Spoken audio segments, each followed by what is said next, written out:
recording. Okay, so today we are going to pick up where we left off on our Kubernetes installation by hand using kubeadm and Ansible on the cluster over here. And we installed the container engine last time. We pulled down all the debs to simulate an enterprise environment where you don't have access to the internet and the packages themselves. And we did that with a curl script, which we could have done with an Ansible recipe, and I have a feeling we're going to need to go through and write that Ansible recipe today to actually pull this stuff, like basically replace curl with a playbook. And I don't know a little bit, but I think we're going to get there. And then we started it up remotely using Ansible and the systemd built in. So tonight, first thing we need to do is get kubeadm, kubelet, and kubectl installed. And once we have all of that, we're going to be like looking for the next thing. Yeah, I have really fallen in love with Ansible. I started out being kind of a meh because of the Python thing and the drippy marketing from Red Hat, which is just, so enterprisey. It's disgusting. And I've since become quite the proponent of Ansible. I'm going to use it for everything forever. I would really like to be able to replace Ansible with something that's a single executable for installation, but who cares? Because it really just runs from a single system. I'm even trying to get it at work to replace their chef scripts, which I'm not involved with that, but there's a lot of things you can do with Ansible too that I haven't even started doing, and I'm probably going to be writing some playbooks for this. For example, once we get a Kubernetes all installed, one of the things that torments Kubernetes administrators is not being able to look up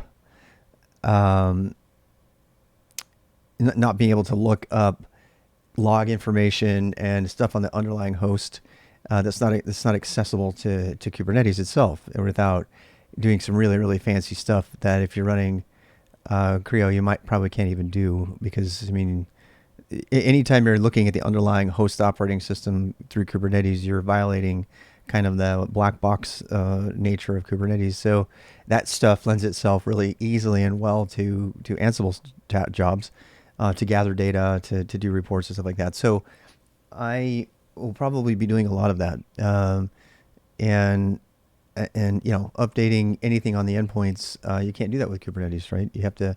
So Ansible, actually, I guess what I'm saying is that Ansible and Kubernetes is kind of a marriage made in heaven when you have hosts that Kubernetes hosts that you have to do stuff to, and that are not ephemeral or something like Talos and Cedero, right? So, which I'm still debating about whether I'm even going to have any Talos instances in my cluster. We'll see.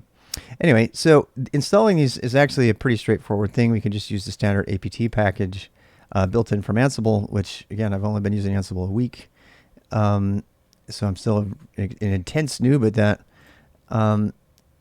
And so there. And we can go ahead and do that. And then you go down here and we see that we're going to be doing updating all this.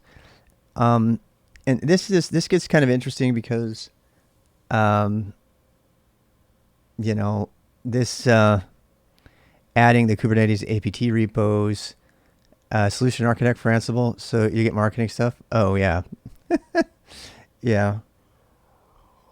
And some of the Ansible playbooks that I read when I started were really, really, really bad. They are just horrible Python, and it really turned me off. I was like, this stuff is in production.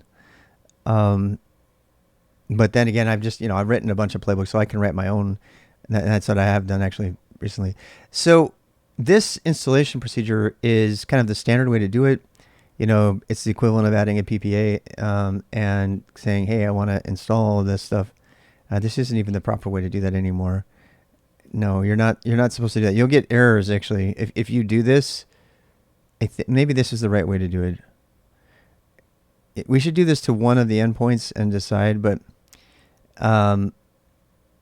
I don't like this because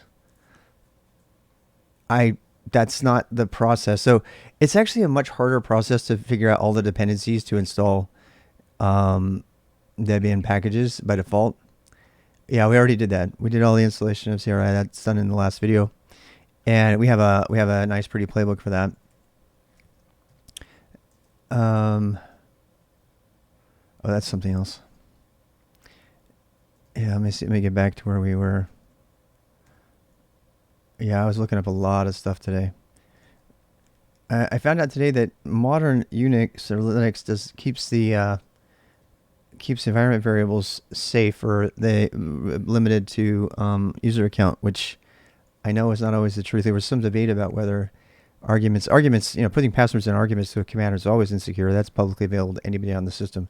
And I have, for the life of me, known that to be true for environment as well. Today I went to go test it because somebody said, I didn't know that. Docker does that all the time. And I found out that, proc environ is not visible. So it seems that they may have closed that hole down, and I spent some time doing some research on that. That's what this is about. I'll make a different video about that. But there's a huge debate still out on the internet about whether you should allow passwords and secrets to be in environment variables. And I've always been told and done, no, you can't do it. And then Docker does it all the time. People who write Docker files. And so it's a separate topic. I don't want to get distracted by that, but that's what those windows are about. We were trying to go through that at work. So what we need to do today is do more Kate's install here. Oh, you're going to get an ad. I can't control that. Sorry. So we had install debs.yaml. This is the playbook for this. And you know what? Why doesn't it see it as oh, it does see it as YAML. It's just not as easy to read. I wonder why. Anyway, so this is the YAML file for that. We went ahead and put our container debs over here. And we continue. I'm probably going to follow this. Oh, thank you for that sub. That's really nice. 10 months. Wow. And you got to add anyway. God, I am so sorry. So what I was going to say, oh, I won't get an ad anyway. You did not get the ad. Oh, good. Whew. All right. So what I'm talking about doing here is pulling down the debs and installing the debs directly. Why do that? Everybody who sees me do that thinks I'm crazy. It's not the way it talks about doing it officially. It says go get the just do the apt update. But to do this, you actually have to add a key ring, and you have to trust an external repository. And I'm not opposed to doing that, but I don't want to build a policy into my update playbook that says that my endpoints are going to be have internet access. So the way, so the way things are working right now, my cluster does not require internet access. It has it, but it doesn't require it. In fact, I've been thinking about blocking it from external internet access. How would you do that, by the way? How would I do that? I'd have to set that up. I'm going to put that in my notes. Thinking about explicitly blocking cluster from outbound internet. A firewall rule, yeah. I'm thinking about making it so that any of those hosts can't do it, because I want to do that. In fact, I kind of want to do that now, because if I do that, then I'm not cheating at any point in the process. I'm forcing myself to have that kind of. The other thing too that does is it means that if my system gets compromised, that it's impossible for it to go out to the internet and request resources to pull in. So let's say something gets phished, right? Or I do something stupid. It's physically impossible for those hosts in my Kubernetes cluster to go out to the internet. And then, what I could do, using the list on the app module will install them all together. Looping on the app module is much slower. What? there's a list on the app module. I don't know that. I'm a noob when it comes to this stuff. Yeah. I looped on the list right here. Using a list on the app module will install them all together. Looping on the app module is much slower. So there's a list on the app module. How do I do that? Looping will run the apt install with each package in isolation. Yeah, that's right. Because we need them to be installed separately. Are you suggesting that so it's really important that these ones get, the reason I did the loop instead of the other thing is because there's a dependency. So what I need to know is the app module smart enough? Is the dpackage installer or whatever, is app smart enough to resolve the dependencies if they're contained in the same argument list? You see what I'm saying? Because if I don't do that, I have to make sure that these get installed first because these other ones are dependent on it. If that's, I would be happy to do that. But so if there's some guarantee that if I happen to list a dependency incorrectly, because I imagine the reason it's faster is because it's going to do it asynchronously, right? It's going to start up threads for each. And if that's the case, I'd have to do all of the dependencies first as a list and then just make 2 tasks, I guess. I guess I could do that, right? But instead I chose to go with I want these in order, which isn't too slow, actually. It wasn't too bad. But yeah. So anyway, we got a lot of things to think about right now. I've been still thinking about the firewall thing. I'm actually going to see how long it would take to do that because I'm about to write some code that's going to go out and get the Debian packages. And I only want to be able to do that from my jump boxes. I don't want to be able to do it on the entire subnet range.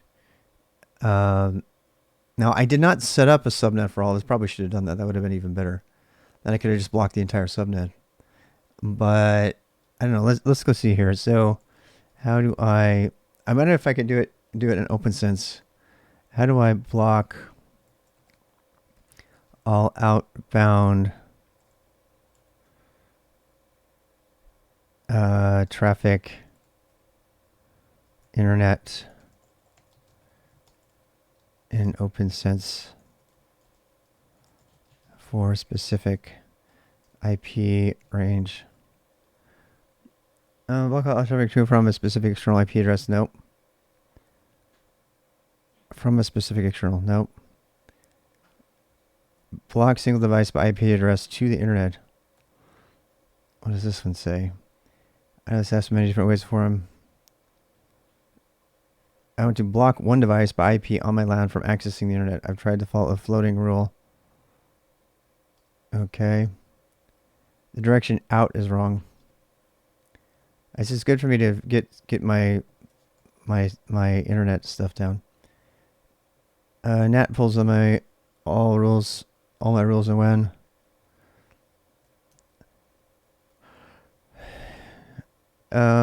Stable firewall. First interface hits. Stateful firewall asset packets at first interface and hits. Host initiates traffic, hits LAN interface first. Stateful firewall. So let's go look at the firewall really quick. OpenSense, which I don't mind showing you. There's no secrets here. I don't think anyway.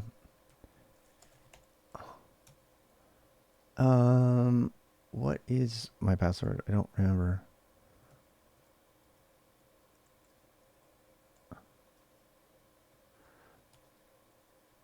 Do.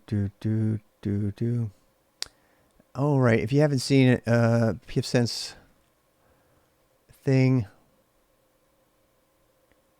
Yeah, I'm going to try to show it. I had to be careful because I don't want to show the devices on my network currently because I have work devices on the network, which would give up where I work and stuff. No, I'm not telling you my password.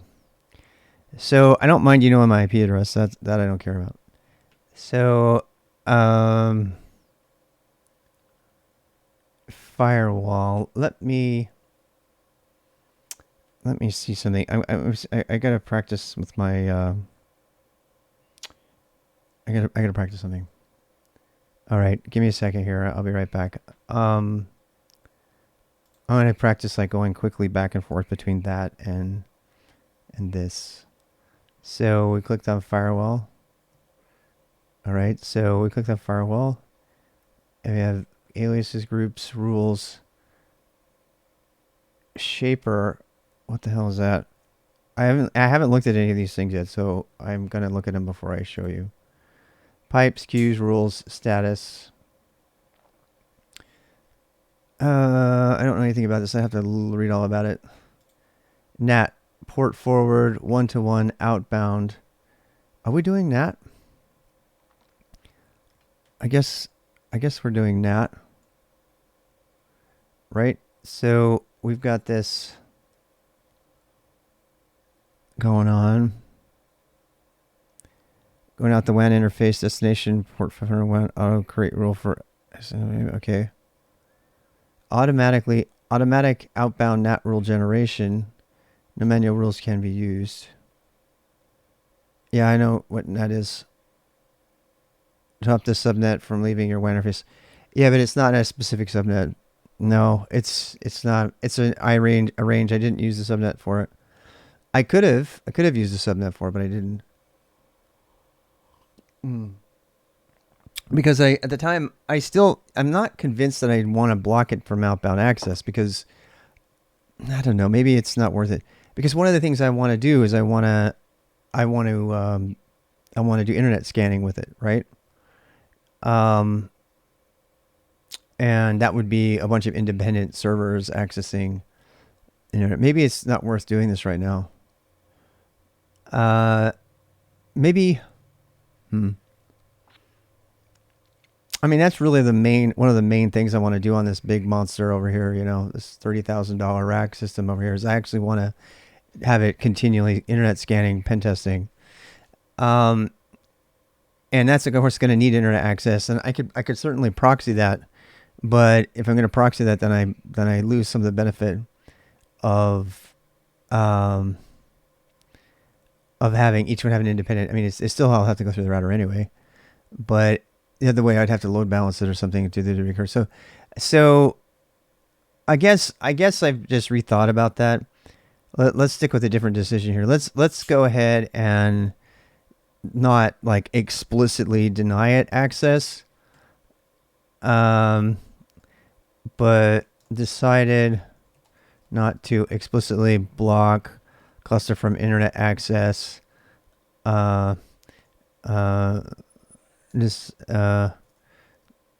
Planning on using cluster Kate's cluster for 24/7 internet scanning.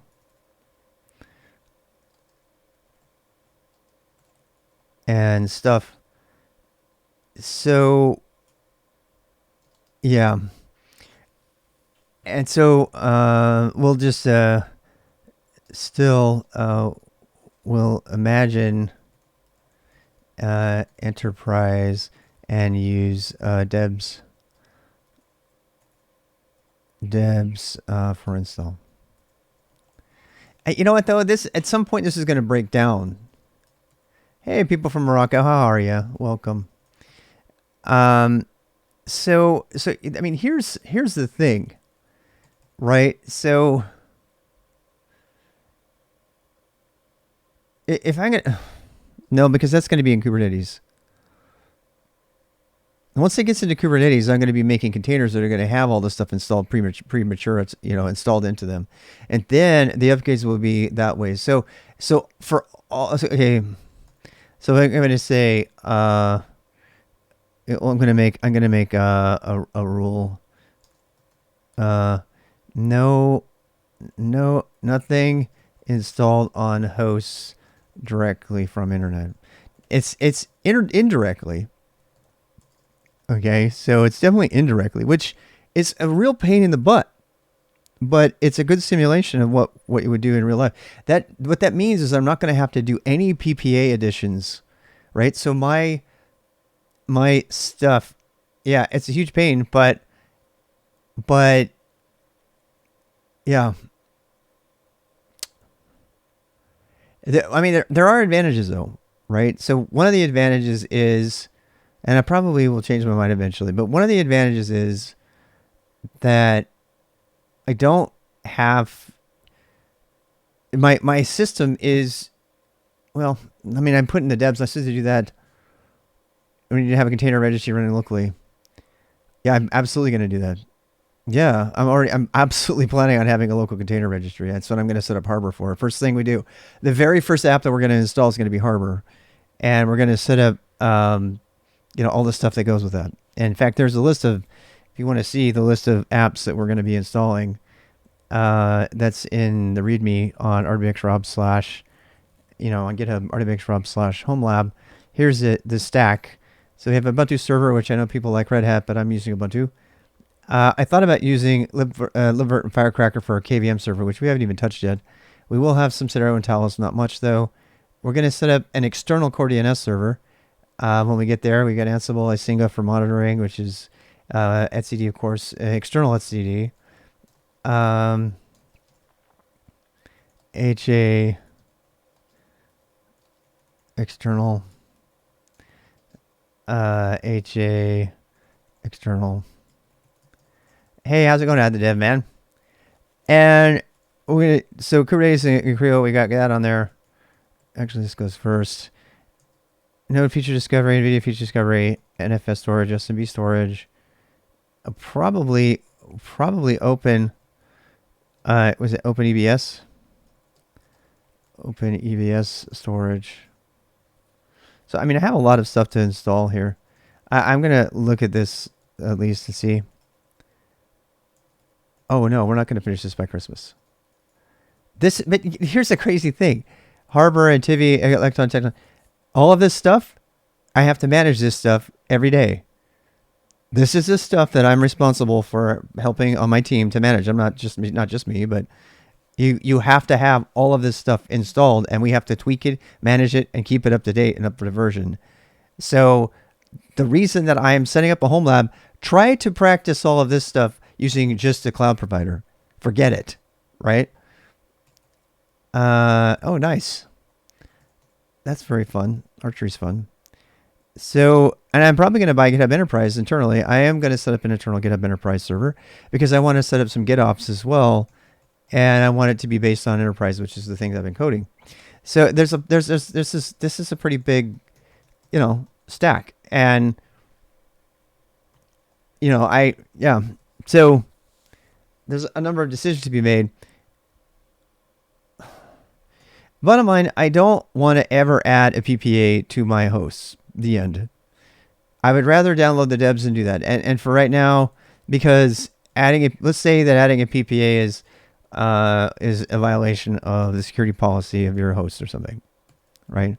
But we don't. The problem is too is that my infrastructure team at work, they do have an internal, Red Hat repo that they can go grab from, right? They don't have to have the debs all gathered, but.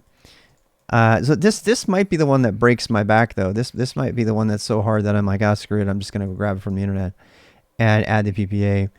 But I'm gonna at least try to do this one from the debs, and see what's up with that. Yeah, I'm gonna try that. We're gonna try that. All right, so Kate's. We're not going to do Creo, no. We're going to do Mech directory. We need to do kubeadm. How about, I don't know. I don't even know if we need this to be a separate thing. Install. How's it going?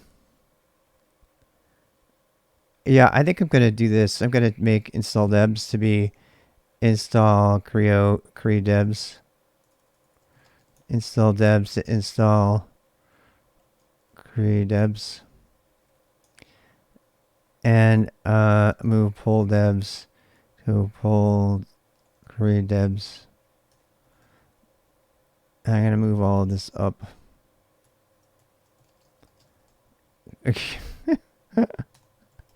Yeah, well, I know, but this is how I want to do it. I know it's slow, but my God, it's going to be complete.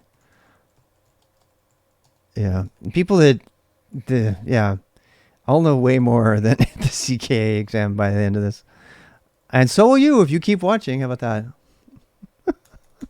I don't know all of it now. I have to learn things like how do I pull, how do I use Ansible? Period. I didn't use it at all until last week.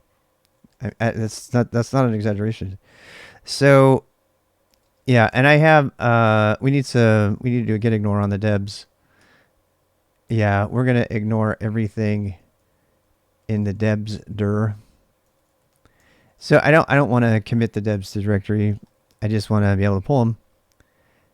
It cries stuff to sleep. I actually enjoy this. I know, isn't that sadistic? I know. I am a very sadistic person. Install credebs.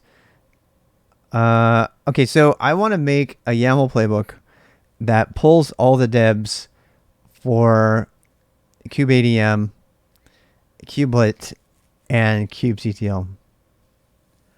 Yeah. And yep. And of course, there's only one way to do this, right? I mean, we already know that there are these dependencies, right? And they're going to have their own dependencies, et cetera, and we have to get them all in order. So we're kind of bypassing the whole advantage of using apt for that,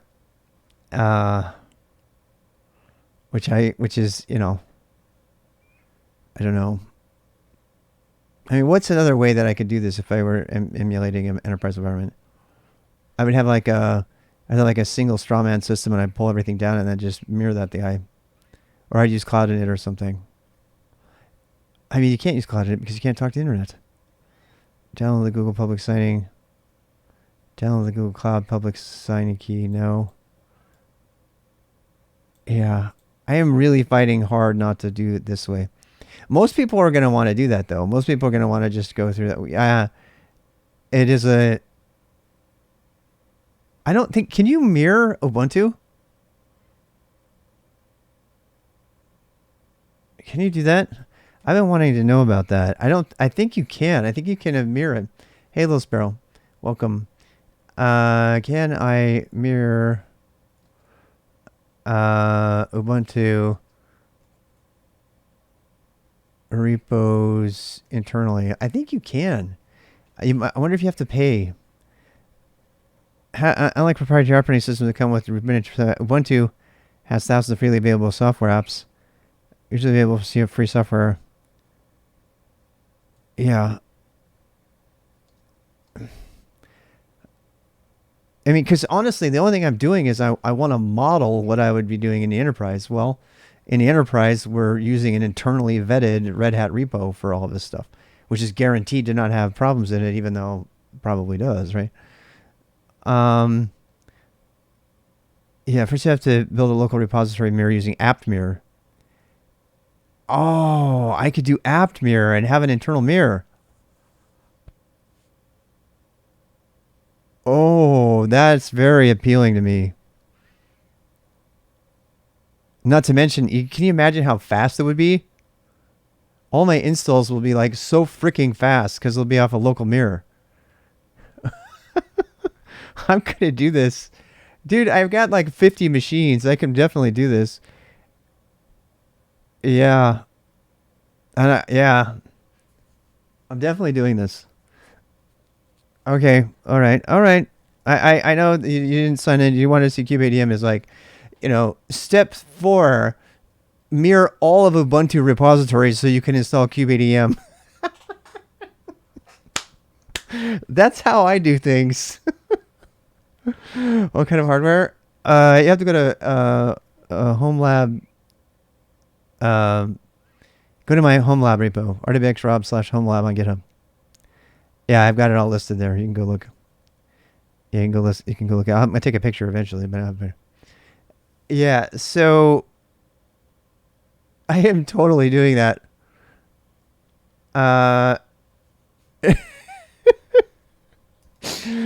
Uh, People are watching this and they're like, what the hell?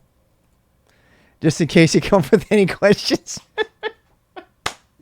Exactly. Why the hell not? You know what's funny is I actually one of my own personal projects I wanted to do is I wanted to create my own personal copy of the internet, which apparently with the tools today you can do in less than 24 hours. You can cache the entire internet in less than 24 hours now with modern tools. The entire public-facing internet, we should say. Yeah, we're not using GoBuster on the whole internet. That would take forever. Decided to be silly and create an Ubuntu mirror, internal mirror. Why the hell not? That's going to be the next 3 hours. We're going to be streaming for like 4 hours tonight. So I'm actually excited to do this. That's like really pathetic. Oh my God, I'm going to do this. I am going to do this. I'm going to make my own mirror. I wanted to make my own mirror anyway.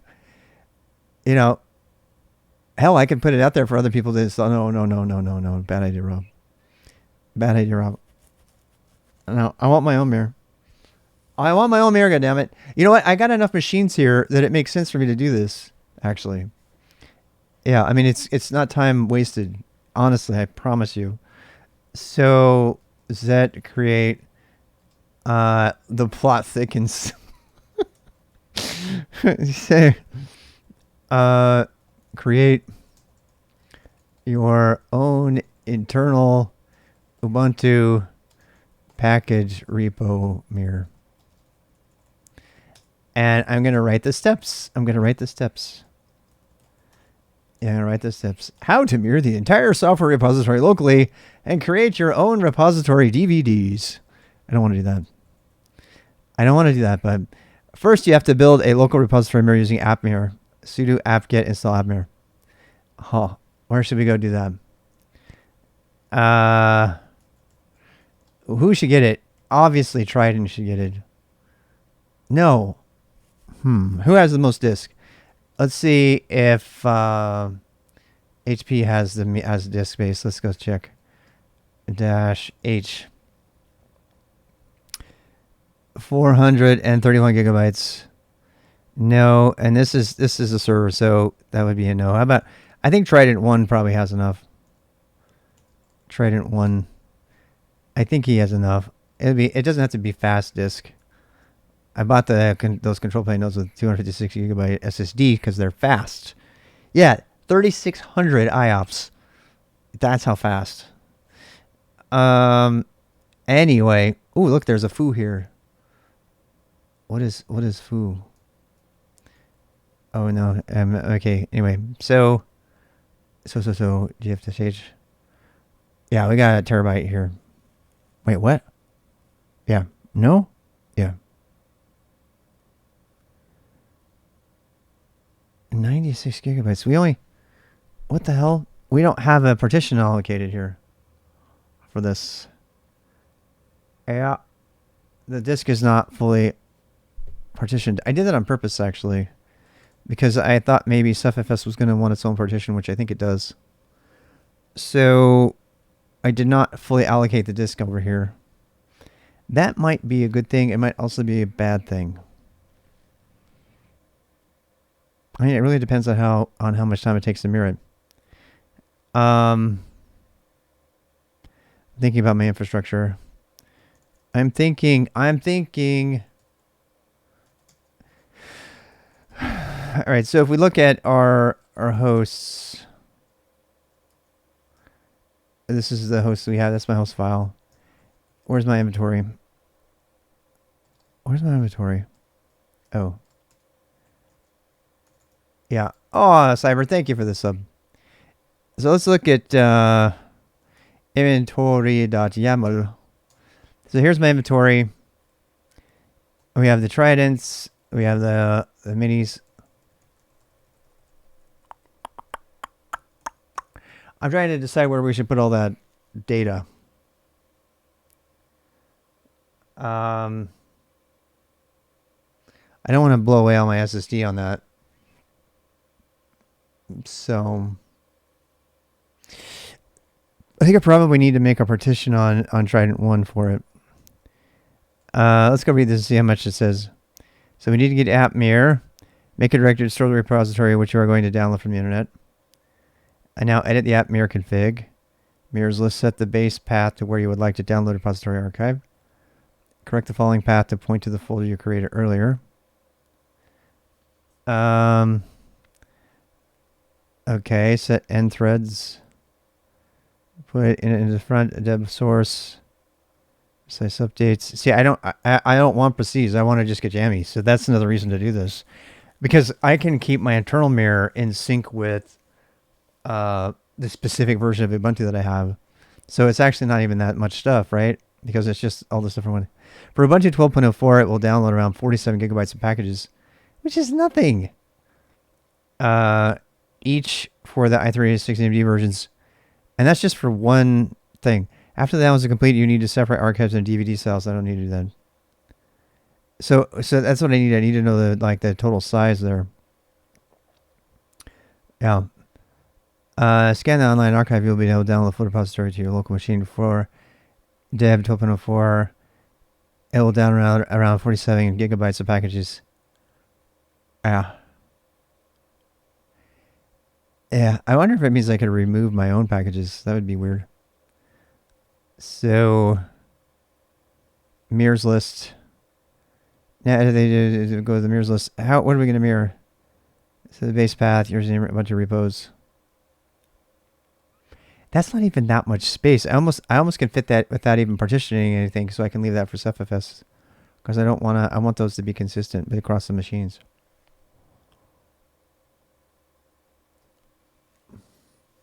I wonder if how much do the minis have? The disk is a little bit faster on the minis, believe it or not. And that's for Ubuntu 12. I can't even imagine what it's going to be. I know. We don't know, right? So we're just totally taking a wild guess here. A swag. Yeah, that's got 8 gigabytes.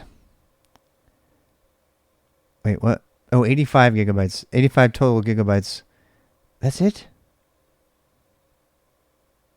No. I got more storage than that. I know I do. There it is. What the hell? Did I forget the block device? I have extra block device available on this as well. Container storage overlay. I could have swore I used more than that. I thought Here. I'm going to be mad if I didn't do it this consistently across. This is one of the reasons to use, cloud stuff. Oh boy. Yeah, see that? Yep. SD3 is, I did it. It did a sub one. Container storage overlay. Firewall container storage overlay. Oh, that's the, oh, never mind. Wait, what? No, that's the Docker stuff. That's the Creo stuff, actually. Yeah, Creo made a partition out of it. That's interesting. Yeah, Creo made a logical one. I didn't, it must have. That's the only explanation. That's very interesting. Yeah. So, yeah. Because it's 86 gigabytes. Why did it decide only 86 gigabytes for Ubuntu VG? I absolutely know that I told it not to do that. And now it's doing it. SSH Mini 20. I might have to reconsider some things here. See that? Oh, I know what happened. I know what happened, and now I feel stupid. Yeah. I'm going to have to redo those boxes. I'm glad I figured this out. For some reason, I didn't... You know what it was? I thought 1, 2, and 3 were going to be control planes. That's what it was. They're like way too under... I'm like throwing away all the disks because there's LVM over there. But, maybe that turns out to be a good thing. Maybe those machines are the ones where I put the mirror. So, I need an Ansible playbook, actually. Yeah, this is another reason. I'm going to write an Ansible playbook right now to make sure that I didn't screw things up. Huh. You're like, Rob, why are you doing an Ansible playbook? Because Butterfs, I don't know. I would never touch it. It's just too new. I don't know. Um, some people like it. I don't have enough information. Don't listen to me. Listen to somebody who knows what they're talking about. I don't know about Butterfs. I'd ask somebody who actually has looked into it. So anyway, let's do let's copy check ports to check df. It's just ad hoc. It's just ad hoc, I know. Ansible inventory all. I don't need that anymore because it's now kind of built in. Listen ports fax. No. We want to do a -c. No, we want to do an m command. -c what? Do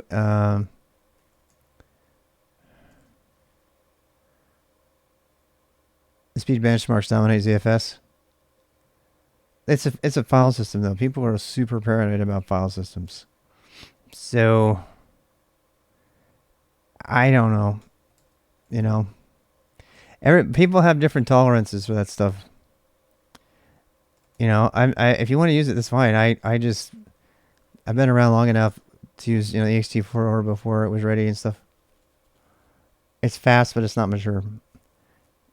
About Zig, yeah. Data integrity, yeah. So let's see. Let's do df-h and that's actually all we need. All right, so check df, whoopsie, check df, and I'm going to tee that to, what? Oh, that's my old out. I don't know if I need that.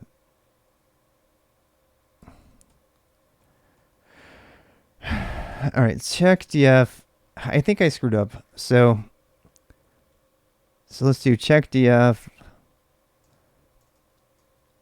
I mean, t to check df dot out.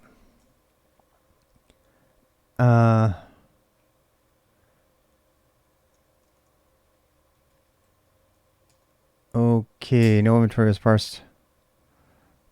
Oh, whoopsie. Whoopsie daisy.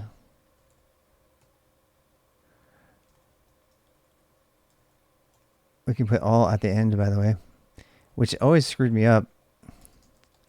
All is not a part. It's not like an extra argument to the other stuff. Actually, I don't even need a BK on this. I don't. Yes, sir. Yeah. There's a couple of machines that I didn't set up the same way because I did it all by hand. So, yeah. So let's go look at the ones that anything that's got an Ubuntu on it. So all the Tridents, which I did on purpose, they're all managed through LVM. That's what I wanted. But the idea was that the minis, they have such a small disk. I was just going to not use LVM on them at all because they're just going to be Kubernetes. And that's why I was surprised when Mini 1 had a logical volume manager on it, which might mean that I have to reinstall that one. But I think the reason that I did that was because Mini 1, 2, and 3 were going to be control planes at one point. So this is actually really good. Ansible has already really helped me to see that I have some outliers here. So Mini 2, Mini 1 has got an LVM. Mini 2 has got an LVM. I think Mini 3 is not got it.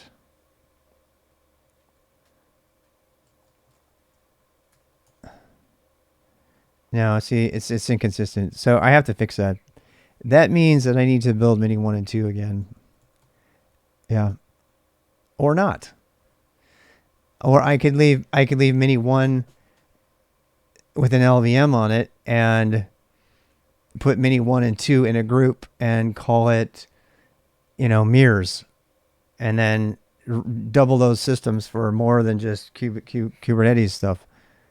That's probably a good thing to do, actually, because then I could allocate preceding ISO for flattening and reinstalling the minis. Well, we if I do anything, I'm going to do a Pixie boot. I'm going to do iPixie, and I'm going to boot the OS from Cloud Init. And I was talking to a friend at work who's doing that very thing, and I'm super interested in doing that. And because if you do that, then the disk is persistent. The volumes would be the same, but the host OS would be new every time. The problem with that is you got to make sure that you know your underlying partition stuff if you're going to reboot the OS every time, because you're going to be throwing away all your mount information and stuff. So I haven't quite figured out if I want to do that or not.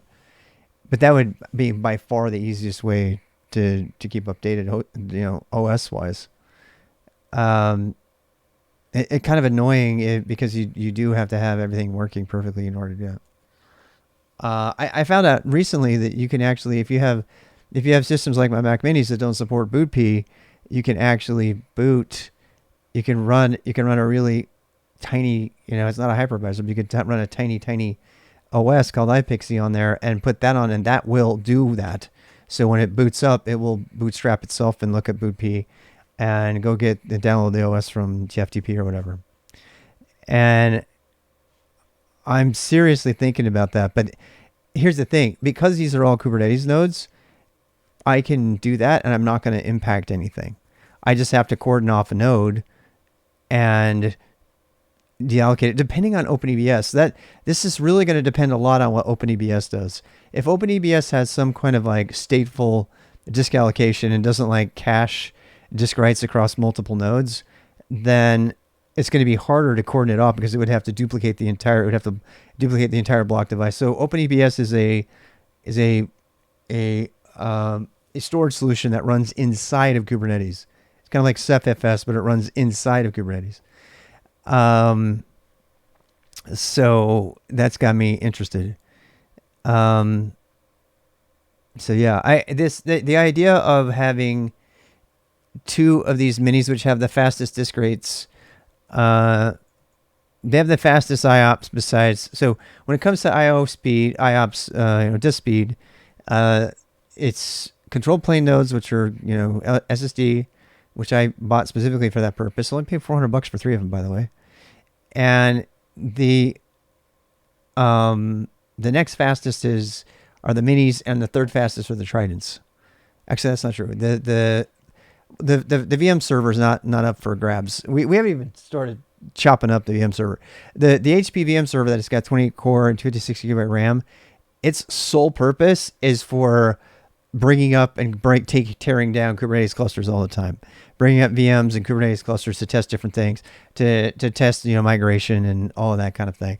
That's what it's going to be for, because I'm going to be like reallocating like crazy. I may go back to putting, just because of the ease of use, I don't have decided if I'm going to use libvirt or proxmox on there. If I do proxmox, it'll only be on that one machine, because proxmox like falls on its face if you have 14 in the cluster or higher. I know that because it did it to me. Anyway, but I'm probably just going to use KVM and Firecracker, but that's like an entirely different project, which I haven't even started yet. I probably will do that relatively soon though. But that thing by itself is a good way to practice if you had nothing more than that. So the question is, but the reason I'm saying all of this is because if I decide to go with a Pixie boot on the Kubernetes nodes, it's not that big a deal to coordinate off, re-image it with Pixie boot, and then add it back to the cluster. Done. And do that with another one. Do that with another one. It'd be a migration. I'd have to do it one at a time, but it's totally doable is what I'm saying. So if I wanted to and that's what we do at work all the time, by the way. At work, every time we need to upgrade the OS on it, we cordon it off so it drains the whole container, the Kubernetes node, and then we do whatever on the OS, and then we add it back into the pool, and it slowly adds back its kind of stuff. Hey, Tara. So that's the thing. And so I think oh wow, thank you. Good to see you. Yeah, I'm back to kind of like a thank you for the sub. I'm back to kind of a mixed time frame again for some reason. Yeah, I've got my sleep schedule split up again. So I'll be streaming late night more these days.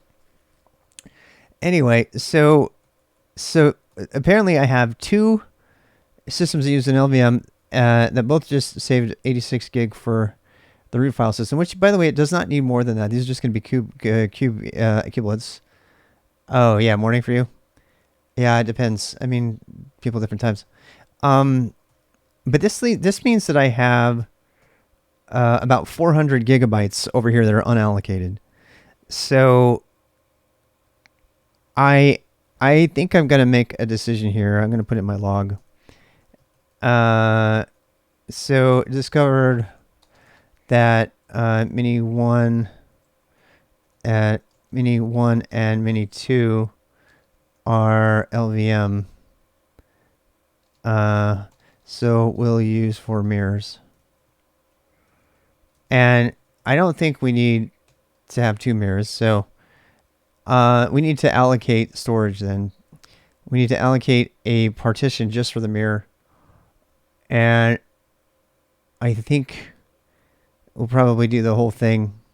It's been a long time since, I mean, I don't use the new, I'm an FDisk guy, so let's do that. And then we probably want to add those to, I don't know what we want to call it. Created group.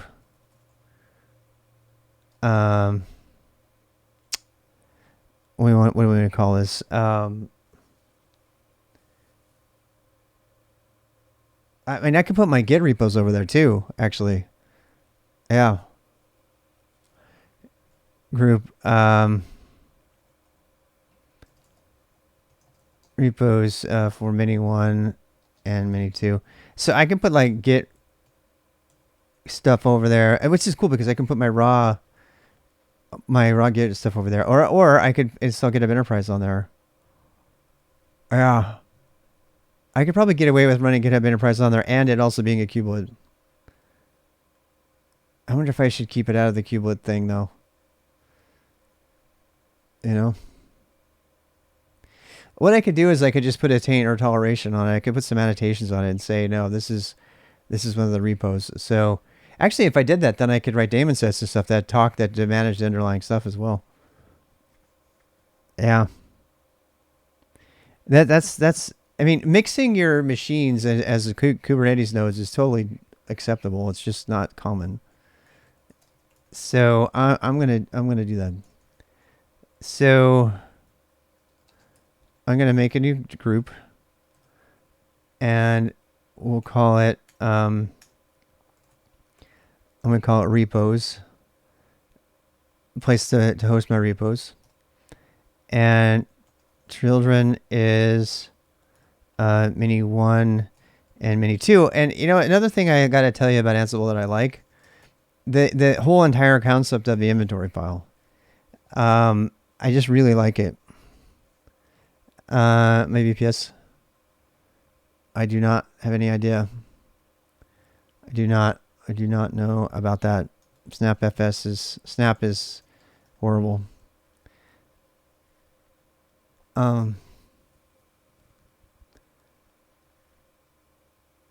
It forces you, yeah. I am not familiar with that. You have to tell us though what goes on with that. And we can actually put comments in here and stuff if we wanted to. So, you know, I could do this even. All right, so. All right, let's do. Where's our check disk? Remove check df out. More power. What if we did this? What if we said, I'm going to change the check df. I wonder if I can do this from scratch from my head.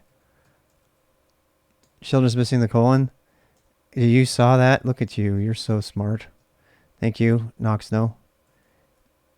Ansible -m command -c df-h on the repos. Damn it. I'm trying to get good with ad hocs, which I am not currently good at. It's A. A as in arguments. Invalid characters found in the group names but not replaced. Okay, fine. Inventory.yaml. Wait, what? Repos. I can disable what? Oh, that. I put the column back in there. How many?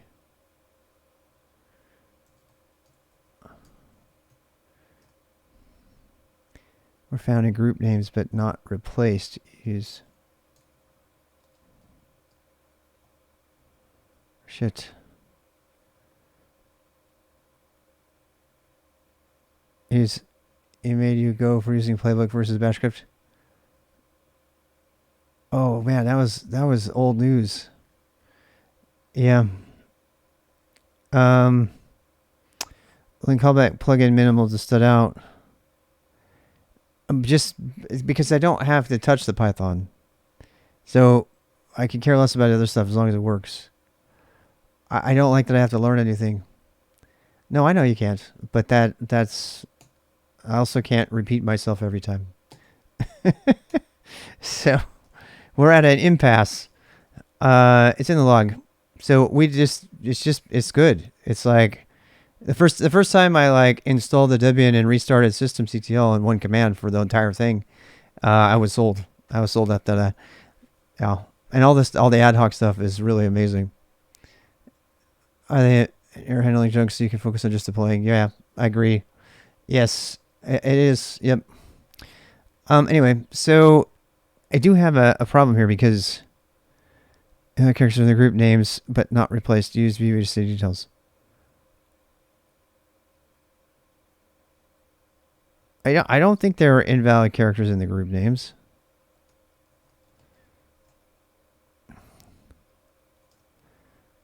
All right, let's just try ping. See if that's gonna not work. I'm trying to do ad hocs. I'm trying to get good with ad hocs. Yeah, I still got a problem. Okay, so I broke something in there. Yep. Let's ping all. All right, my VI thing is working out. I mean, when you're dealing with like 30 machines, Ansible is the way to go. There's no doubt. So I find this frustrating. Repos. I wonder if repos is a reserve word. It might be, It might be children.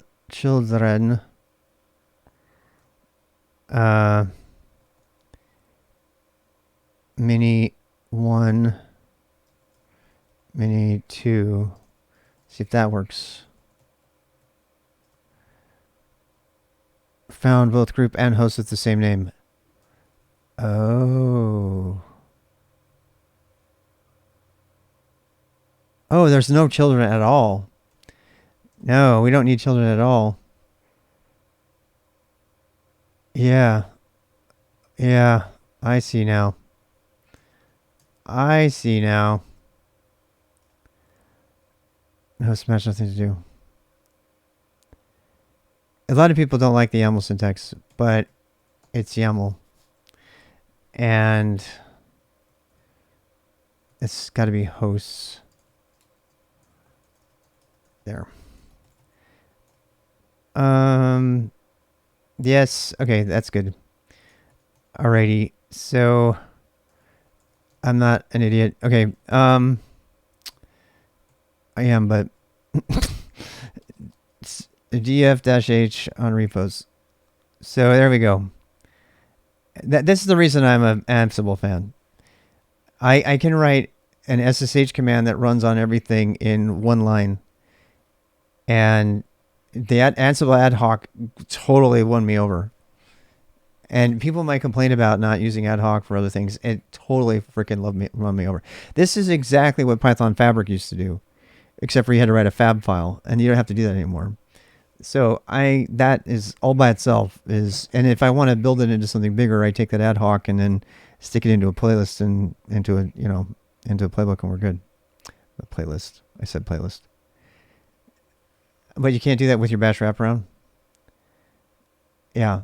No, you can't. Here's the single best reason to do this, in my opinion, is the inventory file. Without a doubt. Without a doubt, the Ansible inventory file is, to do this in bash all by itself would be an excruciating task, because I would have to parse the YAML and do all my own thing and everything. And they've already covered everything, including regular expression naming, which is just for that one thing, Ansible's worth it to me. I can use the star here if I wanted to. If I want to do things, if I want to create a new group, and by the way, I can do this from the command line. This doesn't have to be in the inventory file. I can actually create, names and stuff like that from the command line if I wanted to. But so it's just a really solid way of like managing all the different machines that you have in your enterprise. I mean, in your home lab or whatever. So that by itself is worth it to me. Yeah, I mean, you can use full-blown regular expressions here. You can use patterns or regular expressions to match things. And by the way, the TOML, the INI syntax is actually easier to read, but I want to make all things YAML. So I'm using the harder YAML syntax. It takes a little bit more learning to get it. And all is the default. But then yeah, I can be very precise in what I want it to do. And like I just did, like I made a repos thing, right? So now I'm about to write some code that's going to install, the mirror on Mini 1 or something.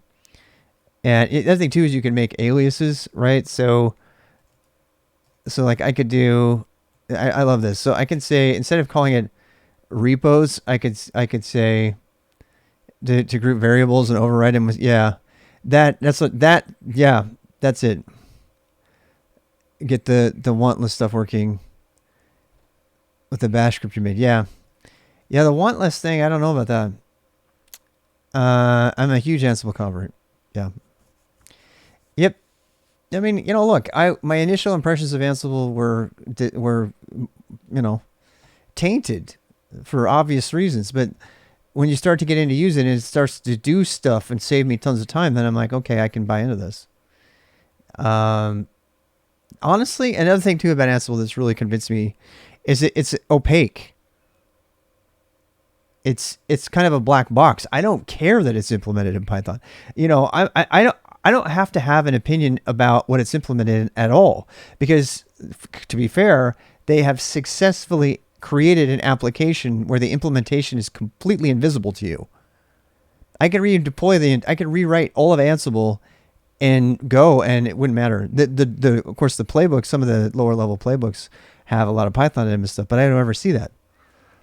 I don't ever see it because I don't use that stuff. If I wanted to do a low level playbook with Python, I could, but I don't need to. And by the way, that would be the right language for that, right? It really would. I mean, I hate to say it, but Python is the perfect language for this stuff.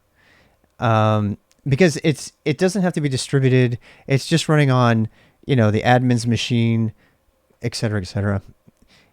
Yeah, it really is in Python's sweet spot, to tell you the truth, because Python is good for large applications and that are sort of agile-y kind of things. Yeah, no, why is it shocking? I fucking hate Python for a lot of the things that it's used for out there. Anytime they make Python for distributed systems that have lots and lots of endpoints that have to be installed, it's the worst case. It's a bad choice, and that's where Go is better.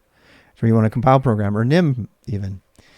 And yeah, I mean, but yeah, if something, yeah, it's shocking that I changed my mind so quickly, right? When presented with new evidence. I hope that you will consider that to my credit.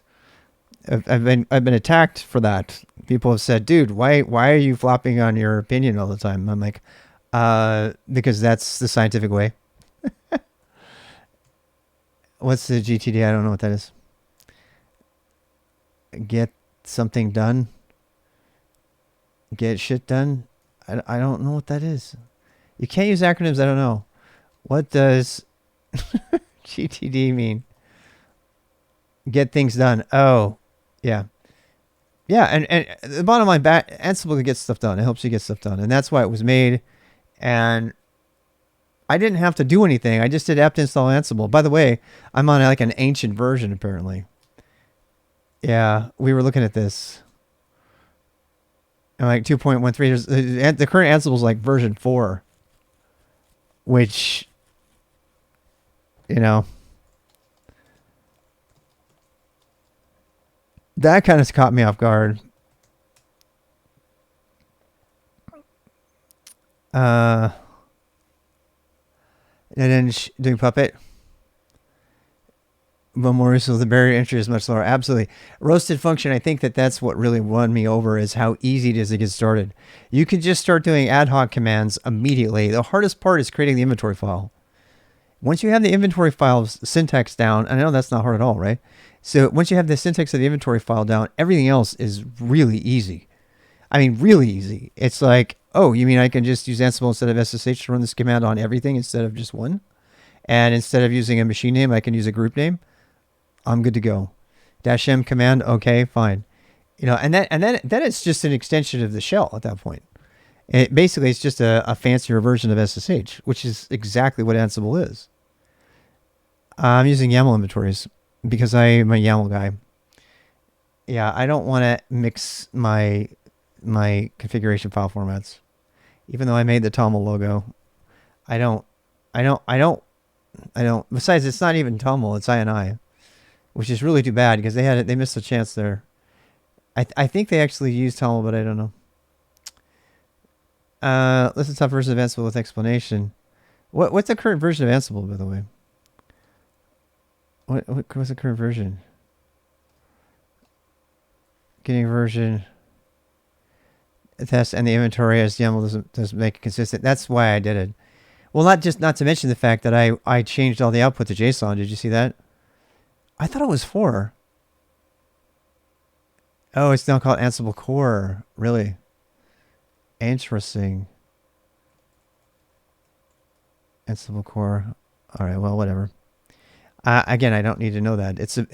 Look, the one thing the Ansible people have done is they've made a very successful black box. You have to learn how to talk to the black box, which means you got to learn the YAML. There's a bunch of domain-specific languages you have to learn, right? You have to learn the command line, which is a domain-specific language. I don't care what anybody says. That's what it is. You have to learn that for Ansible, which is not complex. It's pretty much just shell. And then you have to learn the inventory format, which is another domain-specific language. And then you have to learn how to do the playbook. And the playbook is yet another YAML. It's like, this is why we joke about being YAML programmers, right? Because everything is in YAML these days. And every time you learn a new YAML-specific format, you're adding another domain-specific language. They are languages. Don't let anybody fool you. Every time you have to learn the specific schema of a YAML file, that's a language. You know, when you have to learn the argument set for an application, that's a language. It's a domain-specific language. And we have to start looking at it that way. You're learning a language. Because otherwise, how are you going to interact with the thing? You're learning an API, but it's an API at that level is a form of a domain-specific language, in my opinion. You can run playbooks in an execution environment that spin up and self-destruct to get rid of the Python virtual environments. Yeah. Yeah, that would be cool, too. Yeah, I don't mind having Python installed because, you know, everything happens from my control center here. after using it despite the Python. Yeah. Yeah. Yeah. People love, when I change my mind, they love to say they were right. And I won't take that away from you. You can say that if you want.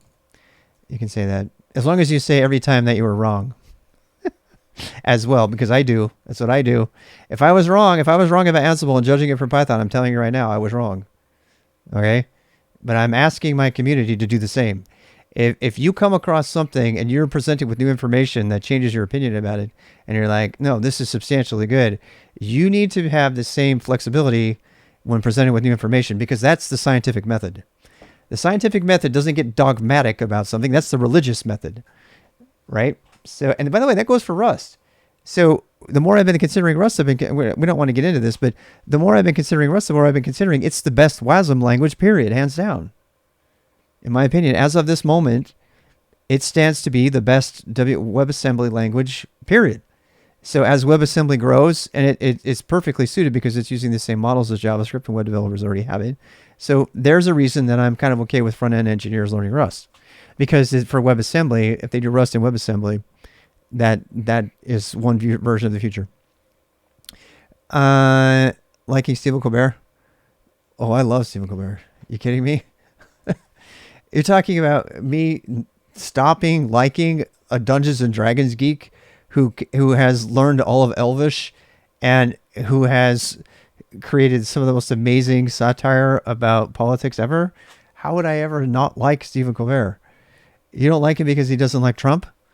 Or because he doesn't like Republicans? All right.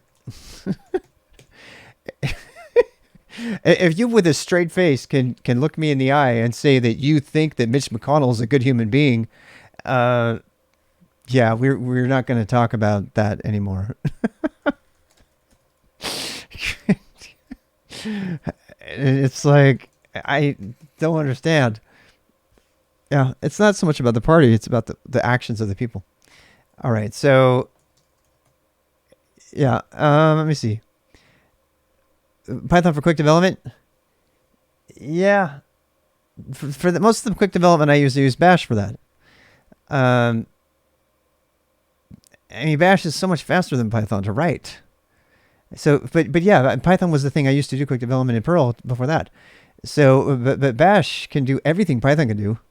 Bash, curl, and JQ, you combine those three together. There's not YQ as well. There's really nothing.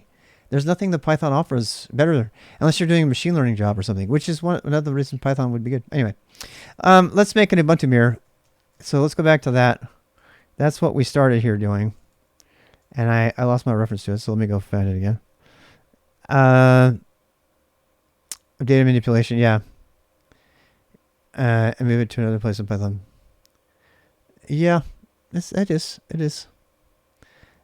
Bash for large scale projects. No, never. No, nothing over 500 lines of code.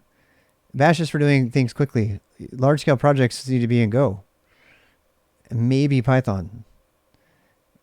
Yeah, if you're doing a large scale project, it should be in Go. Because you want strict typing for that. Guido even said so. Guido even said so himself. He says, don't use Python. It's a bad thing to use for that. I'm gonna show you. I'm not bagging on it. PHP has gotten a lot better, but it's horrible.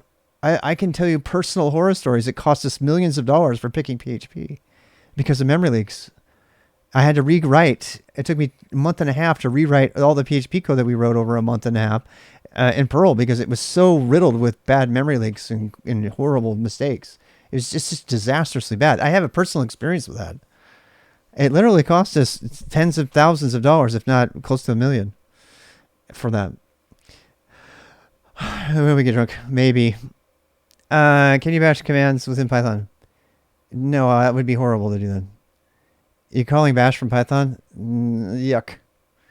Full Hammer, how are you? Today's PHP, especially in 8.0 land, is so much different. I have a feeling, like maybe it doesn't have memory leaks finally, and I noticed that in annotations. Yeah. So yeah, those are things I would look at. Okay, we're not doing that though. Yeah, I haven't looked at PHP in more than a decade, so it's probably gotten a lot better. Thank God, because it's the favorite language at DEF CON to hack. You can, but you shouldn't. If you're calling out to bash scripts from your Python, you're doing something wrong architecturally, in my opinion. You're writing a PHP platform to Node. Do you know that the latest version of PHP is has that kind of thing on it? Yeah, are you writing a PHP backend in Node? Yeah, that's a mistake. That's a huge mistake.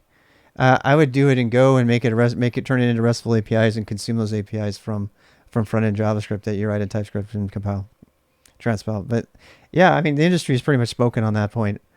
Node backends are way dead. There's a lot of people doing it. It doesn't mean it's not dead. Yeah, most companies are rapidly abandoning Node on the back end. And Node.js TypeScript. Yeah, well, good luck with that. Okay, I'm glad I'm not on your team. That's all I got to say. And acknowledge to rewrite the platform by yourself. Yeah. So, yeah, that sounds about right. The people that are rewriting that stuff into Node are doing it because they know JavaScript. And that's the wrong reason. My opinion. I'm not attacking you. Please don't feel attacked. Okay, so anyway, you should be writing REST APIs or GraphQL APIs, whatever. You should be redoing your entire infrastructure as microservices and not a million tiny microservices, but a web API, and then your front end people are completely decoupled and they don't have to. If you're redoing PHP and JavaScript and you're rendering, you're doing it wrong. In 2022, you're doing it wrong, in my opinion. There's just me, myself, and I. 5.6 PHP without a MySQL injection, so no issues, a huge improvement. Yeah. Front-end React, Node.js, REST API. Well, at least you have a REST API, so when you decide to redo it in Go or something that actually can be sustained instead of Node.js, you'll be able to still implement the same API using Go or whatever. You should probably look into OpenAPI too. I mean, it's not perfect, but you know. Anyway, that's not my thing I'm doing right now. We gotten off track here, but Java's getting fibers. All right. So anyway, I'm going to try to make, I have to write a partition. I'm going to create a partition on mini1 to hold the rest of this stuff. I think I'm going to go ahead and make the remaining disk a partition. And I need to remind myself how to do that. So SSH into mini1 and sudo su dash. And we'll come over here. LSBLK. So we need to allocate a new partition that contains the remaining level of disk. I could use gparted for this, but it's been a long time since I've created a new partition, so I'm going to go look it up. So we're all friends here, even though we're slamming on each other's tech preferences. We're all friends, right? We know that, yeah? Just making sure. Okay, so what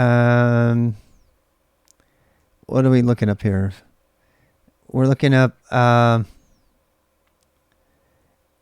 create a par. I mean, I don't want to use gparted. I could use parted instead of fdisk. I could just use fdisk. Why don't I just use fdisk? It's what I know. I want to use what the new thing is on Linux. I know fdisk like well, but I still want to see if that's what everyone is doing. All the new kids are doing out there. They're most of them using parted, right? Yeah. I know fdisk. I use it all of the time. And parted is just using fdisk under the hood. So, how to create a partition. Sudo fdisk-l. See? Okay. fdisk-l. There's all our... See, this is funny because this doesn't even use lsblk. Wait, what? It created... Oh, it's... Okay. That's the LVM stuff. Yeah, it's using LVMs. So I actually have to use LVM, and I have not used LVM command line very well. Very much. I'll have fun with parted, yeah. Yes. There's parted. I know parted is a pain in the ass. I know that's one of the things I'm like looking for different things. Plus, it's also we need to use it. We need to do it with an LVM manager. Yeah, we need to use an LVM manager here. We can't do this with. We have to use whatever the LVM commands are instead of just a raw partition. Nobody does raw partitions anymore. It's all logical volume manager stuff, and there's different commands for that, and I don't remember them honestly. I don't because I use LVM. I use logical volume manager with Smitty on AIX. Time to relearn go.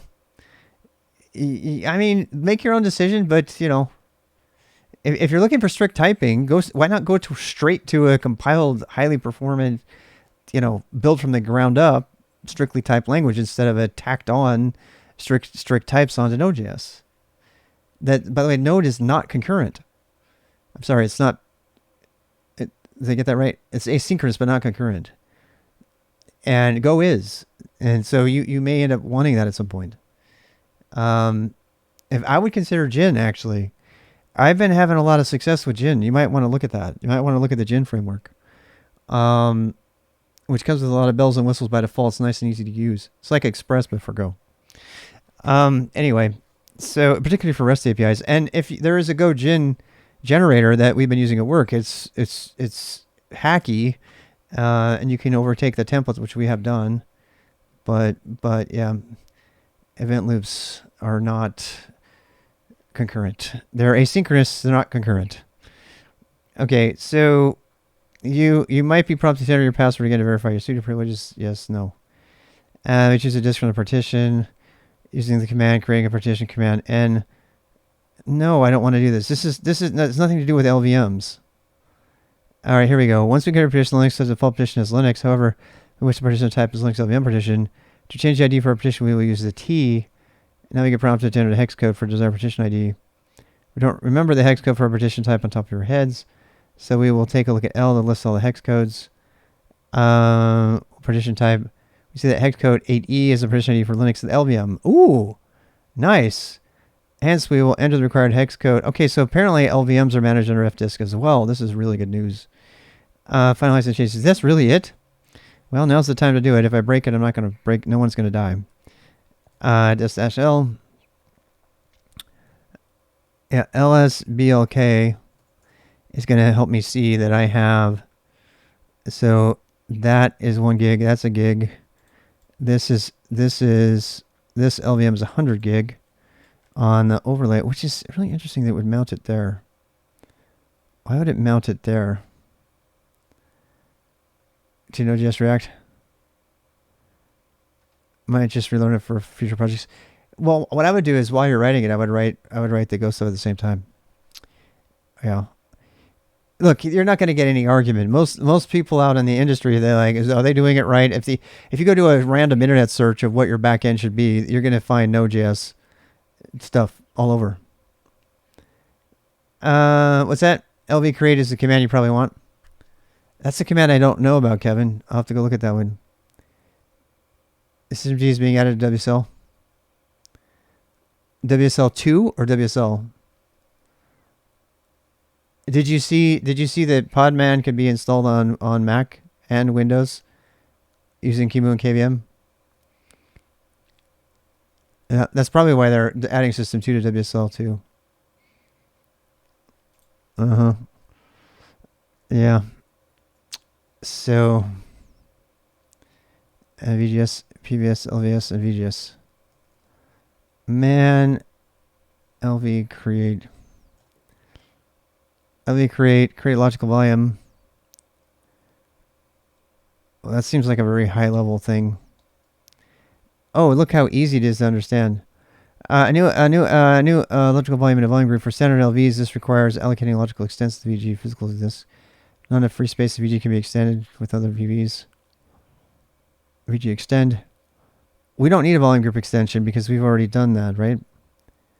The volume group is already there, right? Because the volume group is the core SDA. How do I list? It's LSVG, yeah? What is the one that lists VG? Yeah,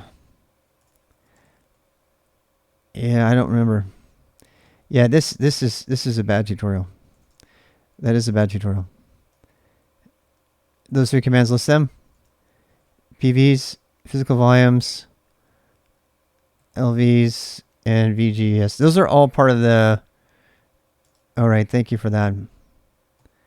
I'm going to make some notes on this because I got to remember this stuff. This is new. This is so new. The landscape in LVMs is so new to me. I hate that have to say that. I've been around a while. So,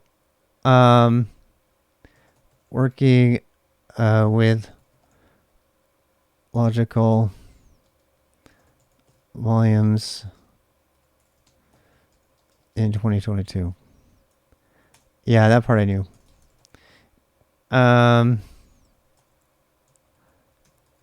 Yeah.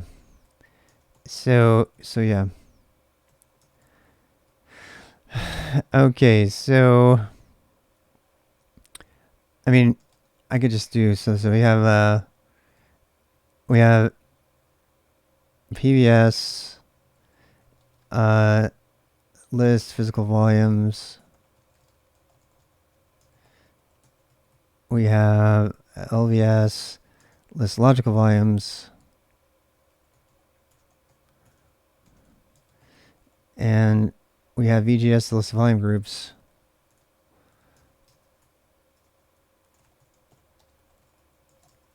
And then we have LV create. These days, F disk is kind of boomer. Here's some alternatives. PV create, LV create.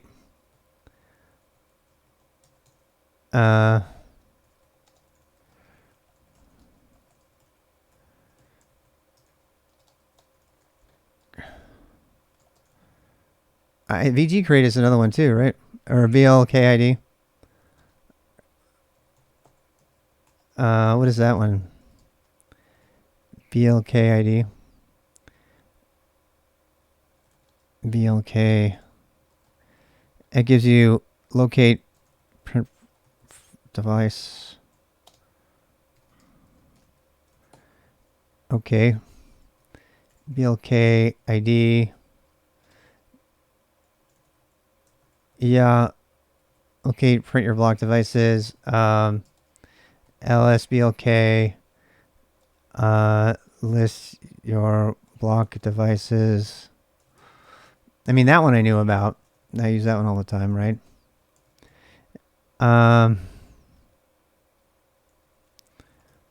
So this is going to be where I'm going to... I mean, I don't know if we need parted here at all. We might have had to use parted before. We'll do a tree. I think it does a tree already. Doesn't it do a tree already by default? Yeah, that's... I mean, it's... How's that different than... It has more details, I guess. It has more details. Schedule, size, physical sections. Yeah. So to do a type, it's a partition. It's a physical disk. These are all block devices, but they're some of our physical stuff. So this is an LVM. Ubuntu VG Ubuntu. Let's go on. So we're actually going to be adding. We probably want to keep the volume group Ubuntu and add another partition to that volume group that contains the rest of it, right? So does that make sense?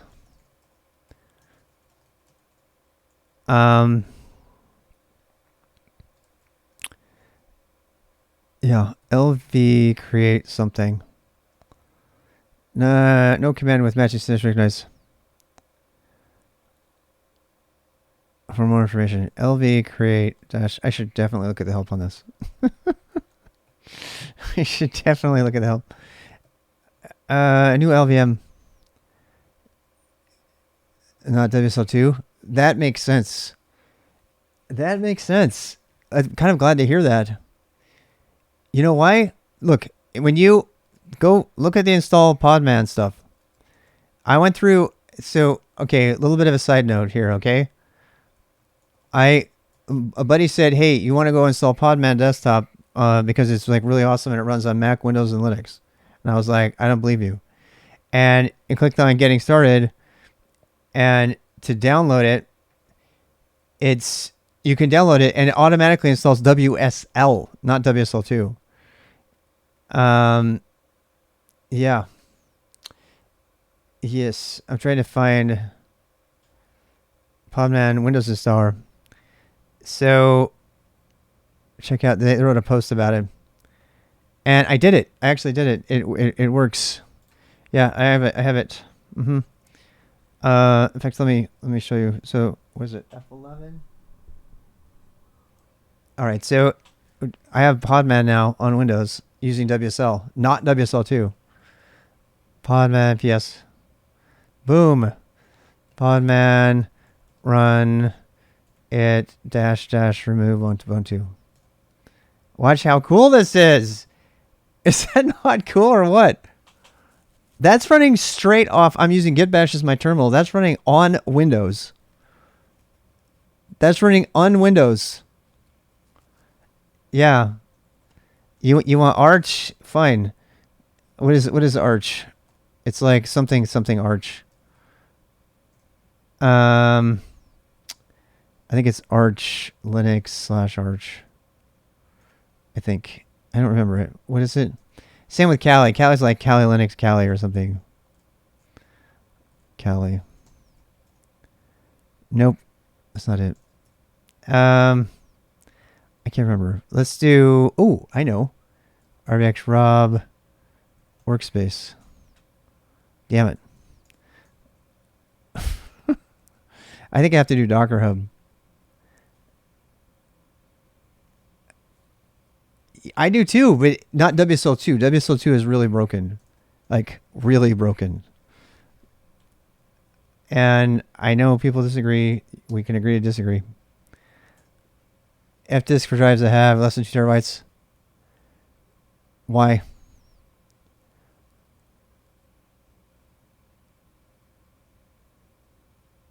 VG create.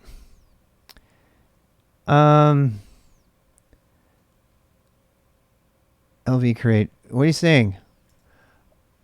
Let's see. LV create 500 gigabyte Ubuntu mirror will create a 50 gig LVM partition in your existing volume group. Well, Kevin, I'm just going to do what you're going to tell me though, but I want to understand why. I'm very task based. Yeah. So I actually want LV create -L. We're going to do 200 gigabytes. We're going to do, how about 100 gigabytes? MBR versus GPT for the boot sector. Under 2 terabytes is always use MBR. I thought the bigger ones use MBR too. Anyway, that's probably all changed as well. Ubuntu, can I tab it? Oh my God, did you see that? I was totally able to tab that out. Wait, I need to give it a name, right? Ubuntu mirror big and new as GPT. Yeah. Big, let's see, mirror. LV create SL Ubuntu mirror. And then we have to put the Ubuntu volume group. We already have a Ubuntu volume group, yeah? I think it has a different name though. Ubuntu mirror not found. What am I doing wrong? Ubuntu mirror. I need to give it a name. LSBLK. First of all, I have to make sure I got the right volume group. VG Ubuntu -- VG Ubuntu. Yeah, I was gonna say. Yeah, I think it's Ubuntu - VG. Does that one come first? Oh wow, that's another one too. What's VG display? All these great terms I've never heard of. Oh my. All right, let's add it to the list. VG display.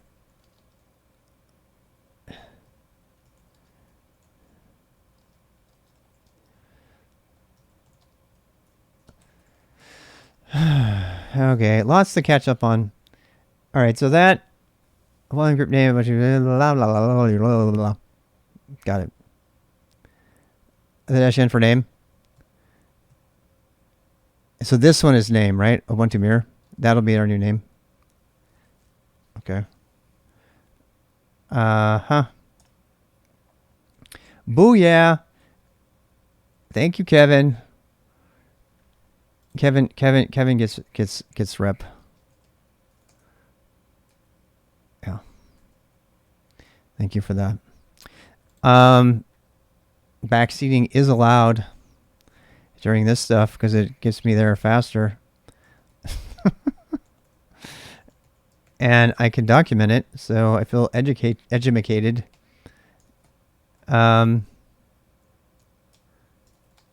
Examples. This is kind of like your Linux black book sort of thing, you know. It's like add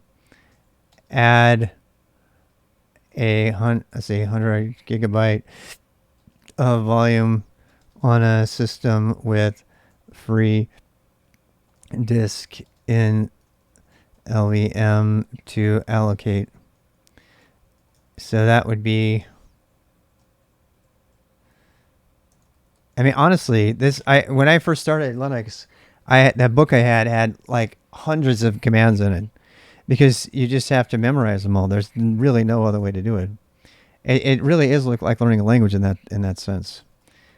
With in LVM, in existing LVM volume group.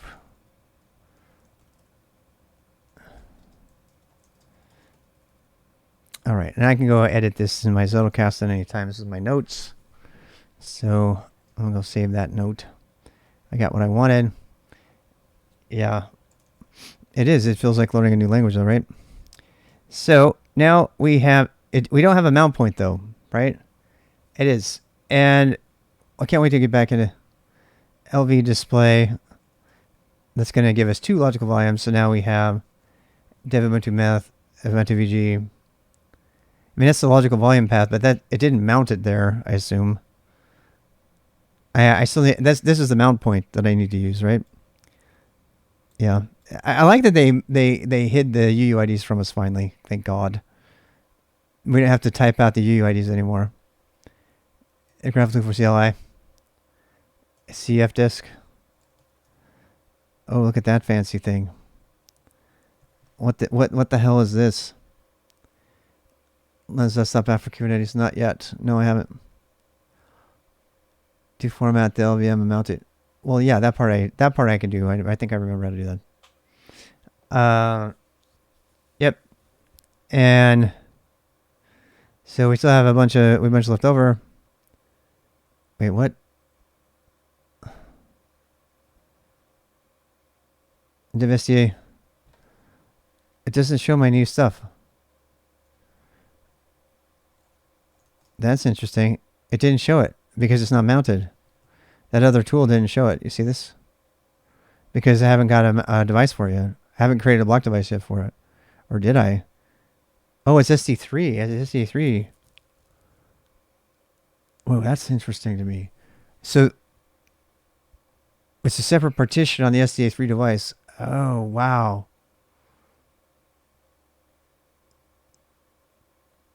That is really weird.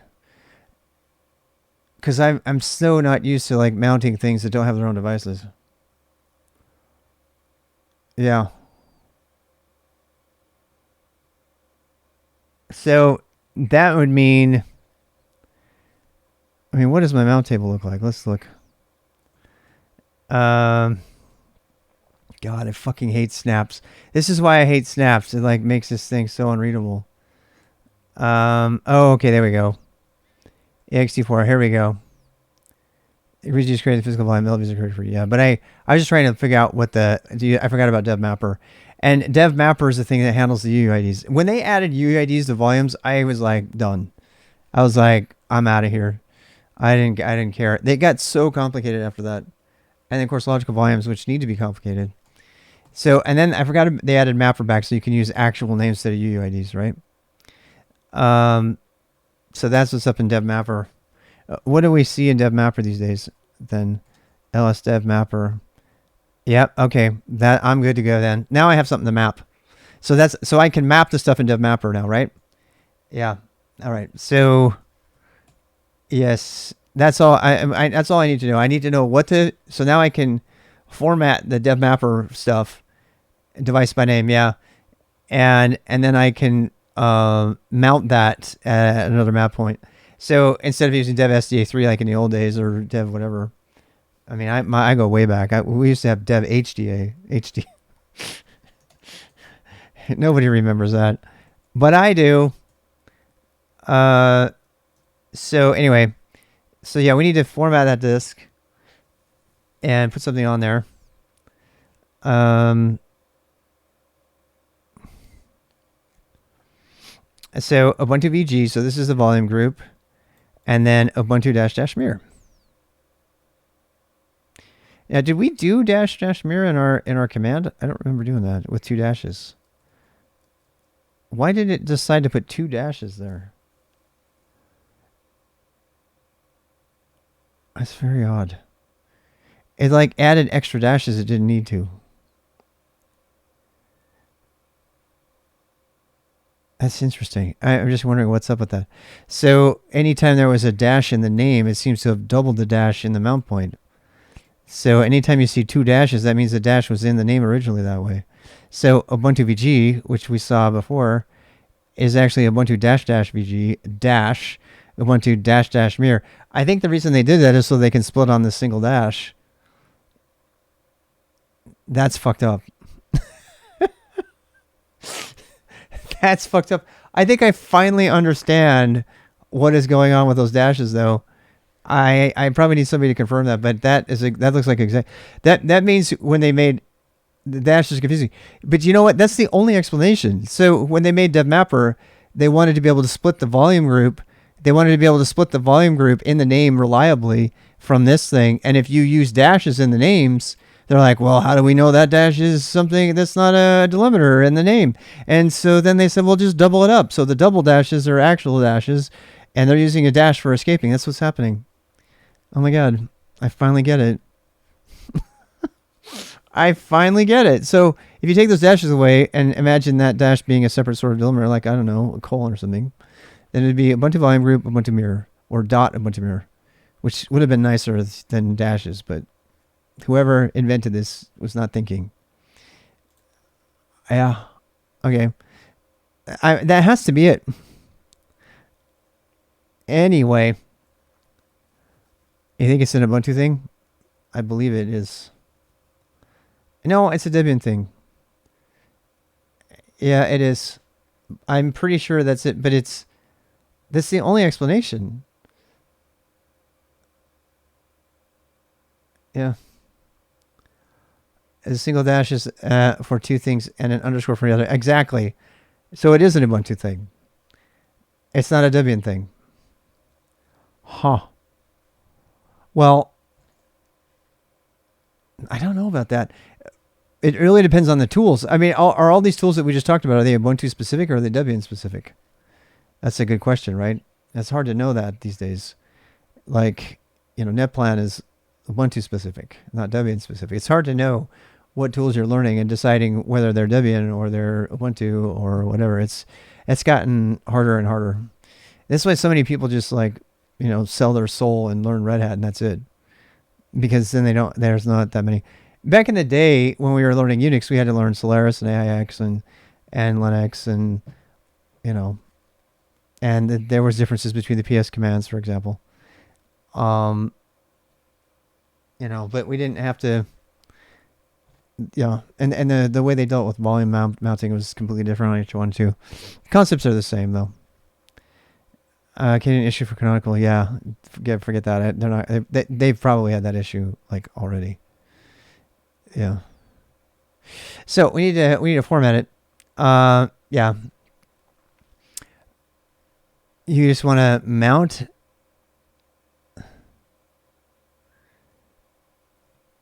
EFS. We need to format it first. Rocky Linux is kind of popping off after sent to us. Basically, got the knife. Well, yeah, I tried Rocky for a good month and I abandoned it.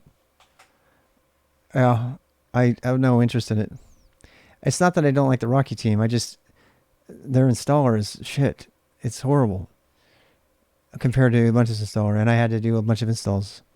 And look, you can say what you want, but Canonical has nailed VM installation. The reason they're the number one pick for containers, Cloud Init, all that stuff.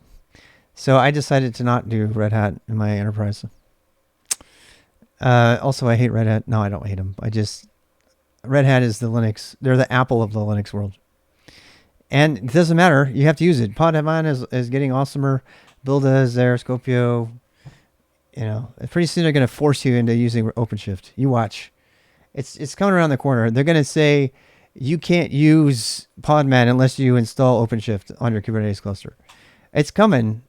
You watch. They're going to do it. They're going to do that. You know that whole thing people were afraid of with Microsoft, that embrace, extend, extinguish? That's Red Hat. And if you don't believe me, Red Hat got bought by IBM, the company that brags about patents and exclusivity more than any other company on the planet. More than any other company on the planet. IBM's business model is based on proprietary master inventors who don't do shit except for get tons of patents. And I can show you videos from certain people who are absolute shit engineers who have got tons and tons of patents behind their name. And now IBM's got control of Red Hat. And if you think for a second that there is not some executive thinking about how they can force everybody to use OpenShift instead of just, try to smooth everybody into using OpenShift, which is the proper way to do that. If they want to pull this off, they're not going to pull an ultimatum. They got everybody to use systemd very subtly, and then the guy who made systemd went to Microsoft. Gates family of attorneys, yes. Tasting the business for 800 years. I know. Who was for IBM, has a few parents. Yeah, I worked for them for 10 years. I know how they work. Let us alone since the acquisition. But it's constantly conversation, truly trying to keep that in check. Yeah. It sounds like we have somebody who's at Red Hat. And look, I like Rocky, and I fucking love Red Hat engineers. It's just nothing to do with the engineering. It has to do with the company and the company's discretion. And if you don't, who's the biggest engineer? The CEO stepped down so he can be an engineer, so he can preserve the integrity of a company that sold out when they made Fedora years ago. I was there for that. I used to have Red Hat stock, actually. In 2000, I had Red Hat stock. Don't anymore. I wish I did. So look, people misunderstand when they think I'm hating on Red Hat, and sometimes I get more passionate than other times. But if IBM has their way, it's really interesting to see what happens here, because Red Hat is such a huge purchase for IBM. It has the potential to keep IBM afloat. IBM never sinks. It's too big to sink. They get bailed out by governments all over the world because they all need IBM. But it doesn't really innovate much these days. When it does, it doesn't even market it well. And when I was there, people were leaving the company in droves. The only people who stayed were the people that were stuck there. But Watson, coming because they couldn't complete. They do it all the time. For 10 years, I watched IBM purchase shitty software in order to add innovation. And then what happened every fucking time? Every single time, including Big Fix. The Big Fix is the most hilarious of all. It's the most, because they eventually sold it because it sucks so bad. Big Fix was this horrible application that was really flashy. It was made by a bunch of Mac people, and they got the executives to buy it. They bought them, made them billionaires, and they all the people that made Big Fix left within a year to pursue other interests, and we were stuck managing that shit for 8 years. And then I found out after I left the company, like 3 or 4 years after the company, that they got rid of the whole thing. They sold it off. And the thing that really sucks about that is that we wrote internal software, virtual server administrator, to do compliance and stuff that made BigFix look like shit. And they told us that we needed to do that. We didn't even make Tivoli look like shit. In fact, it made it look like such shit. It was a huge internal drama, and they actually consumed our global services department and forced us to work for Tivoli because we were competing internally against Tivoli because we were an open services. We could do open source. And then they quietly just kept putting this stuff in Tivoli. They kept making this big bloated crap. And meanwhile, the customer's like, we want to use this other thing that these engineers made. And it was so funny. It was so funny. And then on top of all of that, we got told we're going to use BigFix. I'm like, okay. And we started writing, POSIX shell script compliance checks. And then they sold BigFix off after I left, thank God. So, and by the way, during all of that, they consumed tons of other companies, didn't do shit with the company, and then all the people left, got their money and went on, and IBM gets to say that they got all the patents for that thing. Tried to be leader in quantum. No, look, the thing that sucks about IBM is they actually are good at some things that you never hear about it.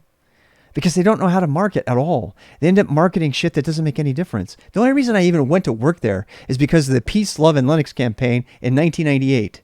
Remember that? Do you remember the 1998-1999 Peace, Love, and Linux campaign from IBM? They did a huge Peace, Love, and Linux thing. It was all fucking lies. The entire thing was a fucking lie. It was a fucking lie. I went over there and I said, oh, okay, we're going to be using Linux and blah, blah, blah. No. Not allowed to use Linux on the desktop at the time, and then we pushed it in. We were rebels within the company. We started using it, and eventually they made it okay. We're like, fire me. I'm getting rid of Linux on my desktop. I'm not in that position in this current position, the current company. I have a Mac, so I don't need to do that same thing.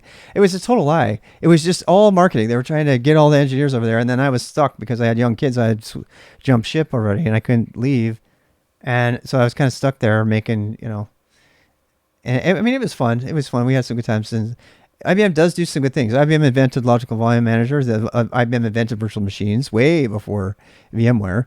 They do good things. They just the stuff they do doesn't get this. And then the scale that they operate at for mainframe and stuff like that is still so monstrously huge that the mainstream world can't even comprehend the stuff that they do on the mainframe. The mainframe servers they have that are deployed across the world, there's nothing on the planet that compares to that. There's nothing. So, it's they still have lots of value. It's just, yeah. And IBM servers are pretty good. Yeah, the hardware quality. And then they got rid of their hardware division. Their storage solution, the sharks and stuff, those were really amazing too. I used to manage those. Original international business machines. Yep. Financial stuff runs on them. Yeah, all the financial stuff. So, IBM just like when people like, negotiate around what's hot in the industry and trending and all that stuff, IBM wants to be cool, but they're, the fat cat in the room because they know they're not going anywhere no matter what.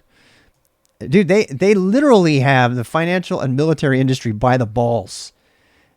I am not kidding. If IBM mainframes stopped working and those contracts went away, all they have to do is like pull the plug on, any of the mainframes that we don't even know about, that are running really, really intense financial applications and stuff like that, and that have been for years, and that are doing that in military too. And some of the companies are trying to get up, but most of the conservative companies don't care. They don't care about it being on mainframe. They just want it to work. I'm Big Blue, so was always grateful to make stuff. Yeah, I'm grateful to them too. I mean, I didn't cut my teeth over there, but yeah. So anyway, I mean, but this all came about because people think I'm hating on Rocky, and because I'm hating on Red Hat, because I'm hating on IBM, and I kind of am. Vanguard loves the Z10s. Oh yeah, and there's nothing wrong with them. They're amazing, for what they're doing, right? I was 100% right. It's so scary. Yeah. It's like IBM's the reason that IBM executives, I think, get in trouble all the time is because they know how much power they have. They know. Look, when you see Ginny Romney like meeting directly with President Obama and shaking his hand and like, hey, let's do this thing. It's like they have so much power that they think that the rules don't apply to them a lot of times. And because they're so conservative and like, we're just going to sue our way into whatever the fuck we want, which they do, by the way. They don't sue as much as a company that's about to go under, like SCO did, but they do sue. I think you should. Look, if anybody is young out there and you want to make bank, learn COBOL. I know it's, you know, a language that people don't want to learn. It's not sexy, but you know, you could learn COBOL and then learn some other job, and you could go to work as a COBOL programmer and maintain some massive COBOL, you know, enterprise data set, because they can't hire anybody. New York had a crisis because they couldn't get COBOL programmers at all. They were hiring like entry level COBOL programmers for $200K because they couldn't find any. And so, you know, if you want to play that market, you can. I mean, it would take a lot of resiliency. Plus, you'd also have to work on site. You could never work remote. I would venture to say there's not a single COBOL job that's not work from the office. So that's not the kind of work that people want to be remote. An old manager are excited when they hire for COBOL, when they actually make a hire. Do they get really excited? Yeah. Very secret source ones on IBM mainframe. Yeah. But yeah, I know. And look, they can talk about getting off of it all they want, but there is such a huge migration path to get off COBOL to distributed microservices or whatever, that technical debt is going to be there forever. And I mean, as evidenced by the crisis that New York had because they couldn't get no COBOL people. They literally couldn't. Their whole system was going down, and they couldn't find a single programmer to help them. It made national news. It was such a big deal.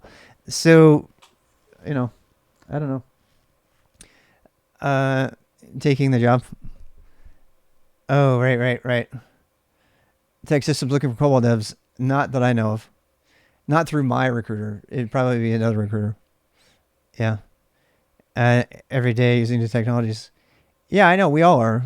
But it's like how resilient are you going to be? Technical debt is not bad as long as, you know, floppy disks to launch nukes is not necessarily bad. It's funny because I just watched a documentary about the new John F. Kennedy aircraft carrier, which is completely incredible. It's just amazing, right? $18 billion to make that thing, and you know, like 5 to 10 years or something to construct it. And everybody's asked, why are we making new ones? And they're like, because the last time we made a carrier was 40 years ago. And they're like, they basically are making the goal, this whole technical debt thing. They're like, if we don't continue to make new ones, then eventually the technical debt will accrue so bad that these other systems will, you know, stop working, and then we won't have anything. Which, you know, I guess I agree with that, but we don't do that in our nuclear silo. Only the carriers. I guess the carriers are more important than our nuclear arms silos. You know, they don't feel like updating that. Yeah, maybe they're just too scared to update it, because if they do something, USPS vans, 40 years old. I know. Exactly. All right, back to what we're doing. I probably should take a break. We have a volume here, so I just need to install on the volume. I'm going to make, I should probably, I tell you what, let's go ahead and get the volume updating and synchronizing the mirror. And as soon as, I mean, that's going to take a while. And based on that, I mean, this wasn't the main thing that people wanted to see me do, but I don't care. Okay, so let's go ahead and do that. Let's go get, I got my screen log there. That's cool. I need to format the partition, which is it still ext? Let's do some complete software instead of legacy old software. I like complete. Yeah, I don't know. Complete, yeah, or mature. Even with the new ones. Yeah, I don't know, man. Yeah. It's so funny. People have made using electrical vehicles a political thing. It's so fucking funny. It has nothing to do with politics. It's science. What gets us the cheapest result for the cleanest amount of energy? It's nothing to do with it being a vagina car or whatever the fuck. It's so stupid. And I can say that because, well, I'm not going to talk about that. Let me just say this. I'm going to say something. I'm partially doxing myself here, but shit, I'm not going to say it. You would guess right away where I work if I say it. I'm not going to say it, but it has to do with vehicles, obviously. So I kind of just gave away that I work for a company associated with vehicles. We'll just put it that way. Please don't guess. Please don't guess. I don't want you to guess. Please don't guess, because I do not want to dox where I work. But I have given enough hints on this stream that the people who are regulars here can definitely guess where I work. Well, we were talking about energy equivalent. You guys were talking about EVs and stuff. I have opinions on that. I also have insider knowledge on the topic. So I should probably shut up now. Let me just say this. It's not just for vagina cars. Right? It's not just for vagina cars. I guarantee you there's battery tech in vehicles that are I'm gonna try really hard to not tell you where I work. So but yeah. I guess I will say that it's related to vehicles. Related to vehicles. That's all I'm gonna say. Now you can guess every vehicle company on the planet, and I'm gonna be at risk, but oh well. Even for penis cars. You know, Prius gets crap all the time, right? Prius gets crap all the time about that stuff. They, you know, obviously I don't work at Prius. I guess I just put that one out of the list. Yeah. So, yeah, I mean, but look, I drive a Subaru. I drive a Lesbobile, a Lesbrew. You know, it's like, what the fuck? Why do people have to politicize vehicles? It's like, oh, you wear a jean jacket, you're a lesbian. You know, it's like, why the hell do they do that? I don't get it. It's passing me on the highway. Exactly. I've almost died to Priuses before because they're so quiet. I was walking in a subdivision, and I was like crossing the street, and the thing stopped right in front of me, and it scared the shit out of me because I turned to it, and there it was, and it almost hit me, and the guy knew it. That you can tell the guy driving it was so used to the problem. It made no noise whatsoever. There was no noise at all. It was just the sound of tires on the pavement, and I didn't hear it at all.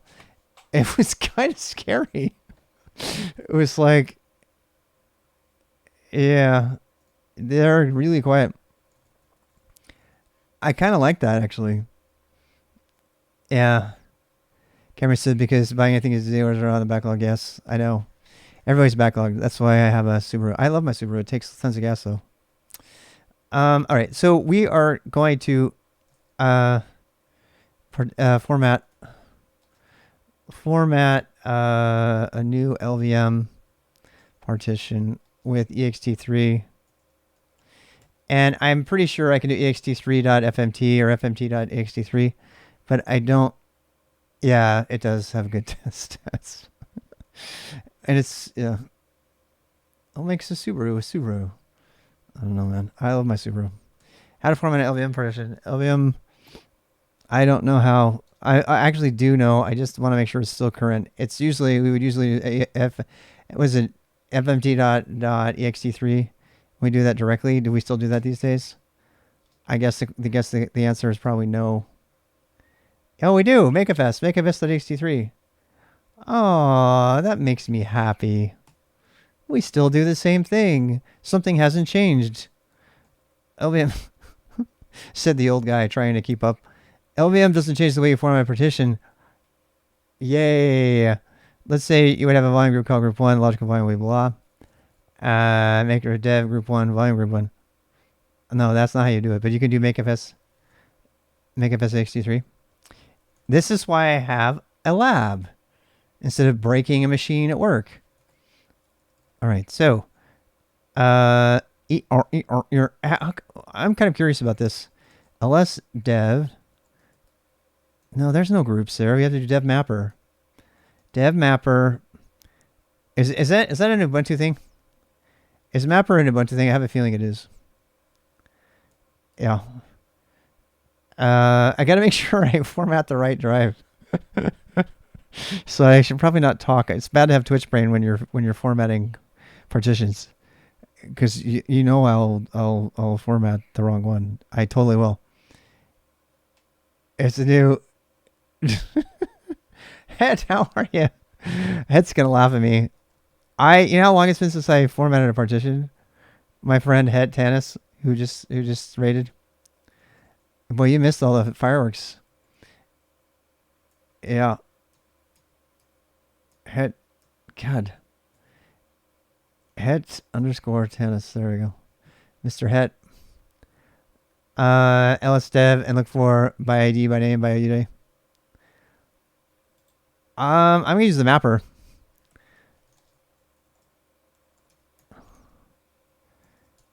Oh geez.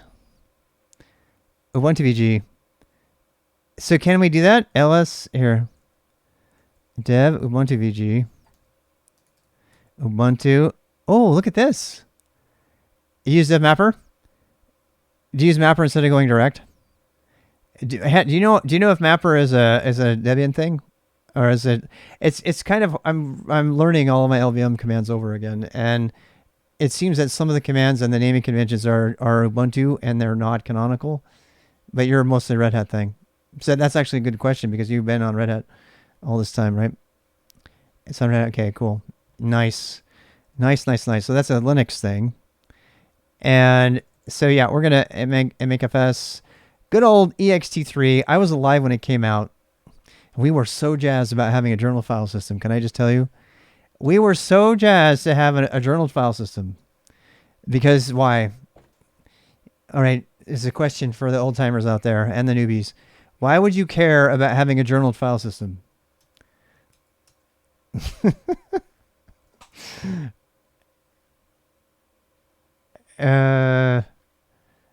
Journaling works, and not just performance.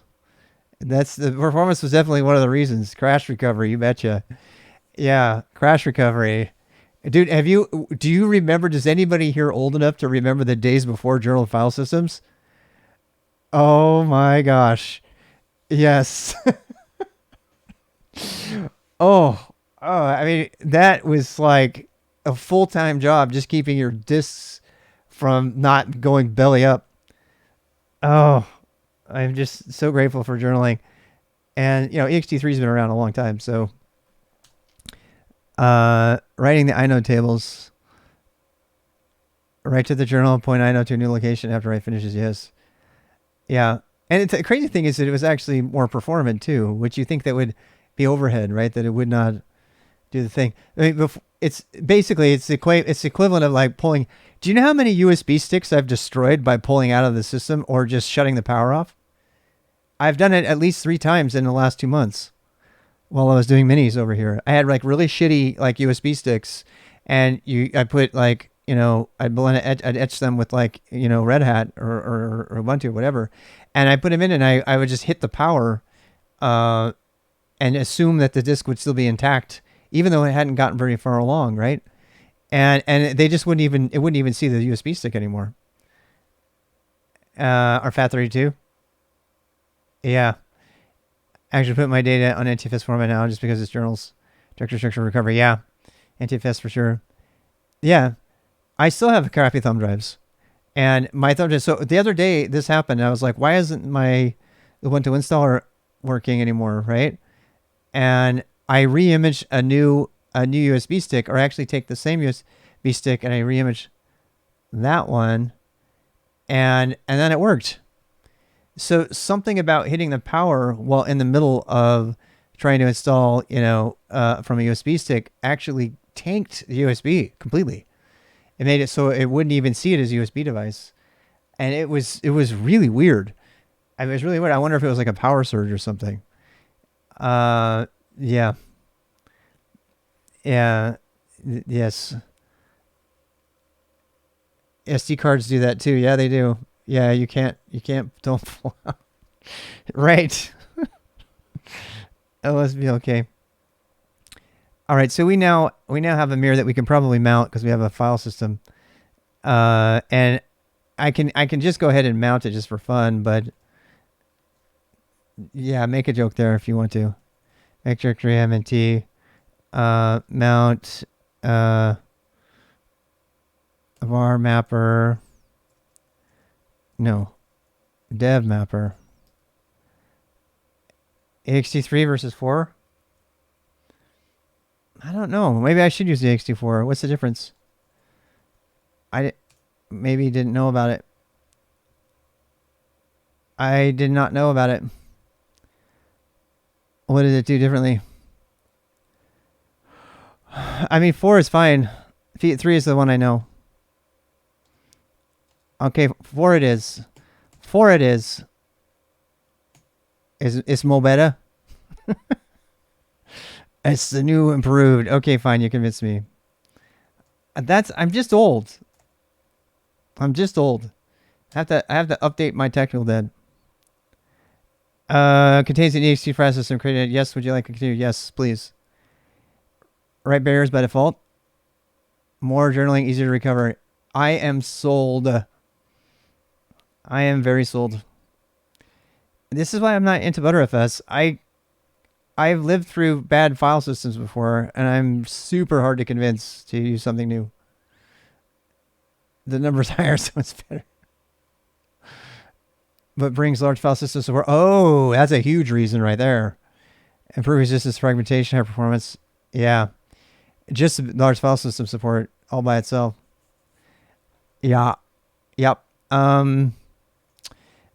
Mount. I know I'm just going to do the defaults, which is bad.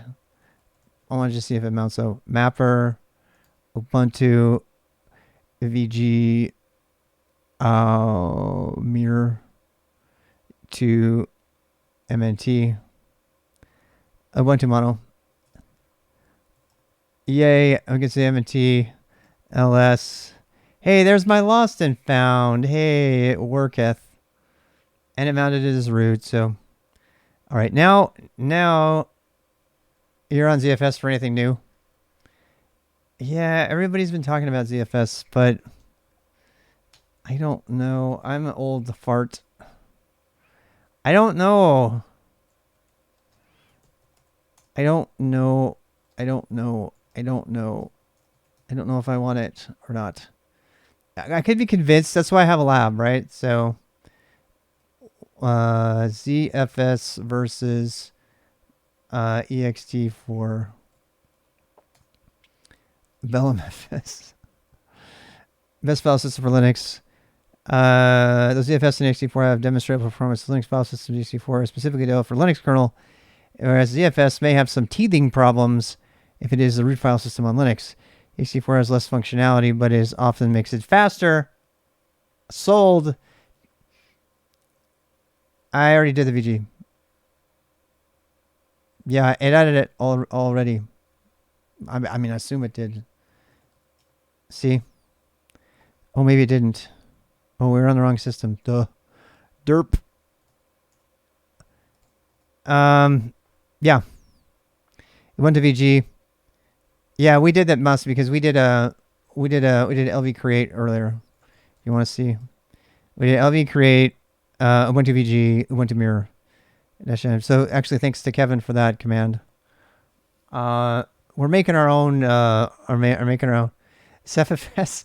I still want to learn CephFS, but I want to learn it because I want to pool my terabyte drives off on my Tridents. But I don't know if I'm ready for that yet. I need to. I don't know. Maybe I don't need it. You know. Hey, Wedgie Me Veggies.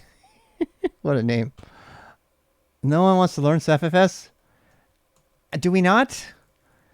Look, I don't know enough to hate it or love it. All I know is that if it purports to join a bunch of storage together into one big storage, and then I'm like, why do I even need that? Why don't I just NFS mount the one? I know. I said NFS, the horrible bad word. People don't like me to say NFS, but you got to know it. As far as I'm concerned, you got to know it. Okay, so we have a disk right now. Now what?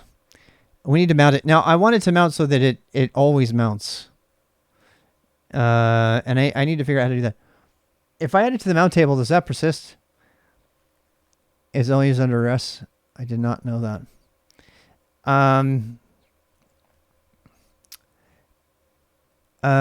Mount. I need to make a persistent mount. I just needed to edit to. Do I still just edit Etsy? Was it FS tab? It's still the same. And that's still the same, yeah. That's the same. All right. Well, I'm not. I feel like I'm. You know how long it's been since I've edited FS tab? Holy shit. This is why I started hating UUIDs. You can put mapper stuff in here, but I suppose you're not supposed to. And they're all 7FS. Really? I did not realize. Well, don't say that. I won't use it. Yeah, I mean, that scares me. So, why are they not using mapper here? That's what I want to know. Is that because... Okay, wait. All right, I got to catch up on my FS tab entry knowledge. I know how to do mounts. I remember all that stuff and, you know, the switches and everything. In case you're wondering, this stuff ends up getting passed to the mount command, essentially. From grub to boot up, it will only recognize UID on one other. Oh, really? Grub only doesn't see mapper? See, that was the problem back when I was fighting with grub all the time. I mean, I used to live in grub for all kinds of things. And I got a whole drawer full of disks that I used to use to manage, you know, getting different things in grub, MBR and all that. You want to use BlockD because mapping is not available in early boot. Oh, that makes sense. So that does make it so grub can map. Okay. So technically you could put mapper in here, but that would be a mistake because you'd be stopping grub from mounting anything. Yeah. Yeah, the part label.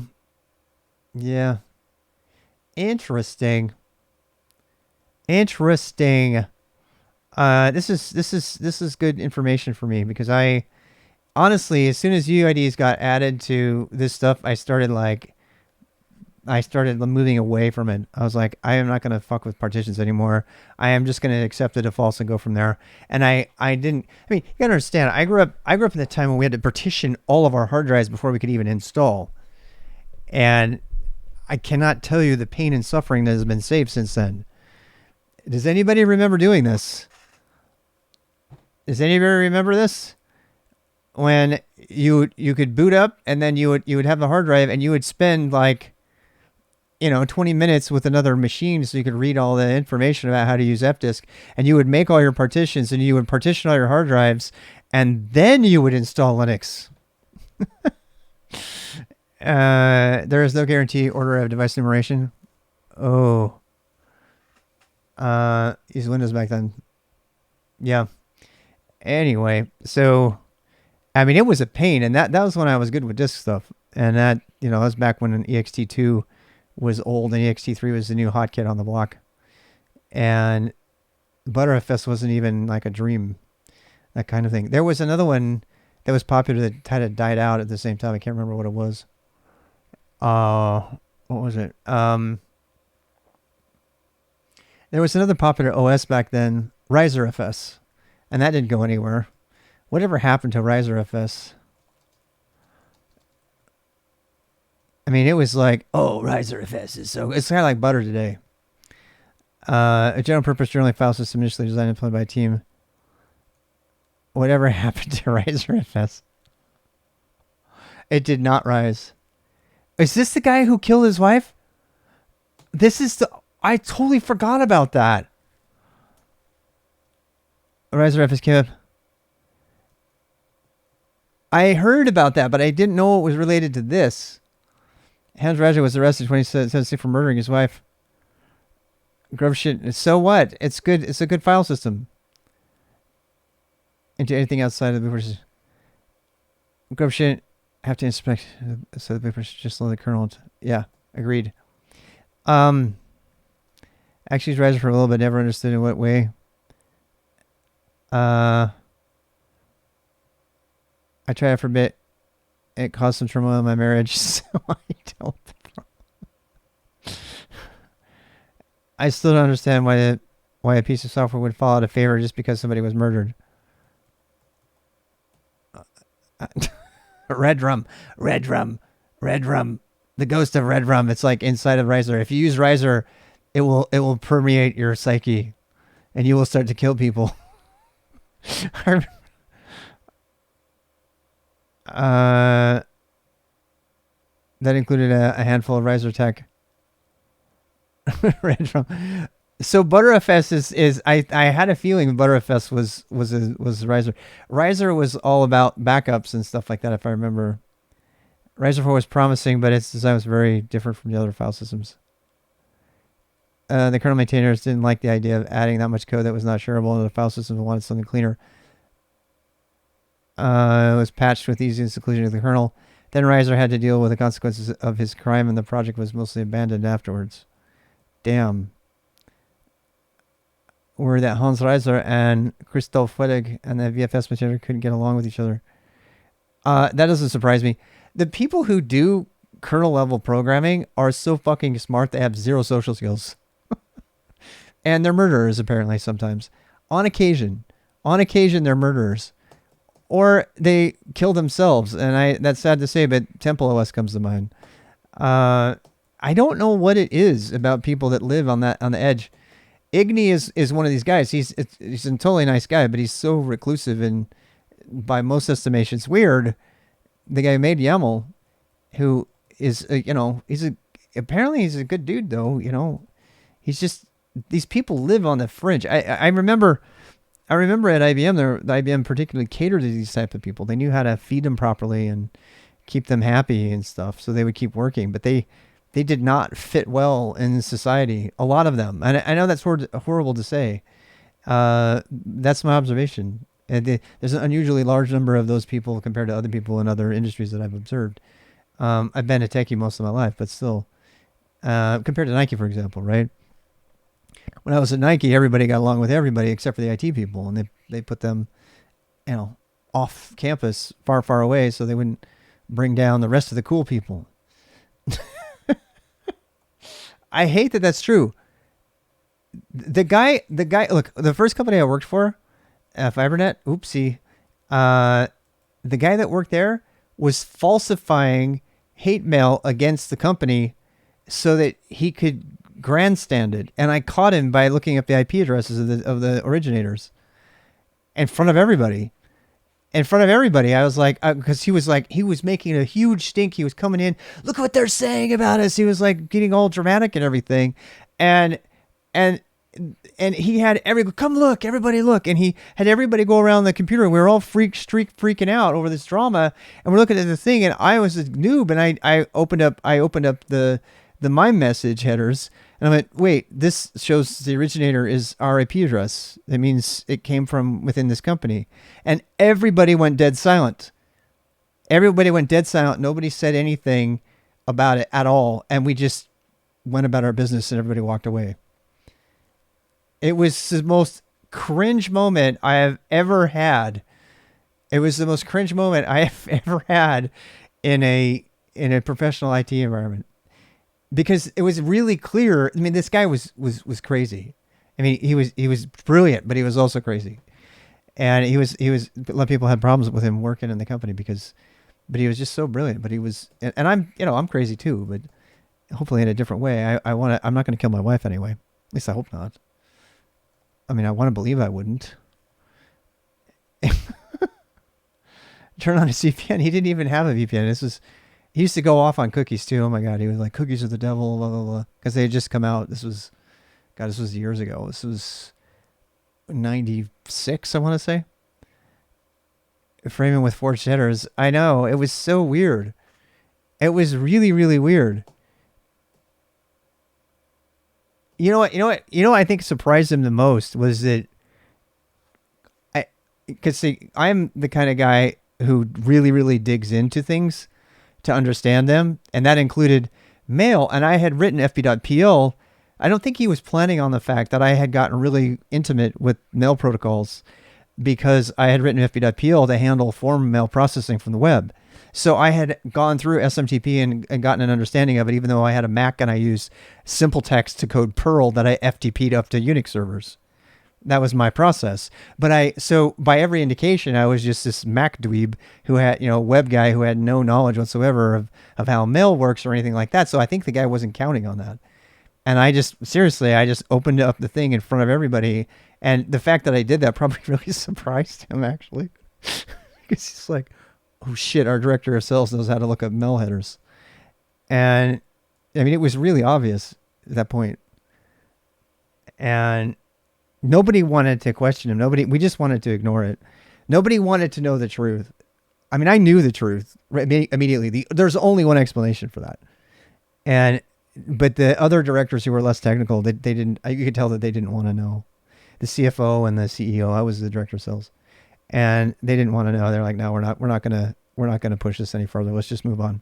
Everybody just move on, because they knew they needed the guy to have a company. The guy was the entire fucking company. He was the one-man IT department at the time, and he loved being the one-man. He was just so fucking crazy. It was just crazy. I don't know. Why am I talking about this? Okay, something else to talk about. RiserFS killed his wife. I was asking about it. There's a reason I got here, and it was based on technology. I promise. I was asking myself where RiserFS went. Oh yeah, it was a terrifying thing, especially since he was so out of his mind. The guy was really out of his mind. Yeah, there was only like 4 people. That's the only time I ever had to take unemployment, actually, because that company folded because nobody in Provo, Utah wanted to be on the internet, including Novell and WordPerfect, who told me to my face, "Why would we ever want to be on the internet? That's for," and I quote, "military and educators." As I've said before, I would give anything to have that recorded. That's what they told me, and I walked out and went, okay.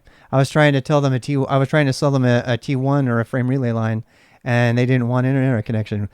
The executives that I met with at WordPerfect told me they did not need an internet connection.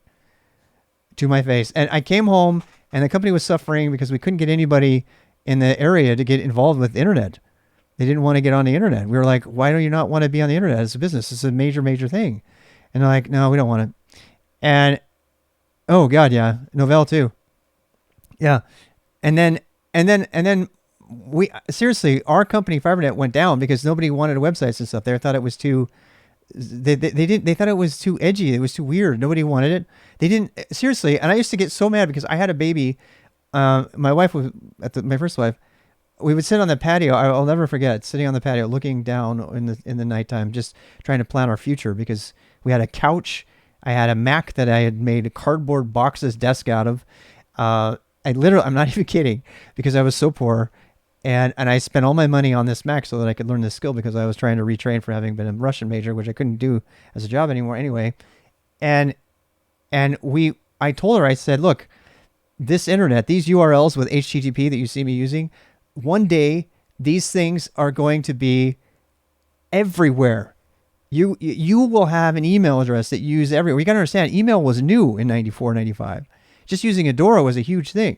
I used to tell people, it gives me chills, because I was sitting here. I remember sitting on the patio. It was like this apartment complex, and we were on the second patio, and we were just looking down over the cars and stuff. And it was kind of fall weather, actually. And she had a baby, and we were talking about our plans for the future, because we had a baby and a rocky future, and she had to put all her trust in me. She was like, I trust you. You're a smart guy. You're going to do the right thing. But we were Mormons, and so I had to do all the providing. And I said, I promise you, honey, this stuff is going to be huge. It's going to be the biggest thing ever, and we are on.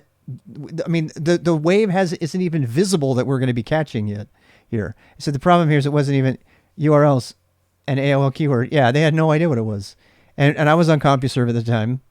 And, and I used a PPP connection to connect to FiberNet. That's how I found them. That's how I found, here's my company. You want to see? And they're still around. Yep. And I helped design the logo and everything. This is the company. They're still there. I still own stock in the company, but they won't give it to me. They won't give. I'd have to go to a real huge legal battle to get it. I still have the certificate someplace. Yep. I think I have something like 1,000 shares of original stock. I probably own like 10% of the company. They diluted it so bad after that. Anyway, so yeah, this is the company. They're still around. They're a little mom and pop ISP, um, and they're in Utah. And yeah, so this company opened right next to my apartment. Kind of like universe wanted me to work there. So I worked there. I got good. I learned Perl. I did the director of sales things, and I'm having this chat with my wife on the thing, and so then I was sent via AOL years ago. Be live streaming and a bunch of workers and they'll love me on the internet. Can you believe that? I mean, it was blowing away. So I told her, I said, it's just going to be big, I promise. And I mean, I wrote one of the first mail processing scripts in the world, fb.pl, which a bunch of random people were sending their web pages to for processing their forms and having them send them an email, like send us a comment, and it would go to them an email, right? And it was coming through my Mac, which I left on all day in my apartment. I'm not even kidding. I would have like thousands of people send their personal email through comment messages that would come through my system. I could have logged them all. And I said, look, I know that's not secure. I would tell people that. It's like, but if you want to add form processing to your web pages, you can send yourself an email through my gateway. I don't care. And so I said, I can't guarantee it's always going to be there, but and I put that up. That was one of the things that got me the job. And so we left. We went to Oregon, where Teleport had made the well. Not the well, but the internet. Teleport was a BBS before. At the time, BBSs were big, the well and everything. And Teleport was a local BBS in Oregon because Oregon is very, very, forward thinking when it comes to technology. And they brought about Teleport, and then they turned it into an ISP, and I interviewed for a Perl job, and they hired me for 30 grand, which at the time was a lot of money for us. And they apologized. They said, we know we should probably be paying you double this, but this is all we have budget for right now. And it was like a tiny team of like 20 people. One of my favorite times of all time. Free trial disk, yeah. And then Teleport blew up. They like 3 years later, they got purchased, and I got headhunted into Nike to be their webmaster from there. So, but I mean, here's a company that actually, we're talking about the exact same year that WordPerfect told me the internet wasn't for nobody. Teleport was blowing up in Oregon. So it's just a matter of like picking the right trend at the right time. Like RiserFS versus ButterFS versus ext4. See what I did there? I don't know why I told you the story. I just did. Honestly, all of this stuff, all of this like partitioning and stuff is bringing back old memories from when I was doing this stuff. I mean, I had to know how this stuff, and then these UIDs came out, and I'm like, fuck UIDs, I don't want that. So yeah, BLK to print the reverse thing. Let's see. Do we want to just do the defaults? We could probably just do ext4 with the defaults. I'm guessing we could probably do that. Yeah, I need to open that with sudo. You missed the boat on the early internet. Oh God, speaking of early internet, I mean, I was there when Mike Andreessen or whoever started Yahoo. It was just a bookmarks list. I remember this. Everybody on the internet was buzzing about Yahoo, and I went to Yahoo, and it was a web page with like 300 bookmarks that were organized. And this guy became like a multi-billionaire. He's one of the biggest venture capitalists now in Silicon Valley. I could have done it. I was like, why didn't I do it? It's like, no one's going to like pay a company for that. No one's going to pay venture capital for me to make a website that's got a bunch of links on it. Apparently they did. Not Mark Andreessen. I think he was the Netscape guy. I'm mixing my names up, but I can't remember. I remember seeing Yahoo as just a bunch of bookmarks. And it wasn't even searchable. And I was like, man, I could do better than that. I could at least make a CGI script to make it searchable. And that Amazon hadn't even showed up yet. When Amazon showed up and they were hiring Perl programmers, I was literally down the street practically, and I could have been on the ground floor at Amazon. And a lot of my friends did go up there, and I didn't. I stayed at Teleport, and then I went to Nike instead. If I had, I mean, you always got to wonder, if I had been on the ground floor at Amazon, when we were talking working at Amazon in '96. If I had worked at Amazon in '96 instead of going to Nike, which is what I did instead, you would be having a very different story right now. you would be having a very different story right now. I wouldn't be, I don't regret any of my decisions. The reason we didn't do that is I didn't want to take my wife away from her family. But if I was single and I was making decisions based on cash value and money, yeah, I wouldn't be in a closet in my house. Yep. No. Speaking of which, where's the vodka? Do I need to pause the video to go get stuff? How much time we got? Is it beer 30 yet? I tell you what, let's finish formatting our partitions before we get drunk. That's generally preferred. It's generally preferred to not be inebriated when you're formatting hard drive partitions. It's one of the activities you should reserve for. I mean, I don't care about the rest of the stuff, but that, yeah. Okay, so let's go get this ID. Delete DT space. All right. So we got to go get this, though. Let's actually do this. I'm going to do some things here.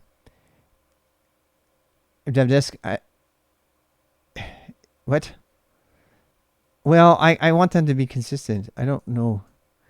ls dev disk by ID. Bang, bang, bash. Hey, there they are. We have Ada VM SATA drive. It's not that one. We have this one. It's not that one. We have UUID LVM blah, blah, blah, blah, blah, which is already here. And we have LVM physical PV UUID. It looks like it's not there. I don't think it's there. I don't think it's there. I think I need to do a BLK ID.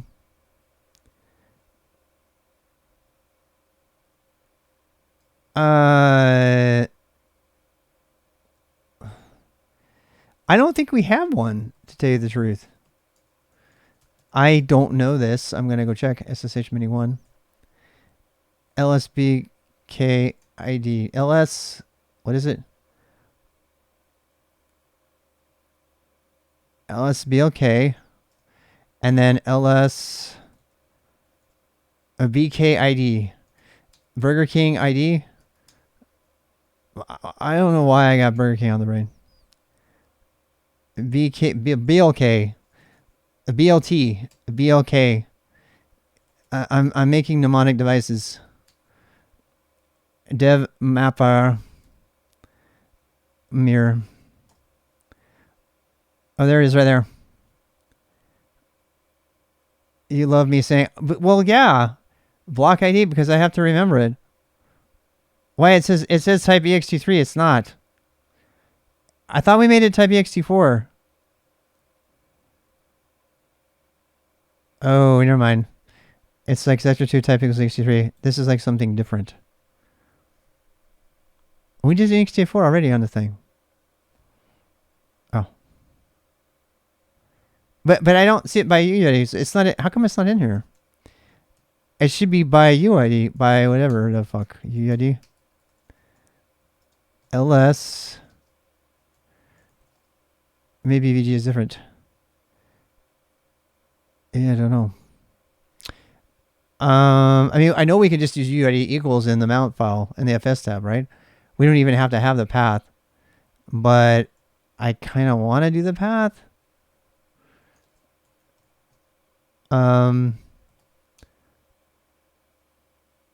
Dev disk. Oh boy.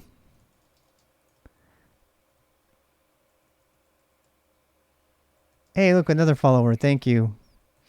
ls-l dev disk by ID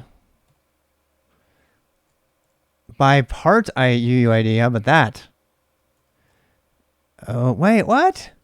How come these weren't showing before?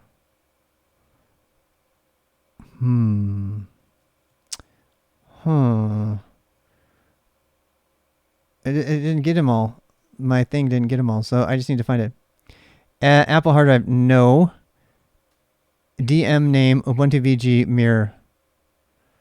There, it is there. Okay. So that is good news because part UUID would also be recognized by grub. What if I do this though? What if I just do...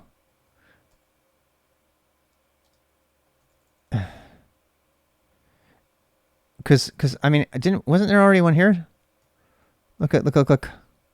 Look there, see? See? Wait. Why do we have two of those though? I don't know which one is which. It's gonna be DM-1. LVM. It really doesn't have any names. Oh, no. Is it the same?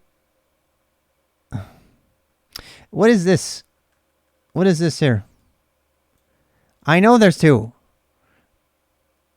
But what I want to know is which one is the UUID that I want. I'm pretty sure this is the one I want because the other one is already there, yeah? So...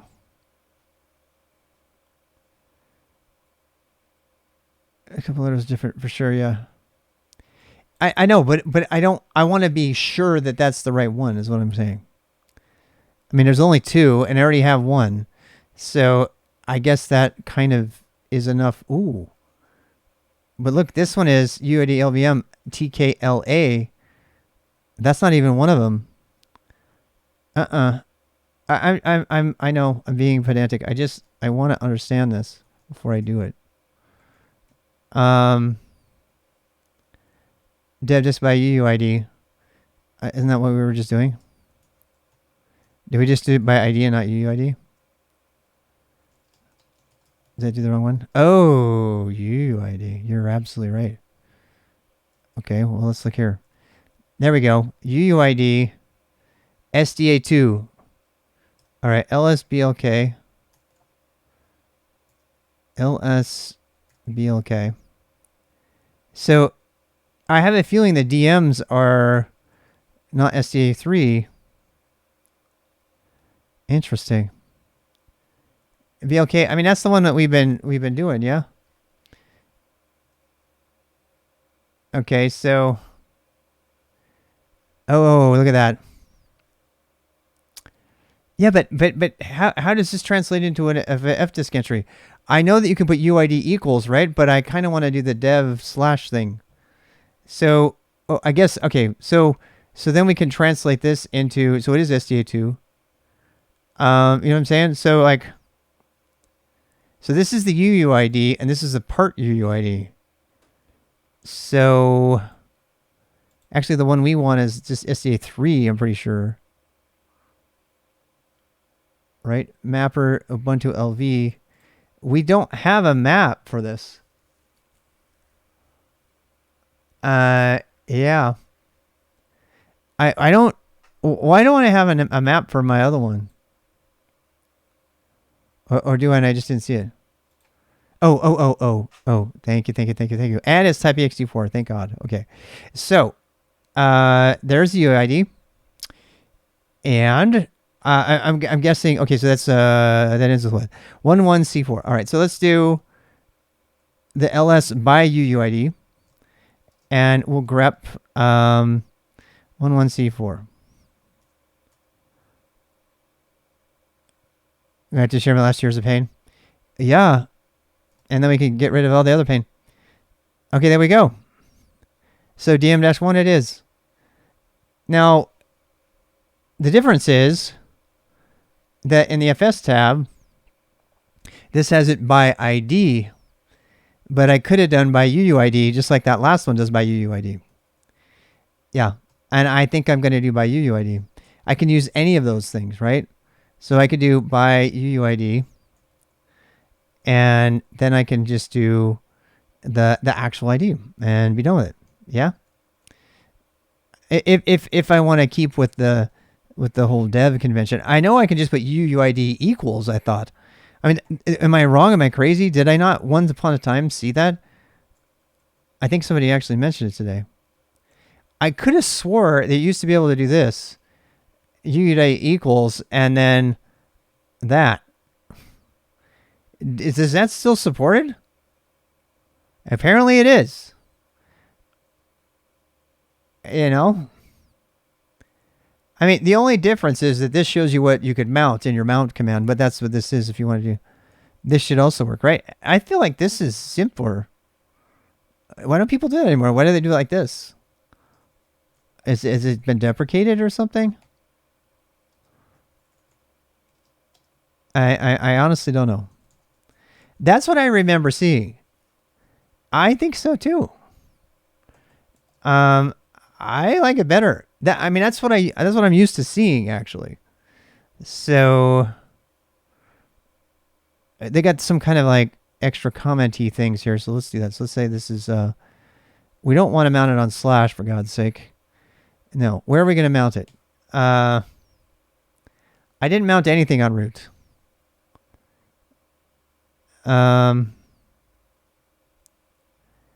It hasn't been mounted because I haven't run it yet. So we have to decide where we're going to mount it. We probably want to mount it in... oh, they're added from install, right? Yeah, from the rootfs for sure. We don't want it to be root. We want root to be here.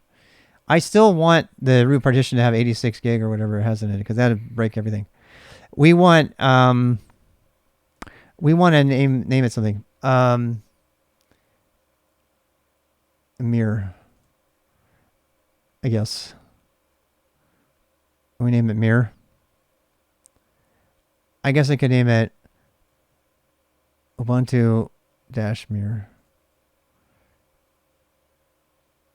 Source mirror. PKG mirror. I don't want to have to type that every time. Mirror it is. No, what do we call it? What do we call it?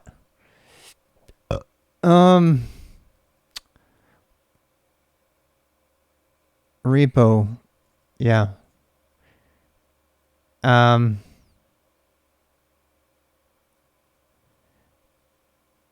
Yeah. Do we want to call it Ubuntu repo or just /repo? I think rest /repo is fine. Repo bepo. We're going to be NFS mounting it too, though. We probably don't have to do that, but we can do that. So I'm kind of afraid of it getting confused with like GitHub repos. You know? So let's do that. Let's say /mirrors. Yeah, and then we can put more than one there. I agree with that. That is a well thought out name. All right, so now I should be able to just sudo mount. Well, we need to make it.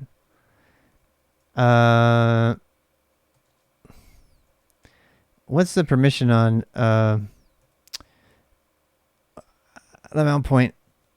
The mount point is going to be overrated. Doesn't it perpetuate the permissions on the mount point? I probably want to keep it root. Make directory /mirrors. Fine. What am I on? I'm not even on the right system. Rob. Make directory /mirrors. And then what? Then what are we going to do? We're going to /mirrors.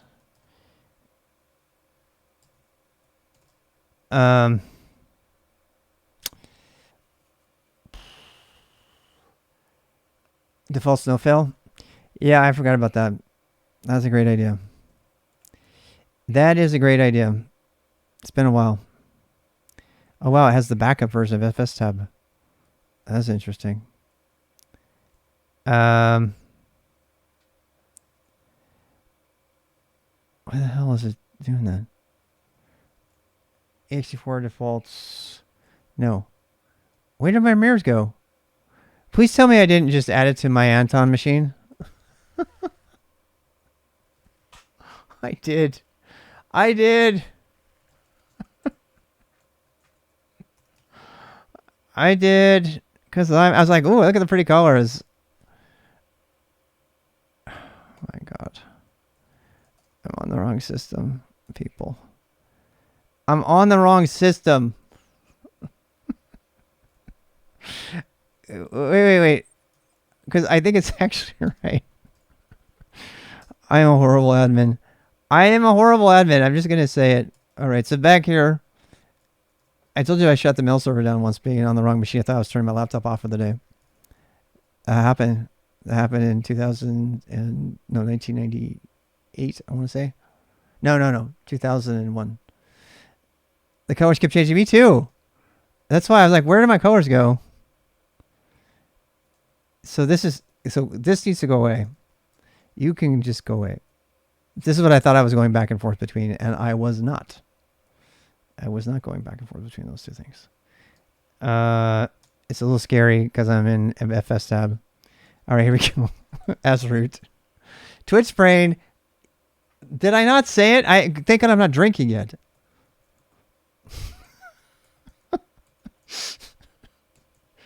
You laugh. Actually, you don't. You're not laughing right now. You're like, oh my God, this guy.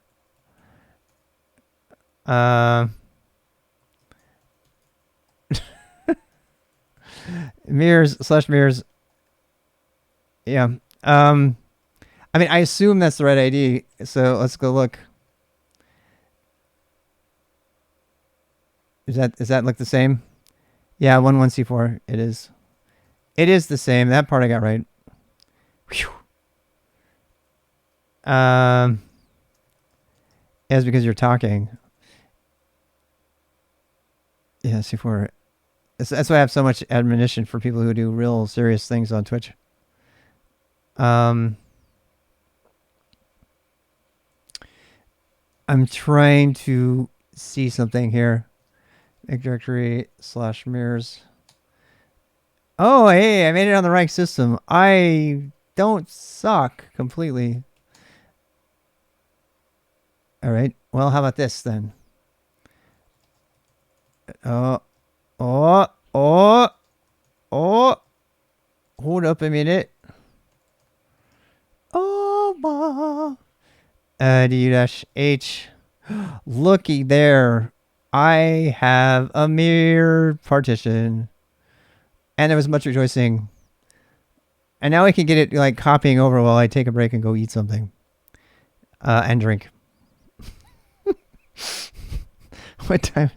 Wait, where's our tutorial? I lost track of it. My tutorial is not here. All right, so that is the thing. That's the thing. That needs to go away. I don't know why that's still open. That needs to go away. And there was much rejoicing. Yay! All right, so we're gonna do links. And I forgot how to do the bookmarks. Links users, keystrokes, line editor support. How about links? Where's my bookmarks? I forgot how to get to the bookmarks. Keystroke commands. Bookmarks. View the bookmarks file. V. Getting started with Swagger. Look at how many I have. Look at all my bookmarks. How to mirror the entire Ubuntu software locally. Enter. Yep.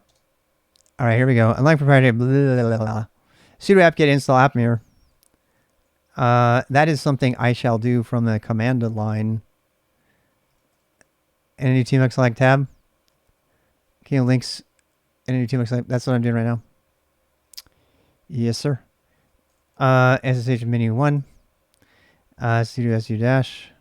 Actually, no. Let's just do sudo commands. For a safer society. Sudo for a safe and prosperous society. Get -y install app mirror. We're just going to trust it here. Yeah. I mean, lots of tabs. Can you open a links link and new tab? I'd have to code it though. Yeah, I'd have to code that. Pending kernel upgrade. Okay. Damon's using outdated labors. I don't know why it does that every time these days. Your VM guest. No VM guest. Okay. Lots of tabs. Well, I just use panes in Windows, so yeah, I don't know. No. Generally speaking, I don't. I probably could. All right, so make a directory. It says just for the repository which you're going to download from the internet. Did that. Now edit the app directory, app mir config. Wow, this seems fancy. It's like official. It's almost like they want people to mirror their stuff. Gedit. I'm sorry, that would be a no. Set the base path to where you would like to download repository archive. Okie dokie. To restart services. Is it? Yeah, it's a new thing that I'm not used to. Oh. Why is it getting artful? I don't want artful. I just want jazzy. Why is... Are we on artful right now?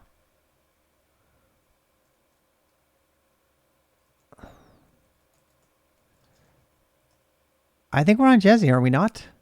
LSB release. Huh. Neo fetch. 22. Is it in isn't it in no, Uname never has it. No, it's you have to like what's it? MOTD or something. But MOTD is like a bunch of direct files now. Is it Etsy? Yeah, it's one of those. Etsy OS release. Jammy. I thought I was on Jammy. What the hell?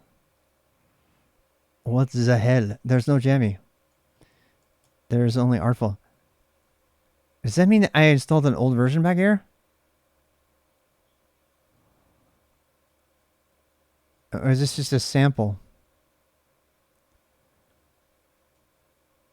Huh. Set the base path where you'd like to download the repository.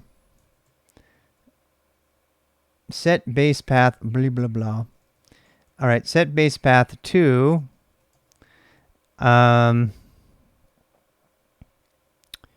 apt-mir. No, we're going to... Oh, we should have put it in Varspool. I feel bad, but I don't really. I'm on the mini. Yep. Yep. Mirrors. And... I see. Put a comment from the following lines that we don't really need. Restricted multiverse, precision proceeds, blah, blah, blah. Save and close the file. Then run the app mirror to start the repository download. You may also want to enable the cron tab entry in Etsy mirror list. Is that really it? But I don't want the art stuff.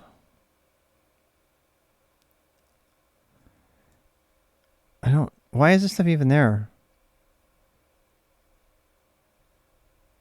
You know?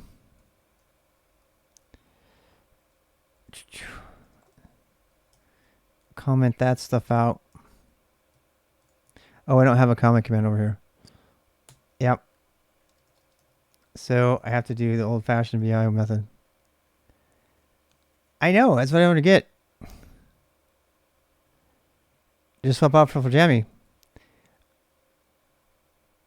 What I don't understand is why it made it in the first place. Because my OS on here is not... I mean, maybe it has, like, detecting it, you know? It's Jammy. Yeah, I think we're just going to... I think you're right. Let's change Artful to Jammy. Artful... Whoops. Jammy. Jammy, Jammy, Jammy, Jammy, Jammy, Jammy, Jammy, Jammy, Jammy. All right. All right.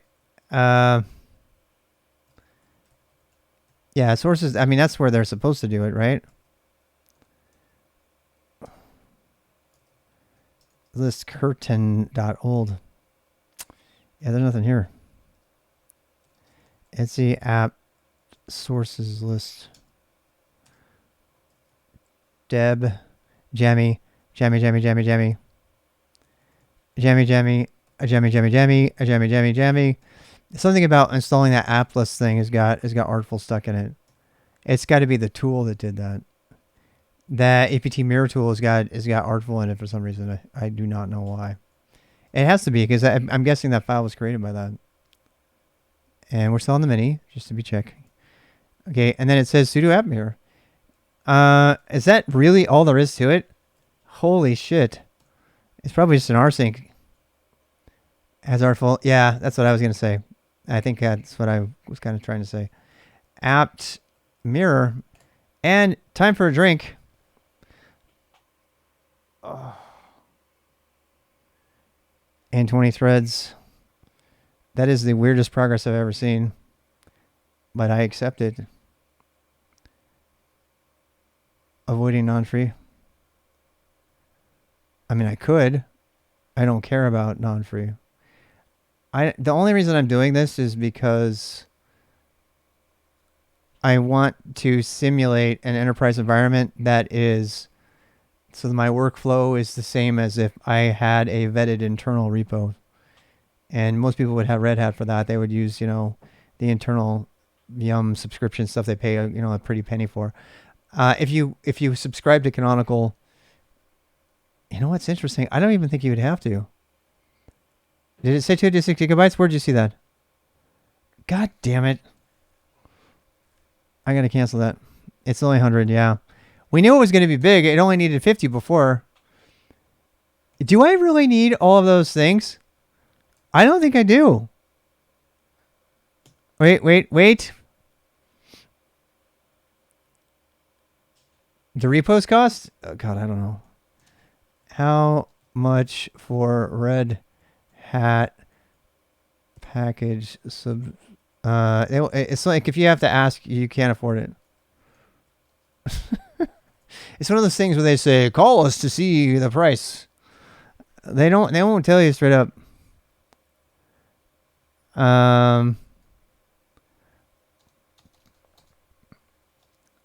It's like, because it's enterprise, it's like that crazy ass enterprise money. Powers the applications that run your organization with control, confidence, and freedom that come from consistent foundation across a hybrid deployment. Red Hat is a trusted partner for more than 90% of the companies of the Fortune 500. Fuck everybody else.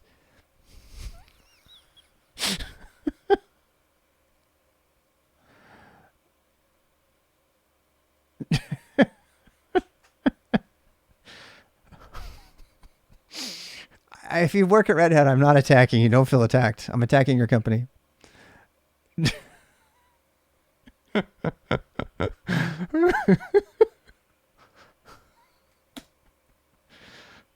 Designed for purchasing matters with those within procurement function. Within the procurement function. What do you do for a job?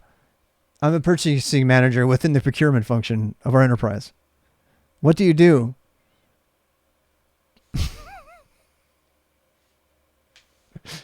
It's not it's what you're part of. Look, you can be a sex worker and be a good person. That's what I'm trying to say. You've separated yourself from what you do. And that's fine. I just watched I wasted 90 minutes of my life watching something called Grindhouse Movies. And it was a documentary about how the exploitation movie industry came to be and then how it became mainstream. It was really fascinating. But the people who directed those movies, they were totally capable of dismissing like what they did from themselves, which I don't know. In the future, they are golden. Yeah. No, I mean, look, if I was a CTO, I would buy Red Hat. I'm not even going to lie. If I was a CTO, I would buy Red Hat all the way. Because when shit hits the fan, guess who I can blame? Red Hat's going to get sued, not me. Historian's latest video, I have not. Oh, Historian's pretty cool. Did he do a new one? No cost Red Hat Enterprise Linux. It's free for devs. Yeah. So wait. Are you saying if I had gone with Red Hat, I could have had my own internal package distribution? I'm not doing Red Hat. No, I would, yeah. If I was running a big company, I would probably do Red Hat internally. I don't know if I was running a medium to small size company, I would do Ubuntu. That's what I'm doing right now. Nobody ever got fired for buying IBM. Man, you must be old. You must be old. So, but it's true. And Red Hat is IBM now.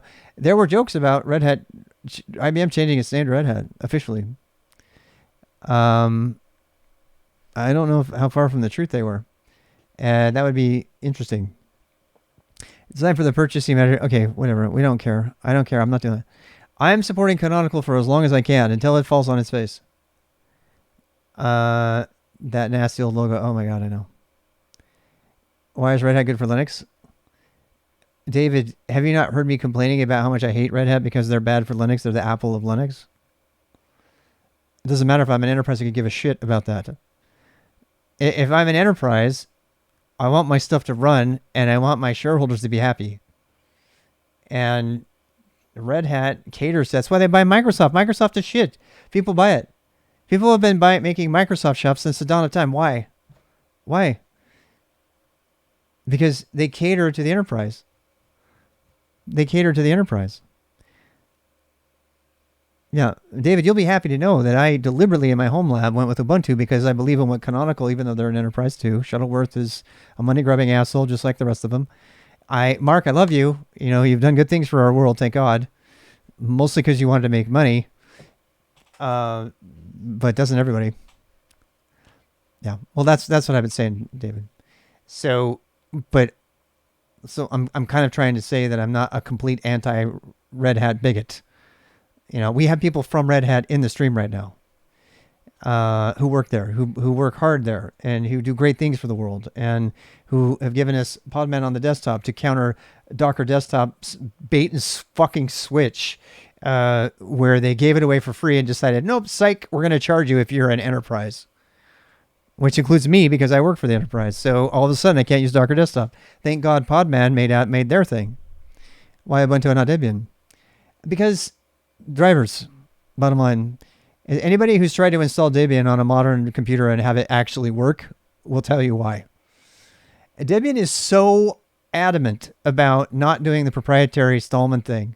You know, they're staying with the whole Stallman-esque kind of attitude that the shit that they make doesn't run on modern hardware. And they will holler and holler and holler about how that's not their fault. Doesn't matter. It doesn't fucking work. So, you know, at the end of the day, you need sort of this delicate balance between an NVIDIA that regularly produces quality drivers for their proprietary hardware. I don't like it either. They just open them to open source finally. See, that's how you do it. That's what you do. You schmooze them, you wine them, you dine them, you let them have their proprietary stuff in your distro. And then eventually they come around and they see, hey, we can make money without having to make it all proprietary like NVIDIA did. And NVIDIA is still the king of the castle. And now they're also have open source drivers. But look at how they had to be schmoozed and allowed to come along the path. If you come at them like the FSF and say, you are a horrible person, you suck, you're a proprietary piece of shit, which I used to say, then they're not going to come around. Look at Microsoft. Microsoft is a totally different company now because they've allowed them to change, and they're not great yet. I mean, they got problems, right? So it's not black and white is my thing. And Debian is too black and white. I love Debian. I love it, love it. But it's so fucking black and white on this particular point that they have actually hurt the Linux community.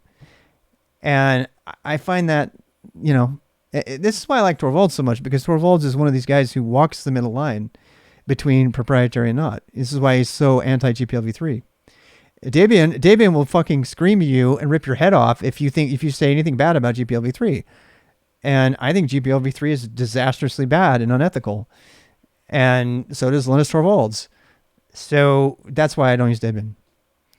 Because they're so hell-bent on their agenda that they can't get off of it and make stuff that works for people and partner with companies. God forbid we actually partner with companies, you know, and they're just so dogmatic in their hatred of corporations. And believe me, I mean, you've heard me rant about Apple and IBM and everybody else. But they're just like anything else that we've got to allow them to change, and that's not going to happen if we keep, I don't know.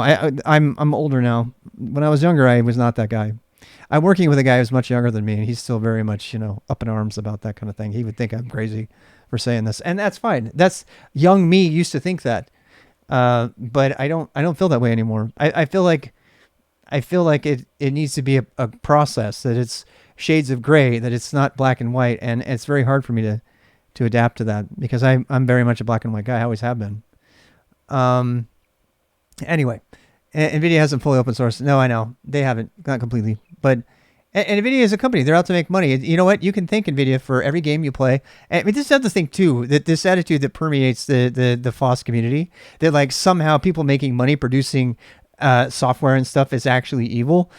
It kind of rubs me the wrong way, because yes, there are monopolies. Yes, they're taking advantage of people. Yes, they're doing corporate practices that are totally unethical and sometimes evil.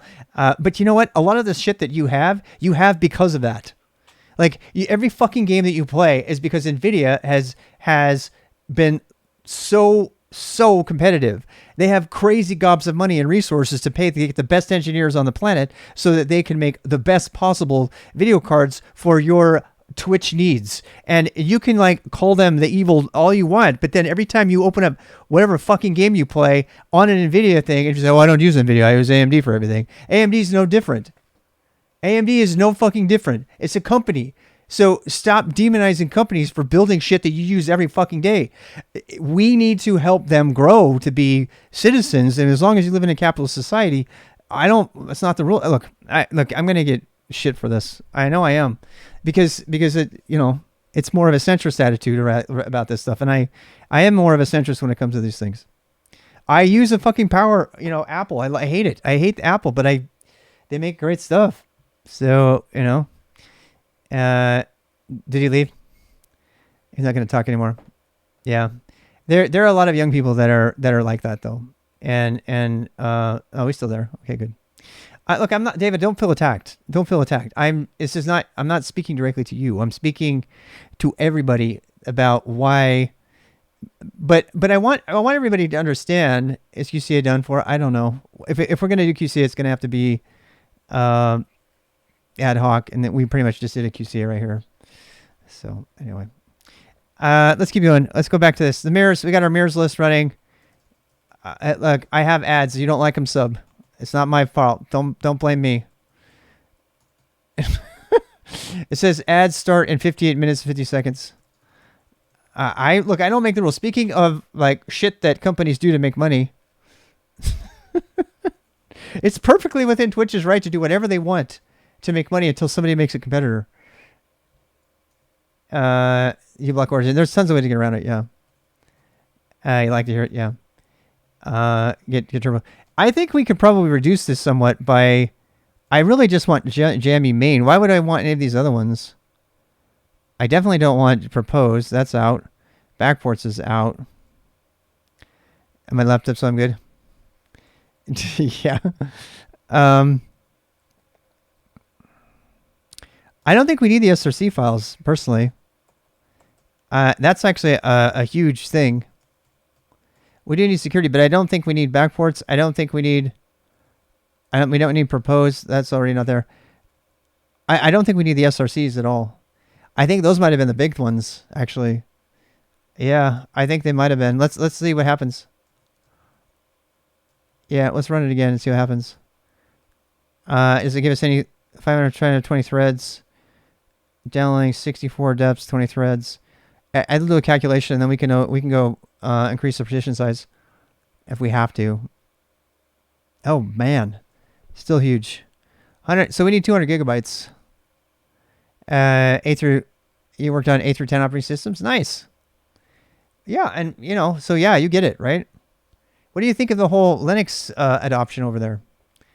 I have told people before I would openly work at Microsoft. I have no problem working there today. In the 90s, Rob would shoot this Rob for saying that pretty much because he was so up in arms about Microsoft. You got to understand, Microsoft's business practices in the 90s, you want to see unethical and fucking evil? You probably didn't care because you're an engineer making great bank.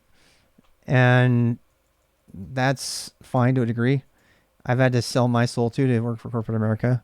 At least I believe in the company I work for. That's for damn sure. I really believe in them. They're doing great things. Yeah, I mean, they're all doing things. Anyway, question. How do I extend my partition? I need to do that. I don't know how. Extend existing logical. I could probably just delete the other one and make a new one. LV extend. There's a thing for that? Oh, God. You're the best, Kevin. You're the best. Extendio. Is that actually a thing? Who do I believe in again? What are you talking about? LV extend. Existing volume. LV extend last night. Works well. Nice. I have not used a lot of these newfangled device toys, and I'm still old FDisk dude. I'm a FDisk boomer. I'm not kidding. So I am learning the new ways. This is why I have a lab, so I can learn the new awesome ways of Ubuntu, which, by the way, I have really dove into Ubuntu, so I just want to put that out there. What do you think of Suzy? Suzy's actually another. I've heard Microsoft's got good relations with Suzy. For Linux Netlink sockets? Really? Wow. That's interesting. And FreeBSD is cool too. I have a FreeBSD in my network. Yep, my OpenPFSense. My OpenSense. Yep, I love it. I love that little gadget. All right, so let's do this. Let's do LV. Let's see. Man, LV extend, because I don't know what the hell I'm doing. Extend, allocate, debug, drive, force, quiet, refresh. This is not helping me. I want an example. There we go. All right, so extend the size of an LV by 504 megabytes using a specific physical volume. Extend the size of a logical volume by the amount of free space on the physical volume. LV extend, blah, blah, blah. Logical volume. Oh, so we have to have the volume group. Plus 16. Dash L plus something. Yeah. All right. I'm going to try it. LSBLK. Logical volume extend. Dash L plus 100G. Can I do G? Can I do G? How about G? It has 100G. No, I need plus 100G. I only have it 200. Dev asking, why is it doing dev? On physical volume. See, because the physical volume is SDA. So, yeah. Yeah. What is the plus 100 free? That just grabs it from anything, right? Oh, that tells you where to get it from. So, you know what? I did this the other day. I did it. I now I'm remembering it. Yes. Z edit volume. I know there's something in about their creation. Look at the full volume, Kubernetes. Just volume claims. No, that's not it. No, I don't have anything there.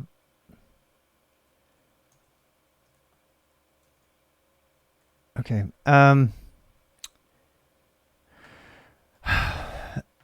Let's see. Okay, so we're gonna do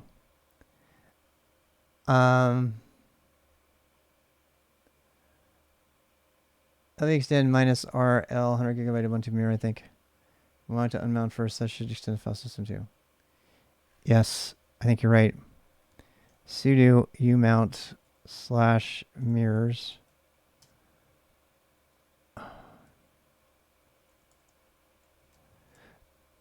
Yep. And it's not mounted anymore.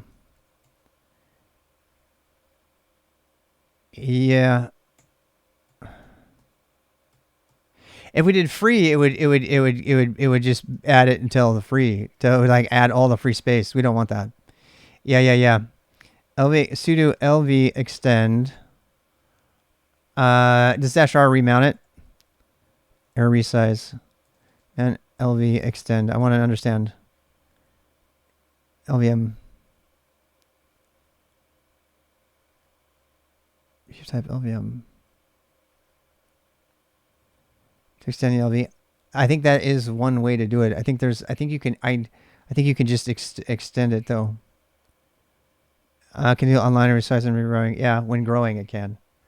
Yeah, that part I remember. So resize FS. That's it. That's the magical R. Oh man, this is very helpful. All right, so sudo LV extend -r to resize the file system because it's unmounted.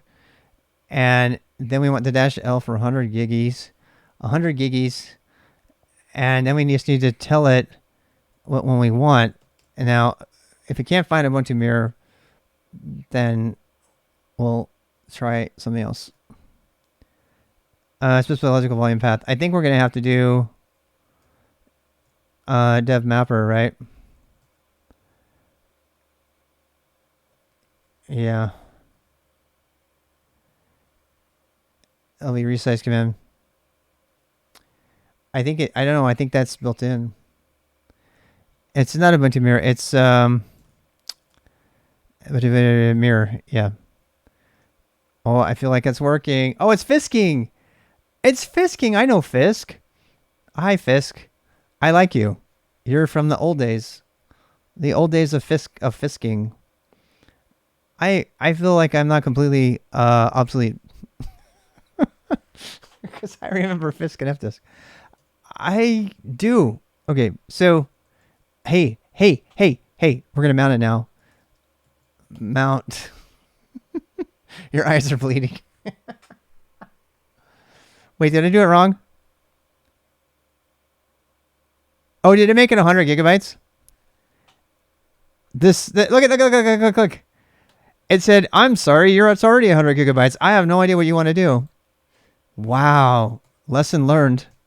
Lesson learned, people. So glad I didn't make it lower. Can you imagine if I had made it lower than that? That would have, like, if say I wanted to add like 10, should we try it and see what happens? You dare me?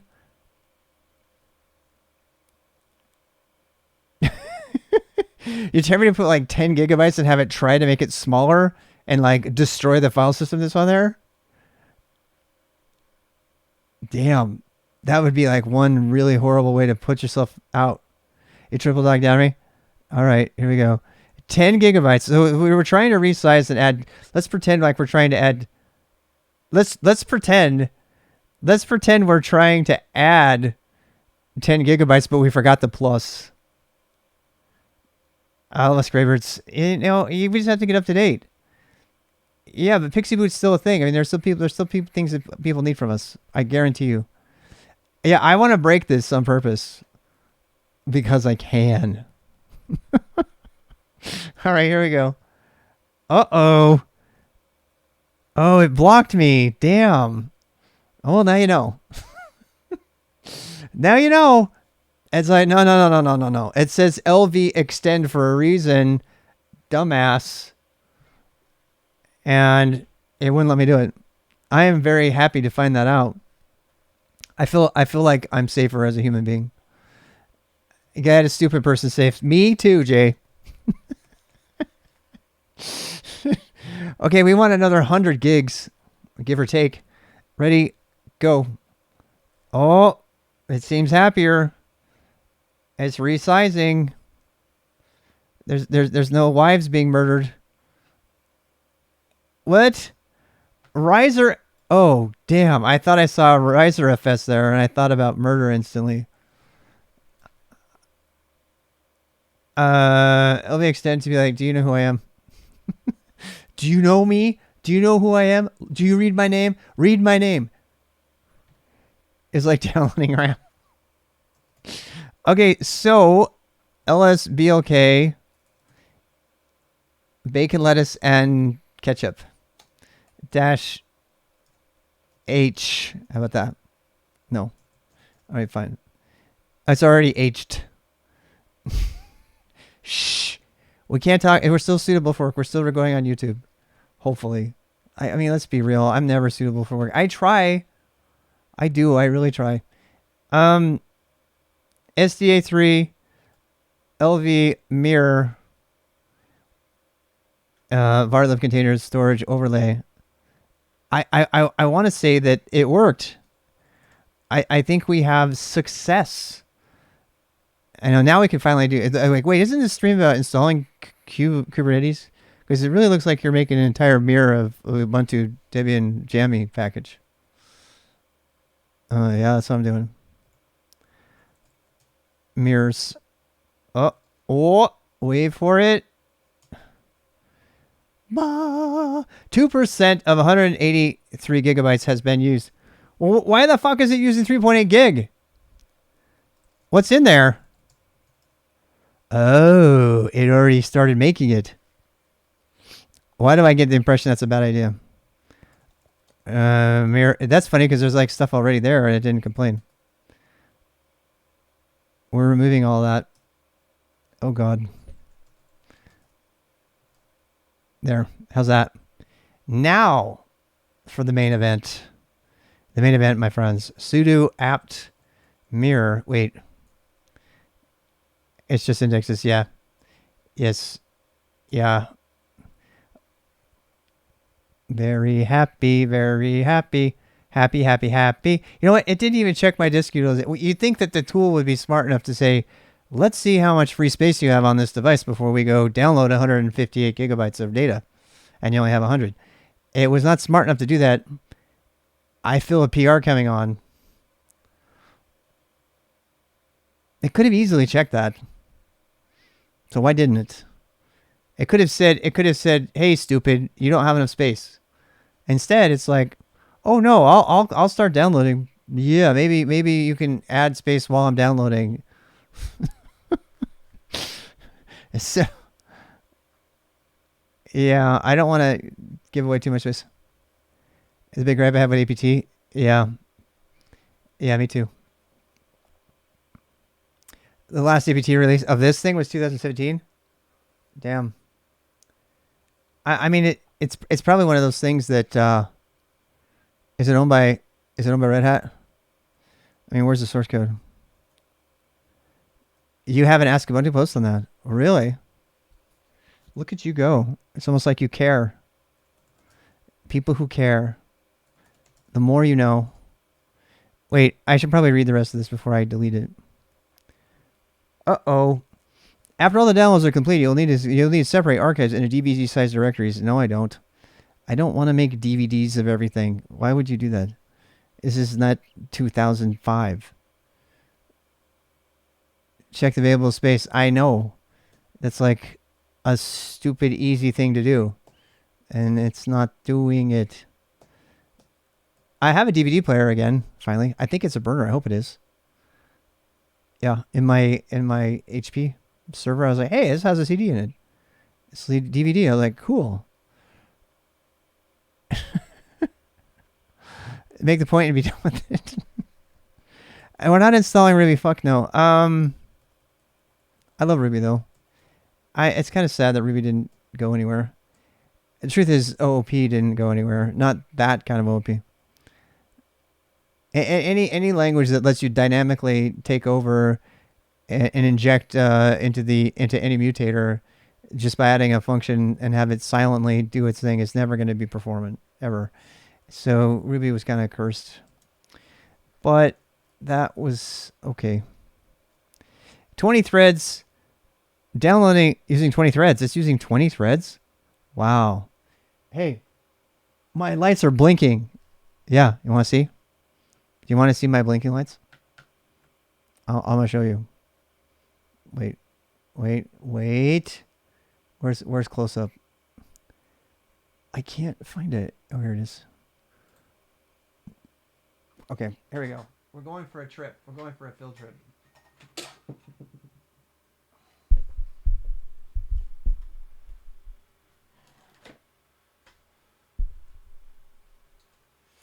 Oh God! Wait! My cable is like encumbered. Blanky.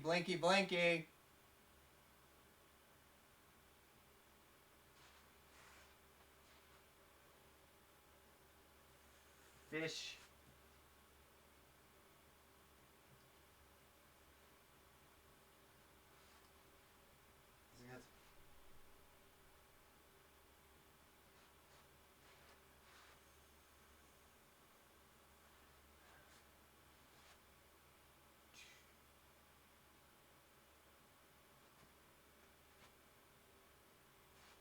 Do.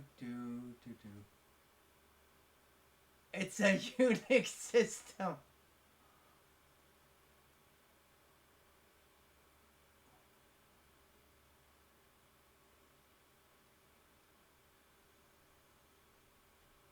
Can you tell which one it is?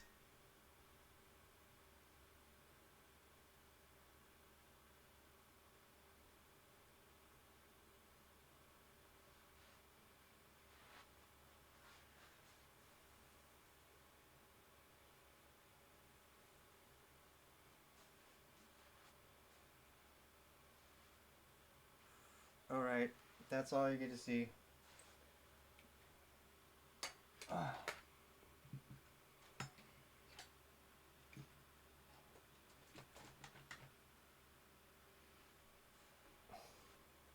Oh.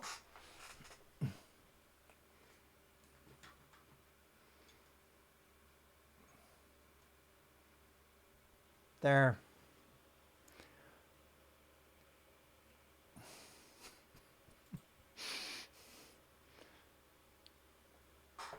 Blinky lights. What else are you gonna do? You're gonna watch the blinky lights. I mean, YouTube probably wants us to just look. If you're on YouTube, fast forward this part. There, fast forward it to the part where everything's downloaded. It might take a while. There's server rack LED using the server farm. Server rack LEDs, just for the LEDs. Wouldn't that be interesting? They're pretty low power LEDs in general, right? I mean, that's what I've heard. They're like really green LEDs in general.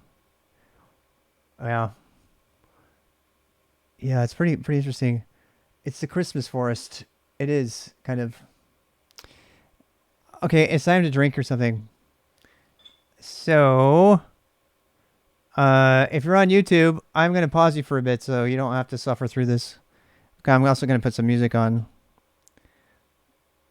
All blinky lights. We're back here. We had some fun just relaxing and drinking wine and eating hummus and talking about art. Planning Saturday or Friday. In case you're wondering, I'm going to just say this for everybody. I know my schedule changes all the time, but we are definitely going to go get barbecue in Mooresville and go to the art show and maybe do a little bit of skateboarding on Friday if you're interested to come by. I do sometimes do IRL streaming. I've cut back on IRL streaming because of the cost. It does cost quite a bit to do it. It costs me $150 or so a month just to do 7 hours of streaming a week. So that's one of the reasons I don't do sunsets anymore. But that is there, and I just want to put that out there.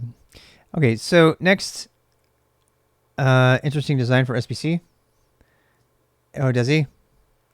A Pi killer. There's been a number of like things that have come out. Oh, I've seen the Zima already. Yeah. I've seen the Zima before. Yeah, it's a good thing. I watched this whole video once. Yeah. But these days you can get a small computer for cheaper. So anyway, we're back to it. We are currently in the middle of making our own repo, our own mirror of of Ubuntu. But in the meantime, while it's doing that, wait, are we done? It seems like it's kind of winding down. What the hell? Did we time this right? I think we did time it right. Yeah, I mean, there's a few things out there. Right now, it's cheaper to buy for the power. It's cheaper to buy like an Optiplex, like I did. Post mirror script test completed. See above possible errors. There are no errors. Yay, team. Can it open mirrors post mirror.sh? Why would we do that? df-u. No. du-h dot. Wait, we just want the total. What, isn't it T? What's the total? I forgot. Address directories. Total. Grand total. C. Oh, god damn it. Grand total 159 gigabytes. Okay, so hey, there we are. We have a mirror. Okay, so let's go back to our log. So what have we done so far? We created groups for the minis. Created a Ubuntu server a Jammy mirror and partition for it. And I think we're going to actually write an ad hoc script really quick to change everything to use the new localized mirror. I've never done that, but we're going to do that. So I don't know what else we need to do for that. What's running on here? So notify, what are we on? Mirror? Okay, so we've got, I'm trying to see if there's already a web server on here for the internal stuff. We just have SSH. We don't have anything else. So that's interesting. I mean, how do we get to the mirror is my question. So I feel like that tutorial kind of left us hanging there. I didn't really say how to do that. This one here, how to mirror the entire buffer. So this is for us to put on DVDs, but I actually want to set up an actual mirror. So let's go do. We gotta do that. I think we still have to set up an SSH server. I mean, I think we have to set up a server. I mean, the reason we're doing this is because we want to simulate having our own host internally that's been vetted or whatever, and stuff. Hosting own Ubuntu mirror, and there was a tutorial. Ubuntu mirrors, how to run your mirror. It's actually quite easy to host. This is the one we just read. Oh wait, maybe not. Is this the same one? How to change deb. Enter code. Use mirror protocol. The student said this is different. Did we get mirrors and mirrors.txt? Yeah, we were talking about Raspberry Pi alternatives during the break, and they're still chatting about the Zima. You can see a list of available Ubuntu mirrors. We got that. Net select. Hosting on Ubuntu mirror. Wait. How to use PC Duino.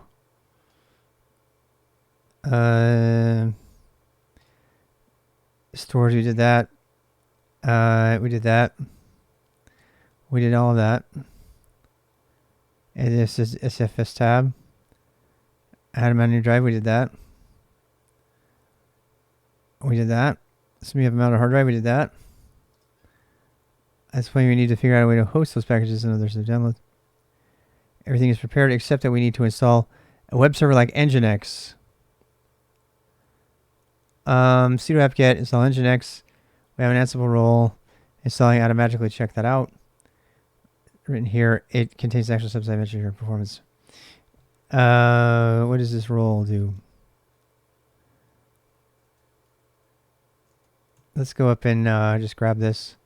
Go look at this one.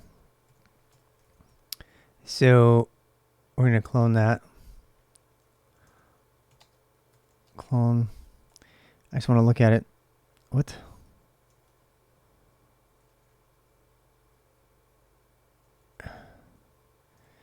nginx. All right, so this is what's in here. Ansible config roles equals dot files handlers test templates test.yaml head fastpass CGI. So we have to set up a whole CGI script for this.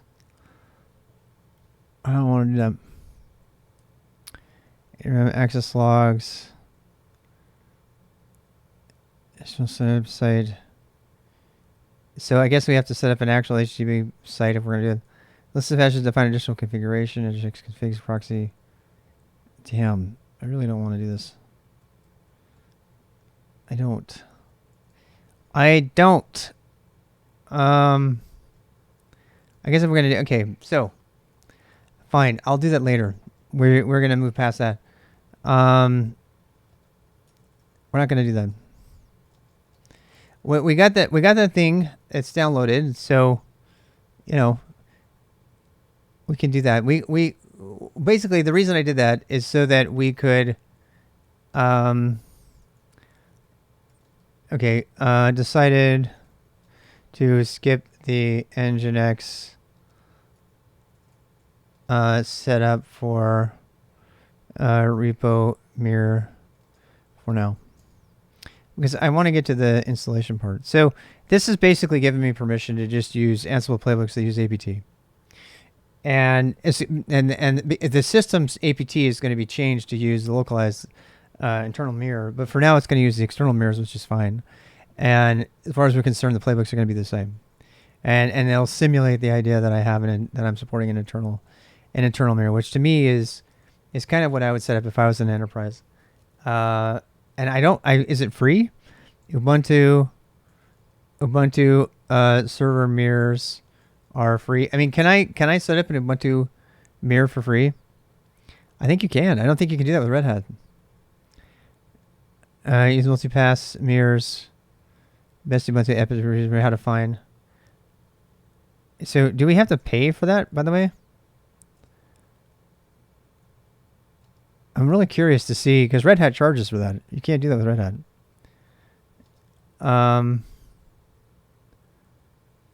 Homelab, set up to remote mirror server. Mirrored whatever. Yeah, and we need to do a DNS and all that. So I'll come back to that, because I do want to do core DNS and set up a true DNS server. Not just an unbound server. You post the link way up in the chat. To what, Mossy? How to set up the mirror thing? The nginx stuff? Yeah, I don't see it. I might have refreshed. Ubuntu Pro. Oh, yeah, let's read this. Let's read this really quick, because what I just did might be a violation of licensing if I did it for a company. So I really want to know that, because I like to emulate what I can do. Enterprise repos. 10 security code. Ubuntu Pro currently in beta. Ready to Ubuntu Pro beta. Discover your step.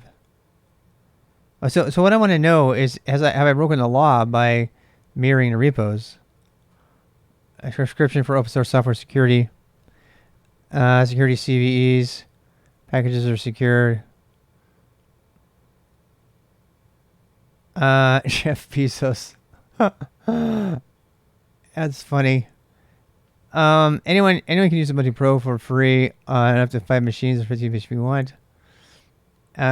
Trial at no extra cost for existing Ubuntu Advantage customers.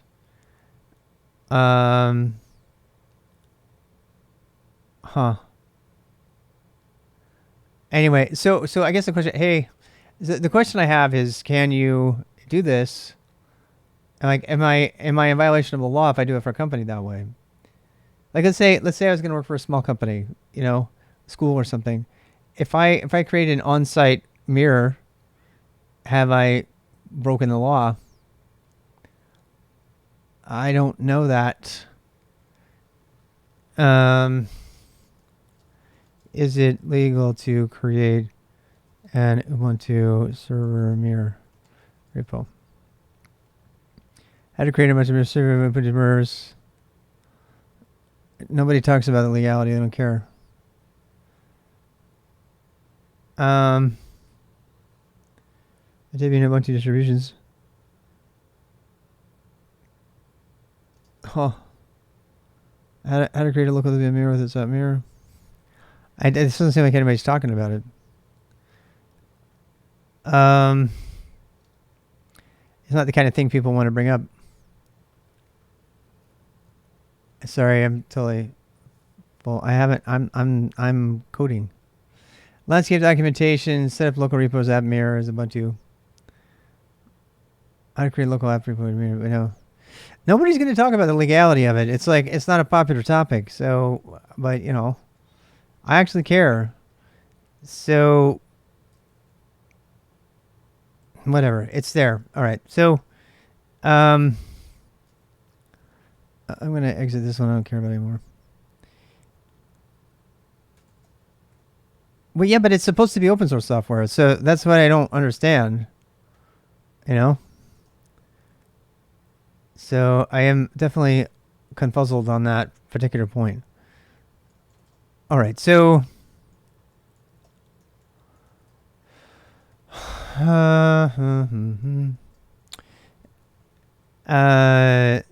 I don't know about that. I don't know if you can actually distribute the entirety of the Ubuntu source code database without it, ruffling feathers somewhere. Not a legal advisor, of course. So anyway, what are we doing? Good question, yeah. I'm waiting for my wife to come home is what I'm really doing. But decided to skip the nginx setup for repo mirror. Okay, we did that. So let's go back to installing our cluster. So if we go back to our website that we started from, we have this. We have this installation, right? So, and we can go do these things. We can get kubeadm on here, no problem. Now, see this thing right here? You know what? I realized I didn't even help myself here because we're still going to have to add a proprietary source to this stuff.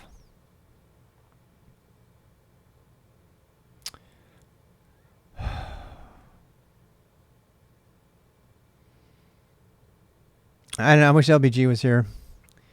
I wish LBG, I miss you because you are the one who got me to do debs, and I understand your logic for debs, and I buy into it.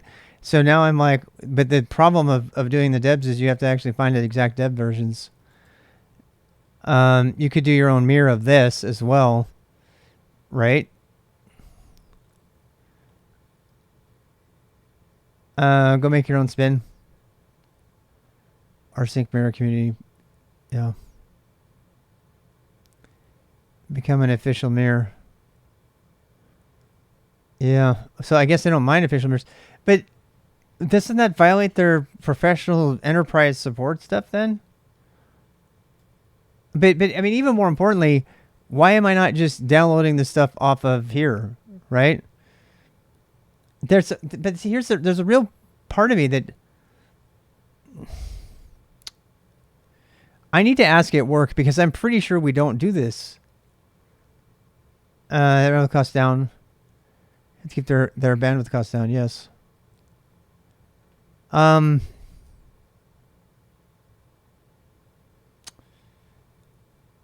long as the security team is okay with it.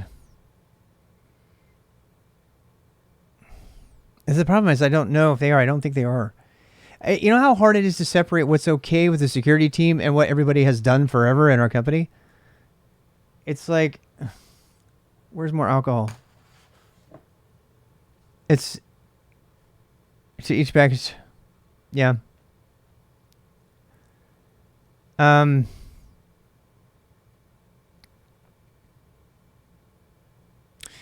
Okay, I give in.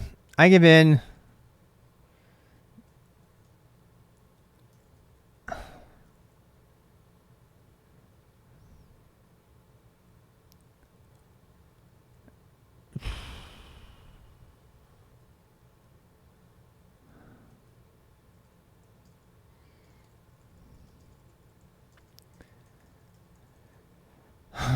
When I come across them, I put them in a .files repo.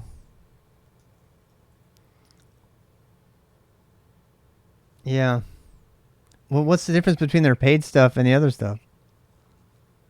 I don't get that. Like, let's say I'm contracting, I'm advising for a small company. What would I do? Would I just use stuff on the internet? That's actually what I would do. I mean, let's be real. That's what I would do. If I was setting up a small company and I was like the IT guy in charge, I would be cutting corners and I would not be paying for the fucking subscription, and I would use everything off the internet.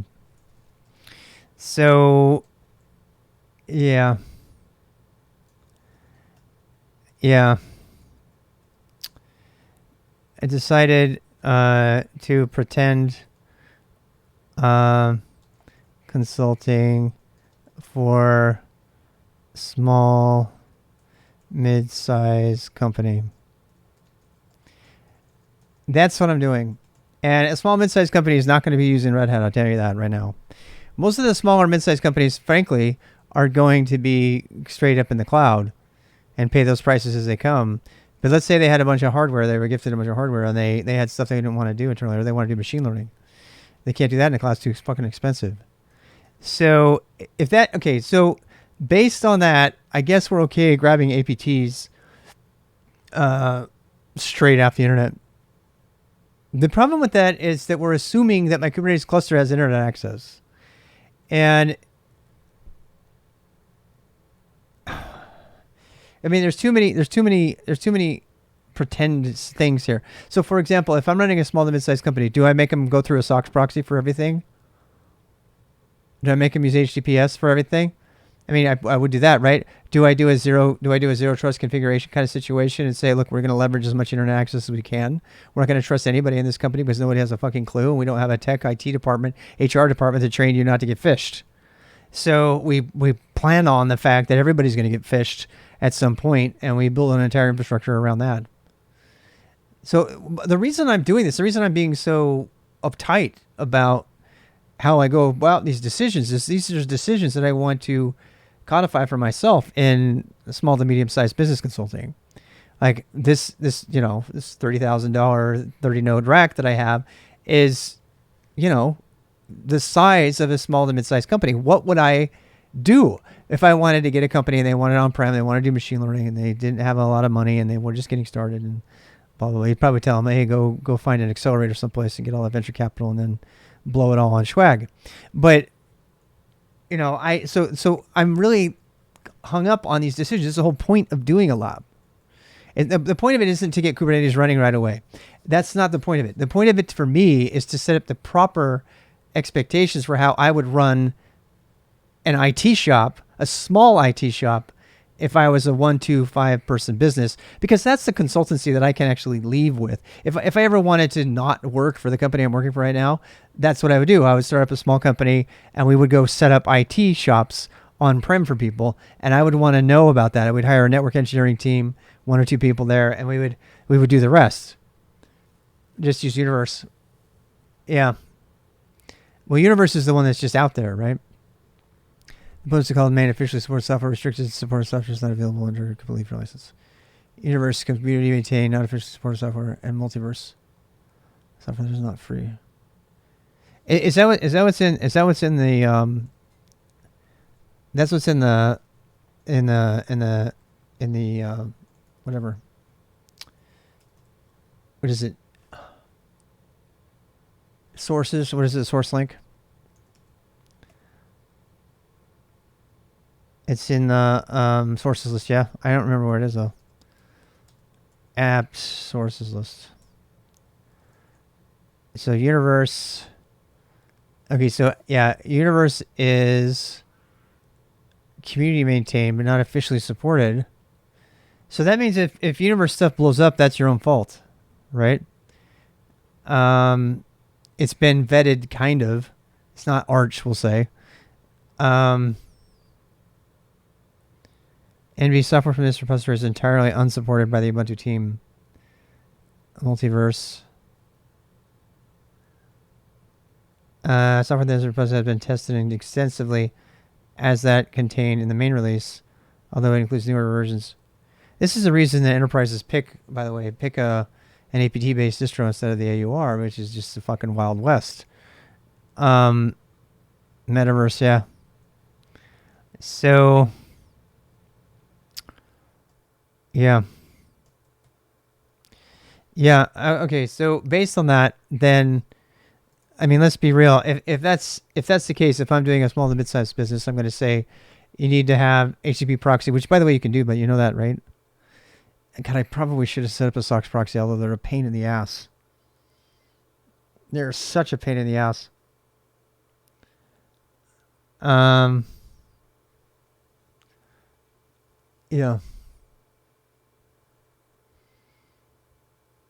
I don't even know if I would use a SOX proxy if I were deploying a mid-sized company. I don't think I would. This is where I miss Tony Flies, probably, watching Anya or somebody. I really want to have a conversation about that. Like what is the best for, like a small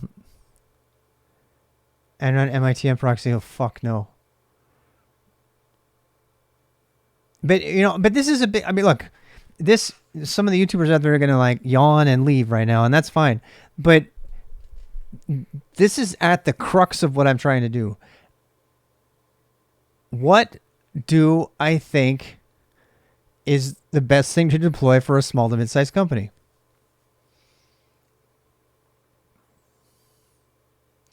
If I were in business, which I very well could be eventually, if I were in business, get to work yourself. Good night. Yes, go to work.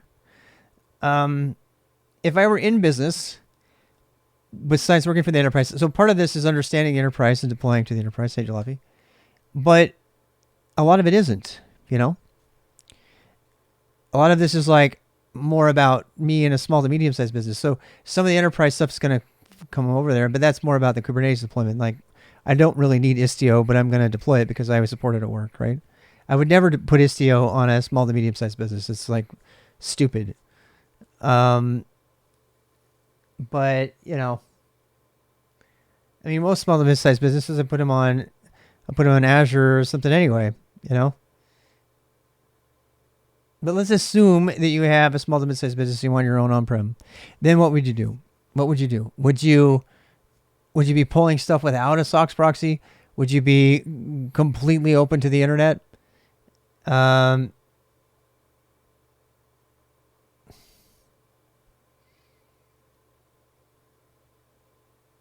don't know. I don't know. That's a thought for another day. I'm just going to put that in the log. The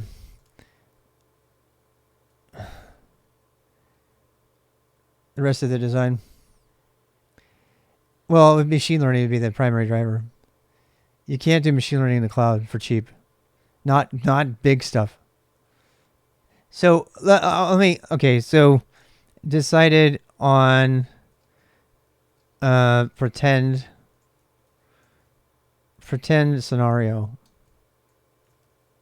So my pretend scenario is a small academic think tank that does a lot of machine learning.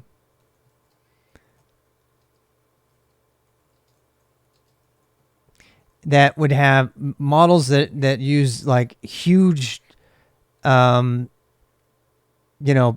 petabytes of storage, like huge models that could not be done. What are we talking about? Deep subject, but not the cloud. Well, so right away, what I'm trying to tell you is that if I'm imagining a mid-sized business, the area that I would want to specialize in, honestly, and this is interesting for business planning because I actually am intending possibly someday to do this. And so for a while now, yeah. HTTPS by default is TLS, actually. Yeah. It has been TLS for years. So, I mean, okay, so if I'm targeting a business model where I do, my specialty is setting up machine learning shops, small academic, poorly funded because they're academic think tanks that are doing things in the social arena that don't get money from venture capitalists. These are the people that I really want to enable. These are the people that can really change the world with machine learning. These are the people that I want to help. These are the science churches of the world potentially. They're not mining data to control you through like Facebook. They're seriously applying machine learning to fix real problems in the world today. And this is an area that is very underfunded and that needs the tech. They need to have the tech. They need to have the expertise. They need to have people like us come in and help them set up the systems. And frankly, most of the people that are going to be doing it are going to be the machine learning people that I work with every day, who are PhDs who have no idea how to do anything but Python and Jupyter, right? So they're going to expect me to protect them. They're going to expect us to help them set everything up. All of that. Jupyter notebooks with internet access, probably. Yeah, absolutely it would. And the data scientists would probably not care. They would probably be more annoyed by using HTTPS and not being able to use their desktops, not being able to use Decker on the desktop. So a lot of the stuff that I'm building, including Podman on the desktop, and using Macs, which they prefer overwhelmingly, by the way. The machine learning people overwhelmingly prefer Macs that I've worked with. So they don't like Linux. Sometimes they do. They like Macs a lot. And Macs with Docker Desktop. That's Macs with Docker Desktop and Jupyter. That's what they love. So if I'm catering to that kind of engineer in a think tank that I want to support, I want to be able to move agilely. I want to be able to get out of the way really quickly, and I want to be able to create a Kubernetes environment and a batch environment that will do high end. This is where the PBS stuff comes in, because I also want to set up the PBS stuff so they can do their own. Hey, how's it going? So that they can do their own, high end batch processing that's not akin to Kubernetes. And so I'm glad we had, this might not seem valuable to a lot of other people, but why am I doing this, is a big piece of this is I actually do want to publish a guide, a book or something that says this is the targeted, use case for this infrastructure, and this is what we recommend. And here's why you don't need Vertex AI. Here's where you can go do, Flux or whatever. There's like a lot of different localized things, and you can't get away from some of the GCP stuff for machine learning, such as Vertex AI. And there's gonna be people who are gonna want to use GCP for everything. But I want to make it possible, very realistically, to not necessarily need all of that stuff by default, unless it points out. Yeah. Is GPG verified though? Oh, interesting. Yeah, that's what I like. I like GPG verification over SOCs. I've always liked content validation like that above. That's the knowledge exchange grid was going to be based on it. All right, so I've answered a bunch of questions for myself. I am now totally okay. So a couple of assumptions here. So my assumption is such an organization is going to want unfettered access to internet. So these people, if you start to put a bunch of machine learning people behind a big fat firewall and they can't do anything, they're going to scream bloody murder and get annoyed. But they're also possibly going to put viruses on their system. So this is a good opportunity for me to practice zero trust at scale, at a smaller scale. And I've been talking about this for a while, to practice zero trust at smaller scale. And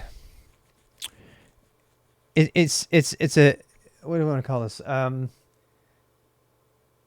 A business study or a business case. So this is my scenario. So opportunity to practice zero trust at smaller scale.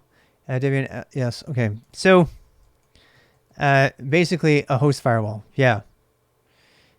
Yeah. We need to make sure. Okay. So emphasis on securing workstations and laptops without blocking outbound internet. Because the blocking the outbound thing is a pain in the ass. YubiKey Nano, exactly. Uh,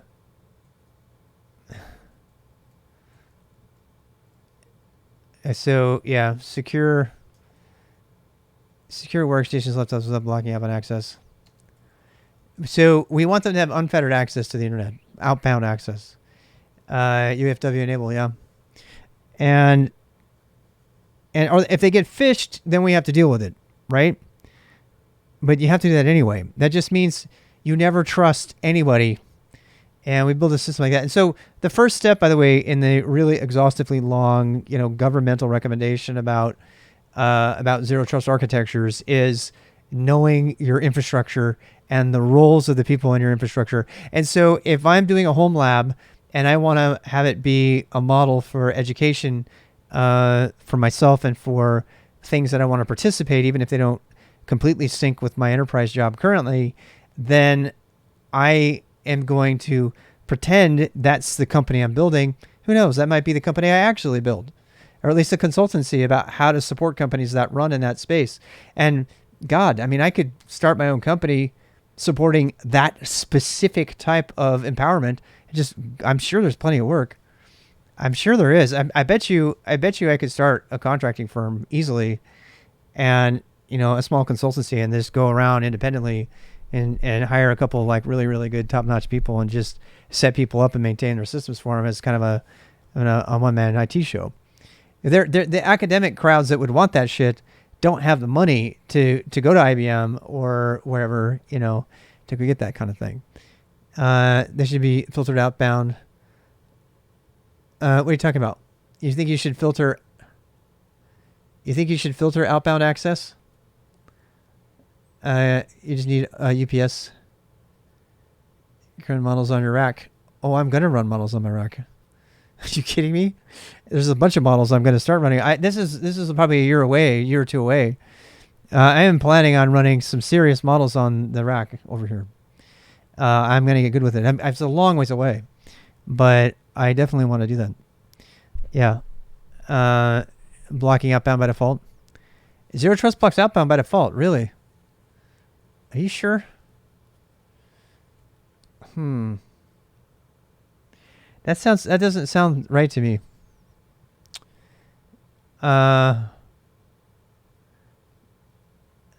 Illumio. I don't know if that qualifies as Zero Trust, though. I know enterprises do it for sure, but I don't think that's a part of the Zero Trust environment. I don't know. The enterprise, yeah. Yeah, I know. Yeah, they do. Unless it's like a specific machine or something.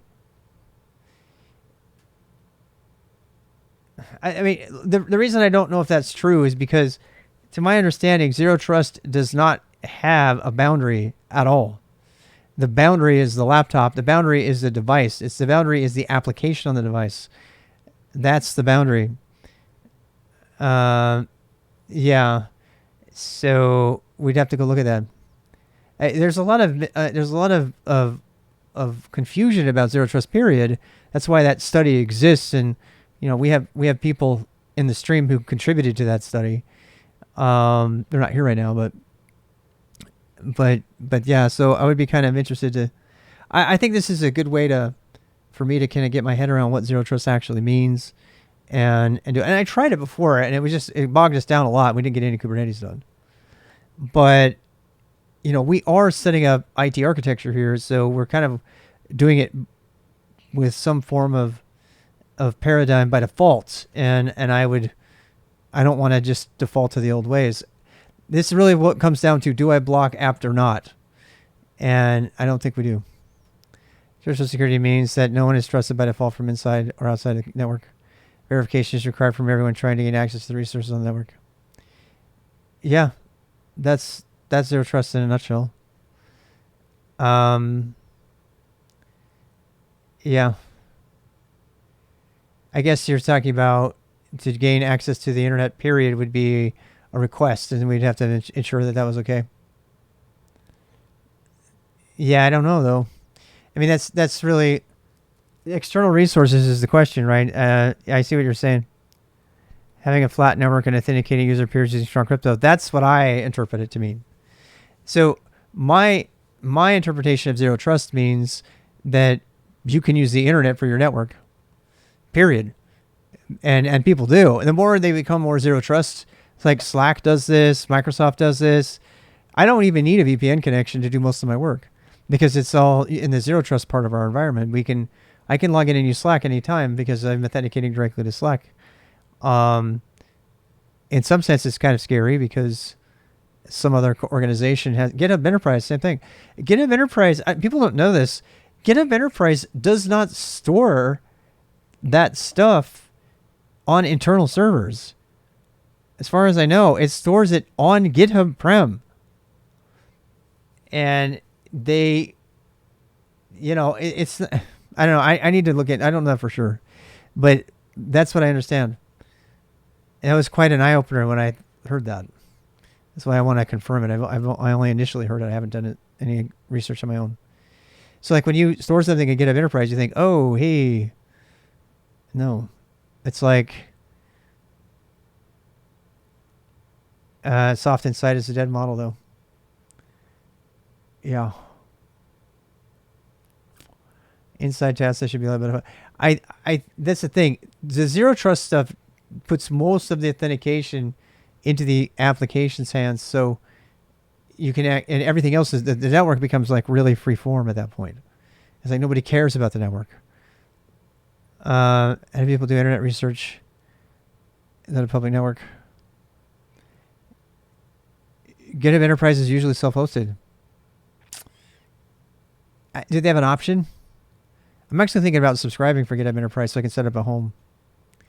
Yeah, I really want to do that. I want to set up GitHub Enterprise at home. Yeah, I tend to implement Firewall for no self-traffic firewall. Yeah, I don't know.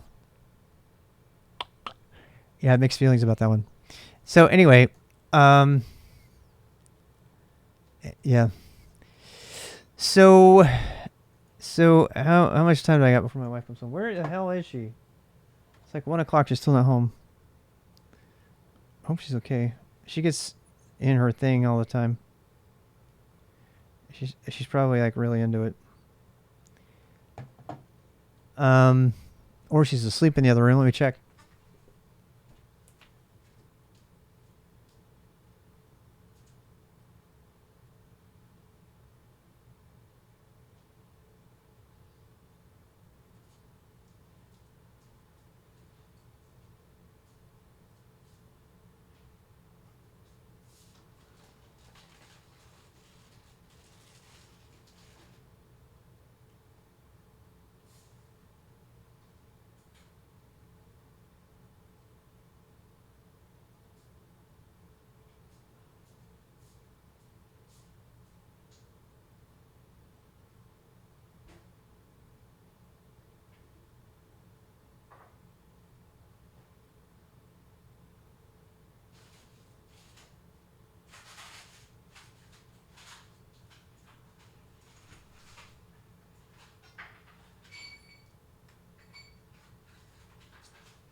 Oh, nope, she's not here.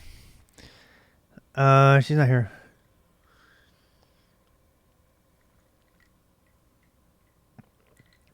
Vodka and seltzer. All right. So back to what we were doing. I think I'm sorry this seems long-winded, but this is super important to me. So this is the whole point of building a lab. And so I'm really, belaboring over each of these decisions because of that. So we're securing workstations, laptops without blocking up on access. And we've decided to seek a better understanding of zero trust of ZT deployments at smaller scale, because I think there's actually a lot to be said for ZT, because smaller companies can afford it. They don't have to have big, powerful identity management. I mean, they do have to have that. No matter what, identity management is an essential part of ZT, from what I understand. But they don't have to have some of the other stuff like a SOX proxy, and the internet has changed. She's just me joke. Yeah. From a workstation. Yeah. Yeah. All right. Let's see. They label themselves zero trust. Let me know the firewall. There's a lot of people putting the zero trust on their products who don't understand zero trust, and I don't either. So I'm super leery of people using that term. It's being pushed as a marketing term, and I feel like that could be a problem. For example, if you are selling a firewall and you're pushing zero trust on the firewall, and you're telling everybody that they should have like a network boundary separating the internal from the external, you fundamentally misunderstood what zero trust is about. It's not about setting up these huge network barriers anymore. It's about enabling security at a more granular level through identity management and certificates and things like that. So if you're trying to sell me a product that's going to sit between, all of my people and the outside world and pretend to be, saving me as a zero trust thing, I don't believe you. I don't think you've truly comprehended what zero trust is. And so I'm super leery of this because there's a lot of peddling on this front. In the house is on its own VLAN. Yeah. Oh, is that what they do in a Liminals? Is that what they do? If that's true, that would make a lot of sense. If they give everybody their own VLAN, yeah. Maybe that's what they're doing. Maybe that's what some of these newer networking projects are doing. That would be super cool. Yeah. Anyway, okay. I mean, this basically gives me permission to, yeah, this gives me permission, frankly, to follow the instructions that would bring Homelabbing to give everybody their own VLAN. Yeah, I know. We're gonna figure that. That's kind of the hard part. I mean, because look, home labs are already fundamentally like a traditional architecture because you already have the router. You can't get rid of it, right? You've got the router, you got the firewall, you got the OpenSense thing. It's blocking me, So it's not like I can put all of that stuff out there, right? I mean, VLAN's a lot of host traffic. You can actually set up that stuff with OpenSense, private VLANs. Mm-hmm. Do you know who else does that? This is actually really cool. We used to go a long time ago. We would eat with all of my skill stack crowd, right? We would eat to hotels. Yeah, we would. You're guessing my story. We would go to Panera Bread. We went to Panera Bread, and we were like, "Oh man, we're gonna own everybody," and nobody could see each other on the entire network. It was so cool. I was so impressed. I was like, the people that are running the IT at Panera Bread are geniuses. They're like, seriously, I was expecting to just port scan everybody like a Mr. Robot episode, and you can't see any other devices on any of the Wi-Fi. And I don't know if it's because, I think it might be because they did private VLAN, but they were doing, I mean, there's other things you can do in Wi-Fi, but you couldn't scan anybody. You couldn't see anything besides what your connection to Wi-Fi. And The coffee shops that have it. Yeah. Yeah. Homeland is on VLAN. Yeah. Yeah. For guest network, it's really cool. Yeah. For the guest networking, and hotels do that too these days. Thank God. By the way, if you've ever been someplace that doesn't do that, you know what I'm talking about, right? I mean, like you're like a common library. If you go to a library, you can just fucking own the whole network. It's like, that's why people love to go there. But we got kind of denied at Panera Bread. Strangely enough, we were able to hack into the sleep center mattress center next door because they hadn't changed their admin password on their Wi-Fi while we were at Panera Bread. We couldn't break in anything on Panera. So you keep Firewall on your laptop. That's interesting. I have to look into that. What's that? I don't know what Firewall is. What is Firewall? Firewall is an open source firewall tool for Linux that builds on the net filter system built in Linux kernel. Nice. Making it easier to manage complex configuration. Super cool.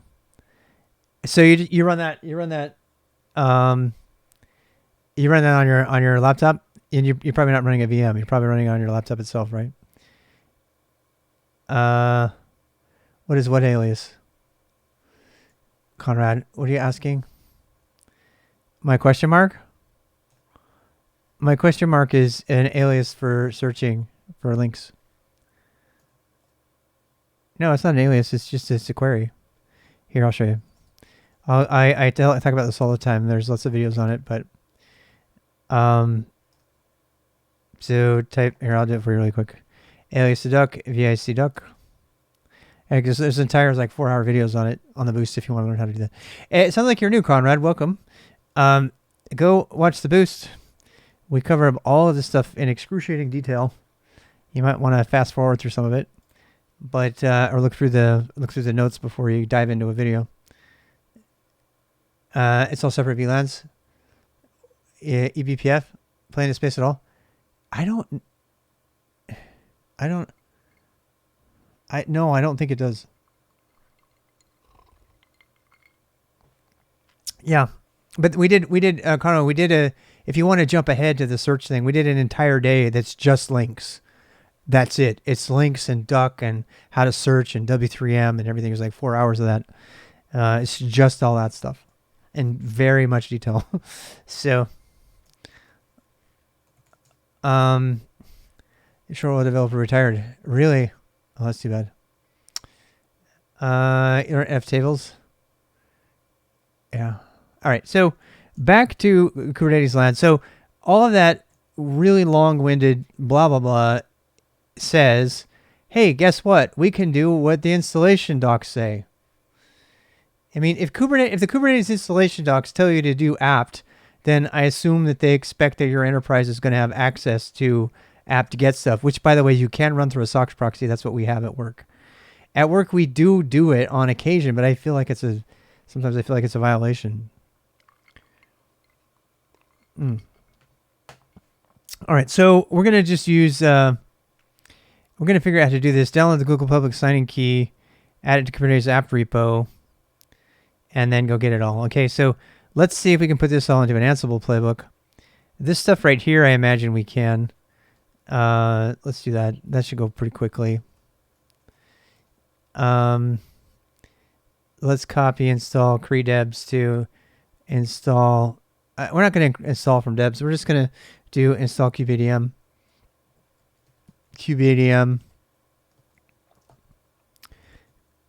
Yeah.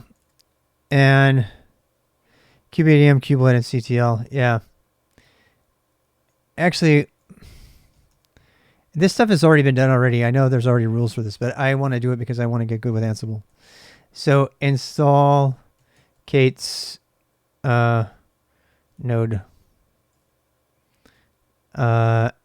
apps. Install Kate's node commands.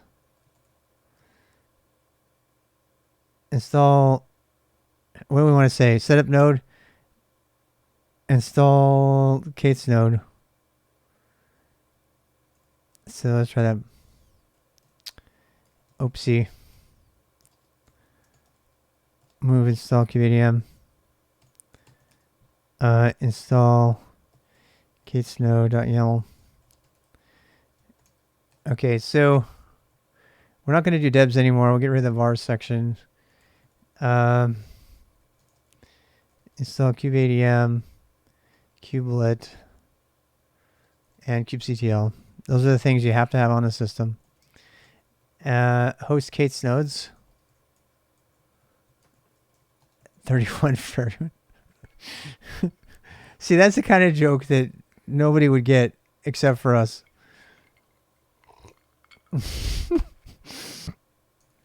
Tasks. We don't need all the debs. We don't need to install the debs. Enable crew. I don't need to do that. I don't need to do any of that. I just need to do a bunch of apt stuff. So yes, we're gonna need to do let's just add a bunch of new ones. I don't know. So I don't know how to install apts from Ansible. That's how noob I am. Ansible to install apt. I think we have to do the update. Does it have the built-in? You know what? It's already a module. So guess what, my friends? Yeah, we can read the man page. We can read the Ansible man page. Ansible doc apt. There we go. So manage that package. Blah, blah,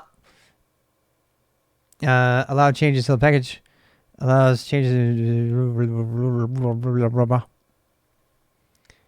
It's gonna probably line. Allow downgrade. No. Allow unauthenticated auto clean. Please look at repository requests. Don't need that. Cache clean. Run equivalent. No. A deb. Path to the deb package remote machine. We already did that last time. We don't need to do it again. Response to dash T option for app sets the pin priorities. Nope. Packages don't need that. Fill and auto remove. No. Force. No. Install recommends. No. Force app get no. Log timeout. No. Name. List of package names like foo or package specified with a version. What? Smoke hit bed. Hey, thanks for stopping by. kubeadm. Thank you for coming by. Only upgrade policy. So we got package pkg. Yeah. Purge state update cache. I have a feeling I don't need any of these. I have a feeling I just need the apt, the name. That's it. A list of package names. It's a list. So it's a list. Okay. You can use name or you can use PKG if you want. I kind of like PKG better. Hey, my wife's coming home finally. Yay! Be safe. Love you. Why is it I missed my wife tonight? Last time I said I was gonna like have a shower and get all sexy and then like go for nookie, but I didn't. I just fell asleep. Oh shoot, that's on YouTube. Anyway, I want to install this stuff before we close because I promised that in the title. Anyway, here we go. So purge will force state update cache upgrade attributes. I don't need anything. I just supposed. So do I have to do an upgrade? Does it do it? Look, does it do an implicit apt upgrade? I'm assuming no.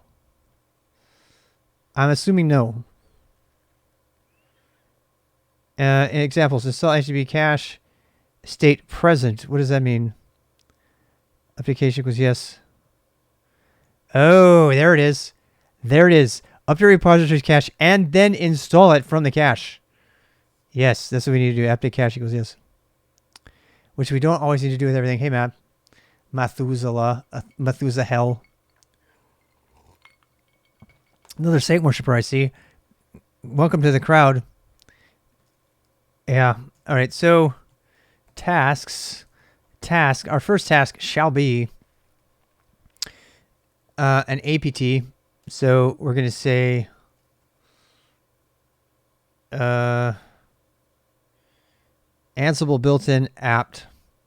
Wait. Name.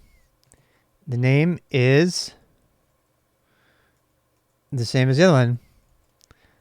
Kubeadm, kubelet, and kubectl. No, we'll say install dependencies. How about that? Install dependencies. And then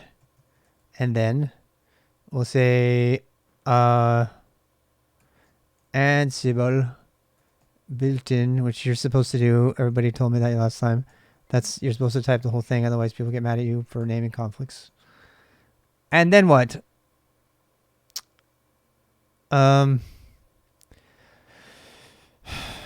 Name equals, actually let's do pkg kubeadm. No, we want app transport. You know what, I'm gonna copy it because you know what, it's actually easier to copy it than it is not to. So how about that? Update cache equals yes. Don't need it. We need to do the other thing where we add PPAs in Ansible, which I do not know how to do, which I shall now look for. Stuff automatically. You know what? The package selections module. Yeah, I'll definitely have to look at that. I will indeed. Let's try this one first. Yes, let's do it. Ansible playbook. Nope. Ansible playbook. And then what? And then install Kate's nodes. And it's just going to do part of it. Damn it. Oh, we need to do BK. Yes.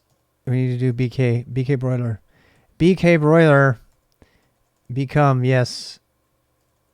Or true. Whatever you want to type. It's up to you. That one we can skip for now. Okay. BK broiler. Wait, I forgot it. Dash BK. Yeah.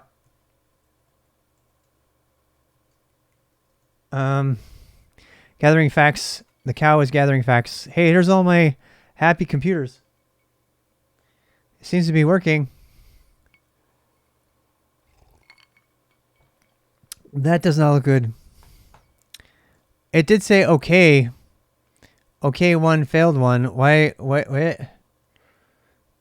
Change false unsupported parameters. Become supported parameters include force apt. Do I need to put true or something? What the hell? It does not seem happy. Why was it not happy? Oh. Become assistant on the task. Yeah, it was. Yes, I swear. I put become. Oh, it's this part up here, yeah? No. Did I get that right? I had it on the wrong thing, yeah? Alright, so the playbook level. Hosts? Really? Up here? Okay. I mean, can you do that? I'm game. If that's a thing. I did not know that was a thing. It seems it might be though.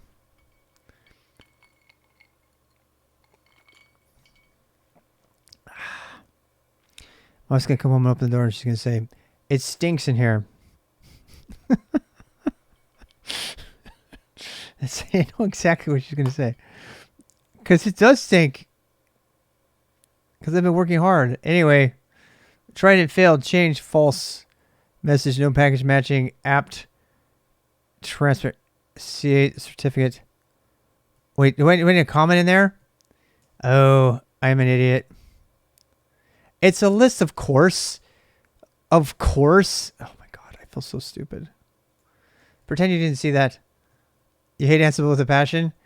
I did too, and now not so much. Damon, I'm with you. I'm with you. I was a big Ansible hater, and now not so much. It gets the job done, and I can't complain. But boy, I am. What are you going to use instead of it?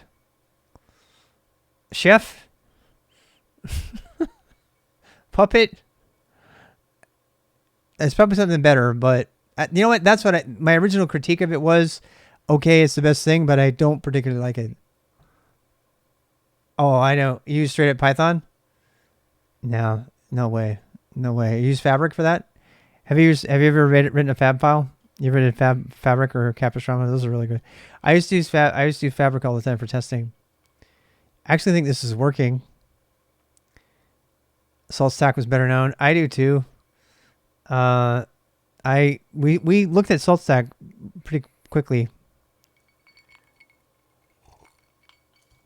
Yeah, people use Python directly.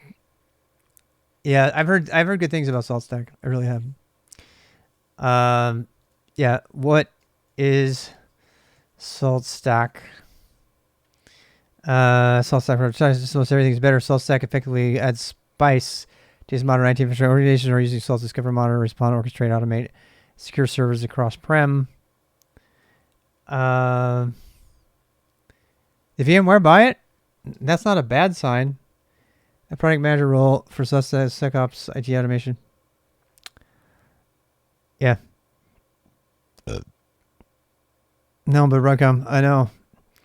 And then Mr. Kubernetes left. He retired. He was over at VMware and then retired. What's his name? I forget. It sounds like a great guy though. Like, no, time for me to retire. Before Broadcom makes me do things I don't want to do.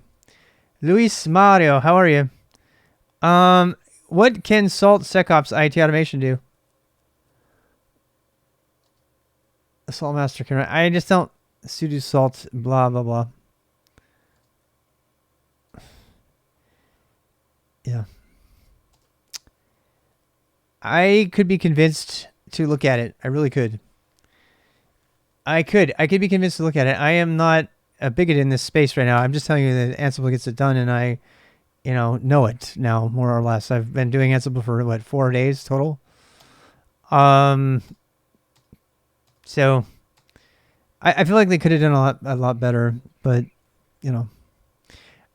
Python Fabric was Fab files were pretty painful at the time. They were generic though. So slightly better Ansible, but they have a mind share. Yeah, Ansible definitely has a mind share. There's no doubt about that. And they also have the disgusting marketing too. We were just reading that. It's got that corporate stank on it. You know what I'm talking about. You know the corporate stank. It looks like everything's an ad for Evil Corp. Evil Corp. I have to see an Evil Corp ad now just because I said that. I'm probably going to get demonetized just for this one ad, but I refuse. Evil Corp ad.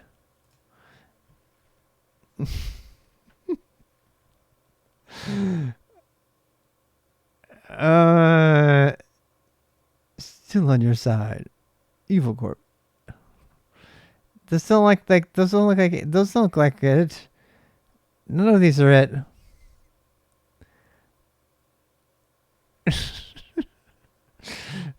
These are not Evil Corp. Here comes the bull balls. Ready to go.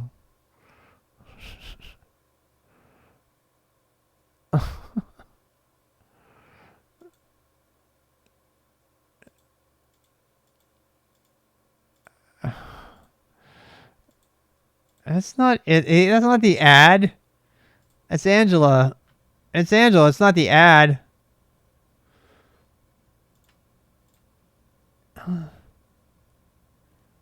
This is it. This is it right here. Wait, here it is. Here we go. Ready? Wait. Play. There you go. Thanks, man. But this isn't it.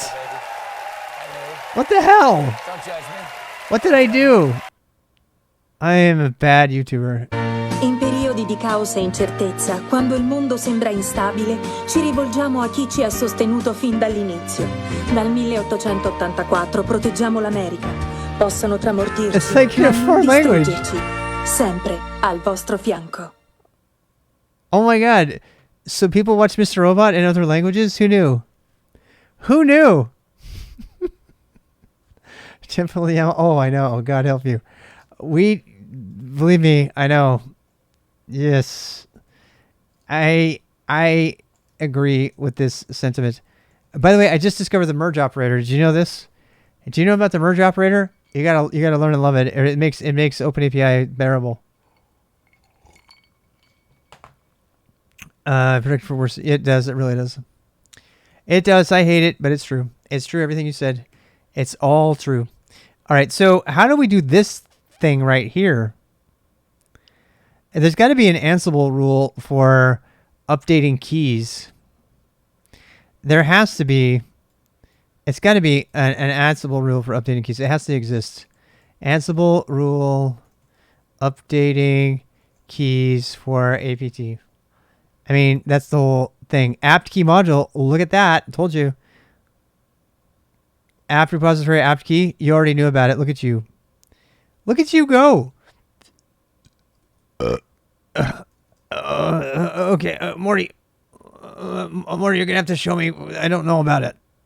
That's right, Morty. I actually don't know something. I know it's impossible for you to understand, but there's some things in the universe I actually don't understand. None here? An extra language to learn? Oh, God. I might have to learn that. All right, so what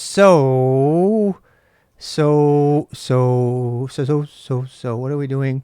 We are trying to do apt repository. So Ansible doc.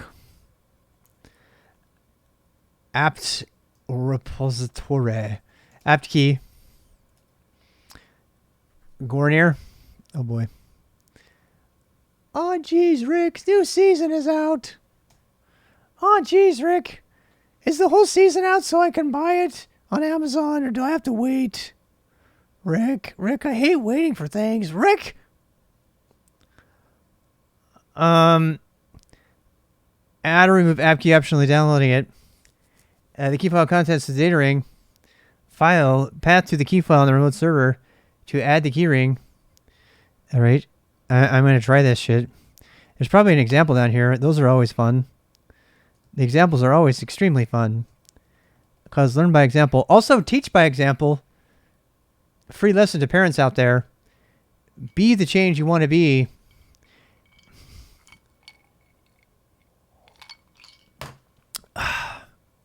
I need more drink. My wife is also coming home. I swear I'm going to finish this task, though. Okay. Apt key. Key server. Bleh. ID. Bleh. All right. I'm going to do that. I'm going to do it. What is this? What is this? Damn it. Damn it to hell. What if I did this? Ansible doc apt key DSLs. Exactly. Well, I know that. Look, that was my initial impression as well, Diamond.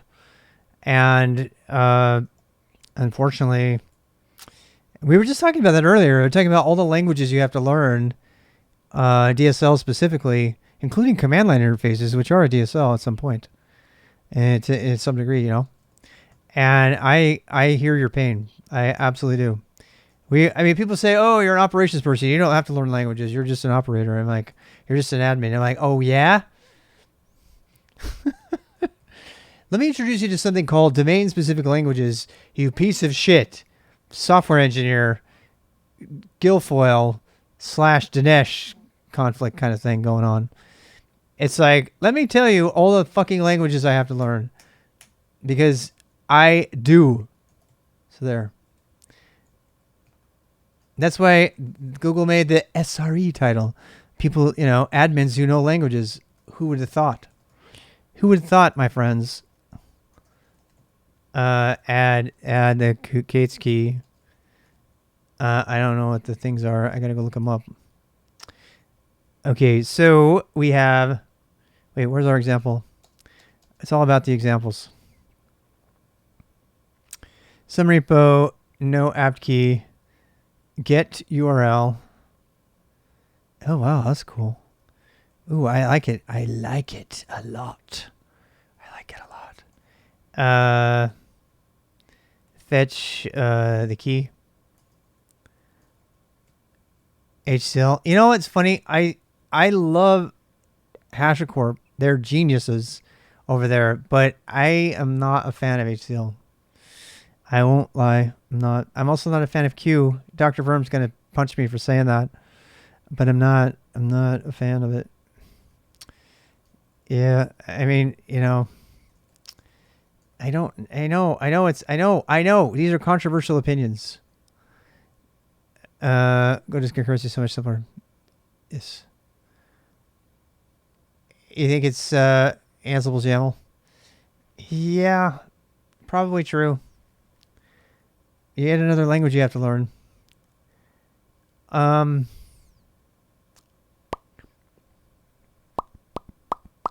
We need to get the destination. So where are we getting? We're going to get this thingamabob, and that's where it's going to be saved, and we're going to go get it from here. So I'm going to copy that link. Yep. Yep. Where's my that would be URL. Again, I've only been doing Ansible for 4 days maximum. So in case you're wondering, I have no fucking idea what I'm doing. I'm having fun though. So save this to over here. This appears to be the place to save it. According to the documentation, which we will trust is true. Nomad is nice. Yeah. Did you see the business case for Nomad for the 3D rendering shop? Yeah. Nomad is a good example of orchestration that's not fucking overly complex. Yeah. Single thing to install. Raspberry is so large for cross-platform compiles. Yes. Yeah, I mean, yeah. It's just Python's not a real language. It wants to be. It wants to be a real boy. It's not. It's not a real boy. Python is not a real boy. It's not. Sorry. I lived for like a year and no issues with it. Ended up replacing it with Kubernetes. K3s. Oh, really? Interesting. Interesting story there. Yeah. Okie dokie. Need types. Yep. K3s. Exactly. Kubernetes apt repo. All right. Where's our example again? Some repo, app source, app repository, deb. Blah, blah, blah, blah. I'm going to do that. Shit. Is it really that easy? I mean, this is why I can't hate on Ansible. It makes stuff easy. It does. It makes it easy. And I would rather spend time wasting time doing other things. You know. So yeah. Did I get that right? Shit. Do I literally just get to copy this out? I am kind of interested in that. Wait. Command C, Control C. C++ for what? What do you do with your C++? I'm always interested to see what people do with C++. Oh yeah, I would never do that. Proxmox is a disaster. Drop me on my face. Ceph is not everything they promised me. I wish I could say otherwise. K3s is not an actual virtualization platform that's supported by the enterprise. It's cool and all. Not anything I would want to learn though. Right, you must maintain. This is true, Java Grunt. All running until Linux. Yep. I could have sent you the Ansible repo with all the stuff already. I don't want that. You absolutely have this all done. I know. I'm going through the pain and fucking suffering of this because this is a learning opportunity. And somebody out there just possibly might learn it with me. Maybe, possibly. Wait, do I have to put the destination here? All right, so we have this state equals present. I guess that must mean it's implied. You know, I don't know. Maybe not. Maybe they're like looking at me like, what the hell is this guy doing? Which is also okay. That's totally fine. What's really weird is I've had exactly 50 viewers for an hour. I don't trust Twitch's stats. That's kind of weird. Present means make sure it's present. That's declarative. So they say. And then what? And then we can actually do the update, and then I can update these. Yeah, I'm gonna do that right now. Wait, is there a way to say if these are already here? I mean, they're already there, so I'd use JS if you could. Yeah, we will never speak of it again, and you can run along and have fun with that. If you think TypeScript and JavaScript are serious to use for anything at all, then we can just agree to disagree. And you're as a person, you're probably a wonderful person, but no one I would actually want to work with. So that's nothing to get bad against you. That's just like, no. Apt mark. We need to put apt mark in there. Apt mark is a cool thing because you don't want it to upgrade these every time. That's actually a cool thing. ASM.js. Yeah, we won't talk about that. Yeah, we're not gonna talk about that. Yeah. Anyway, name. Install the extra repos, the extra apps, the extra commands. Okay, so Ansible dot. I'm guessing install. Yeah. Apt key, we already got that. Wait, do we have to add? No, we did that already. We did have key already. So now we need to do just apt, right? Where's the good old examples at the bottom? Yeah, there's tons of hateful Golang. Yeah, unwarranted hate.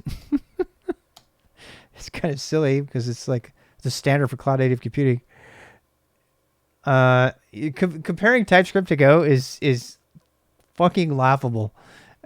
It's just laughable. Anybody who has a fucking clue knows what I'm talking about. Everybody else, have fun. Do your thing. I am definitely extra opinionated, but seriously, if you're going to try to tell me that TypeScript can hold a candle to Go for microservices, you have no fucking clue what you're talking about. And you can be a great person, but you have no fucking clue what you're talking about. So, yeah, let's start with concurrency, for example. Let's start with that. We'll go with strict typing after that. We'll go with compilation time. We'll go with cross compilation. We'll go with from scratch containers. Do I need to keep going? I don't want to have that fight because it's silly. It's silly. Anybody who's worth talking to already understands that. Yeah, I'm sorry. That sounds very mean. I don't mean it to. It's just the truth. Hey, Germany, how are you? Good morning, Germany. Spoken like a true German, huh? Name, let's see. What are we doing? State, latest. Okay, so we already got our name. And now we need to do PKG. And then we're going to do kubeadm. Kubeadm. And kubelet and kubectl. Kubelet and kubectl.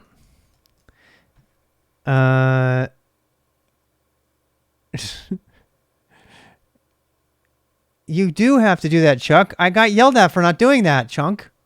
Chunk Norris, great name, by the way. Chunk Norris, I got people castrated me yesterday because they did it. Not really. They were like, you need to use proper naming conventions. That is not a proper naming convention to use the shortcut. And I'm like, okay, I'm a newbie here. Go easy on me. So I felt like I was me chastening me. Look, I'm the newbie here. You tell me what I'm supposed to do. I'm the newbie here, and be gentle. Be gentle. Please be gentle. I'm an Ansible, virgin is the word. So it's like, please go easy. They're like, no, you need to do that because you just never know when you have a potential conflict with like a fully qualified thing. What if somebody wants to invent an APT task and they try to combine their playbook with your playbook? They're going to have a conflict. I'm like, okay, that makes sense. I mean, that makes sense. Quantum Apprentice, what the hell? Welcome. It's very crazy here right now. It's going to get more crazy. Wait, should we try it? Should we just go for it? Quantum Apprentice, how are you? Yes, please just shout out Mr. Quantum Apprentice. Thank you, Ascertainment. Thank you. Built-in modules is fine for doing it. I agree, Chunk Norris. I agree with you. And that's the way I was doing it. It was faster. And I was like, okay, if it's going to make at least one person happy, then I will do the fully qualified one, as opposed to the unqualified one. But then again, there's, detractors from the audience. They're like, no, that's like a waste of time. This is why I love my community. I got people with opinions on both sides. They're like, and then I can have my own opinion. By the way, just because I have a strong opinion and say things like, I'm really glad I'm not working with you, it doesn't mean I don't like you. I'll buy you a beer and everything. I just don't want to work with you. Right? At least if you continue to advocate for that particular type of idiotic technology. That does not mean I don't like you as a human being. Please do not feel personally attacked. Some of my best friends in history, I have to say this because every time I get like this, there's somebody out there who's going to like, oh my God, this asshole. And it happens all the time. And I just want you to understand, I am not, some of my best friends, like one of my best friends of all time is a freaking huge Bitcoin person. And I laugh at him all the time to his face while we're buying each other drinks. Love that dude. I love him. He's totally stupid on that particular point, but I love him. He's a great guy. So it doesn't mean I hate you just because I disagree with you. It means we can have a nice, happy debate. But I get thrown under the bus all the time for having strong opinions that disagree with you. Right? I've gotten better. I don't call people morons anymore. That was wrong. That's wrong. If I start to call you a moron, saying that I don't want to work with you is different than calling you a moron. Right? You're not a moron. You're probably brilliant. You're just, misguided. How about that? I mean it. How many times have I been misguided and y'all have like corrected me? And I'm like, okay, you're right. Do you know what I mean? You're absolutely right. Prove it to me. Prove it to me. Extra opinion is bad. Yeah. It's like, look, I was anti-Ansible until last week. Until 4 days ago. When I receive new information, as much as it feels like the backfire effect kicks in, I feel like I got fucking punched in the face for having to change my position. I think the right thing to do is to change your position when presented with new information. I wish the world would do this. I wish the world would learn how to do this instead of getting a fucking ego bruised because they got so into one particular position. If we could learn to change our opinions, I'm drunk right at this point. This is definitely the vodka talking. But if we could learn to change our opinions without being offended when presented with an overwhelming amount of new information, the world would be a better place. I mean, let's admit it. Let's just, we can fight tooth and nail over a particular position and still be able to say, I was wrong. And the more that the world can say, I was wrong, the better this world's going to get, the less civil war we're potentially going to have over all the shit that's going to go down. You like the vodka talking? Lots of big COBOL. I want everybody to see that I rated the Primagian yesterday, and I legitimately was interested in his Rust development using WebAssembly and stuff like that. And that was not a troll move at all. That was legit. Because I truly think that Rust, if it's going to have a capability outside of this, not kernel development, but the modules that are being added to the kernel, which is technically a different thing, that WebAssembly is a good place for Rust. Same with NIM. I actually really want to learn NIM to make WASM modules in NIM. I'm actually thinking of doing that. Anyway, let's try this. Okay, so I have no idea if this is going to work.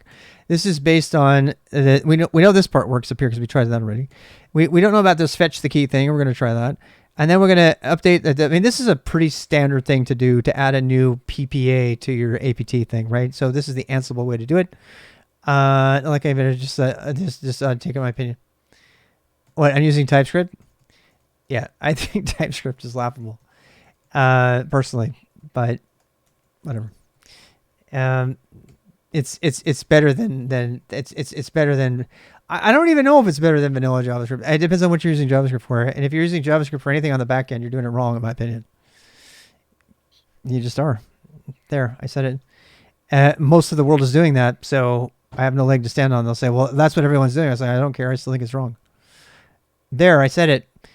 Playbook. Where's my playbook?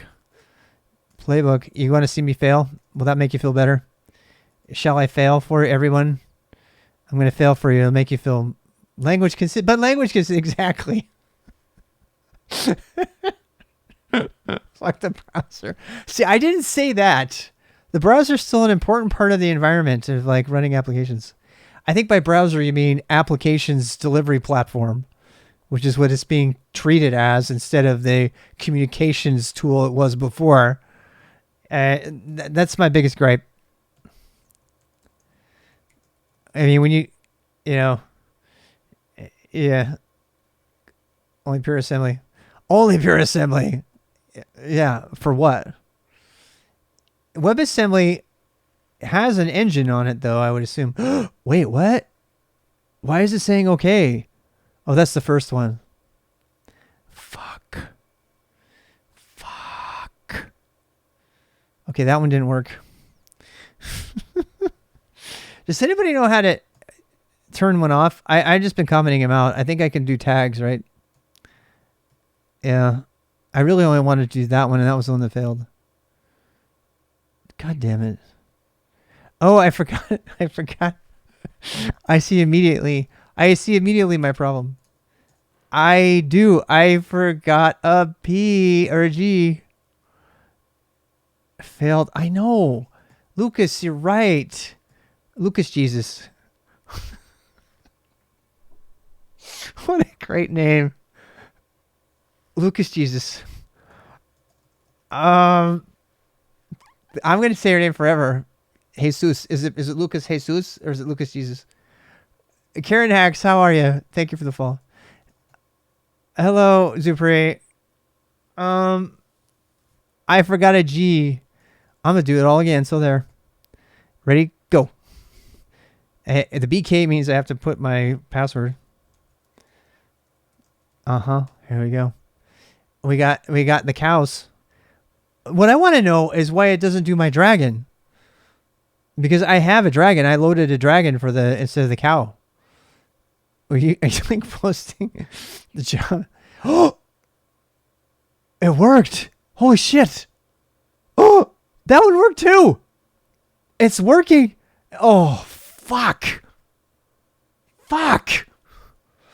Everything worked except for that. Play recap. Fuck you, cow. The cow ate the dragon.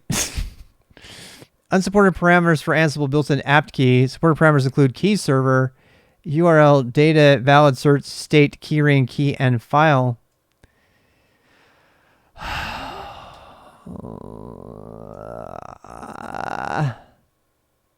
Oh, I have repo here. I feel stupid. I'm quite certain that was never allowed. Yeah. I am. Wait. It's working. It's working. I'm reading that clip. That was like one of my favorite clips. It's working. You know what? Screw that. I just want the examples. Why don't they put the examples at the top? You ever wonder that? The examples should be at the top. God damn it. Get URL.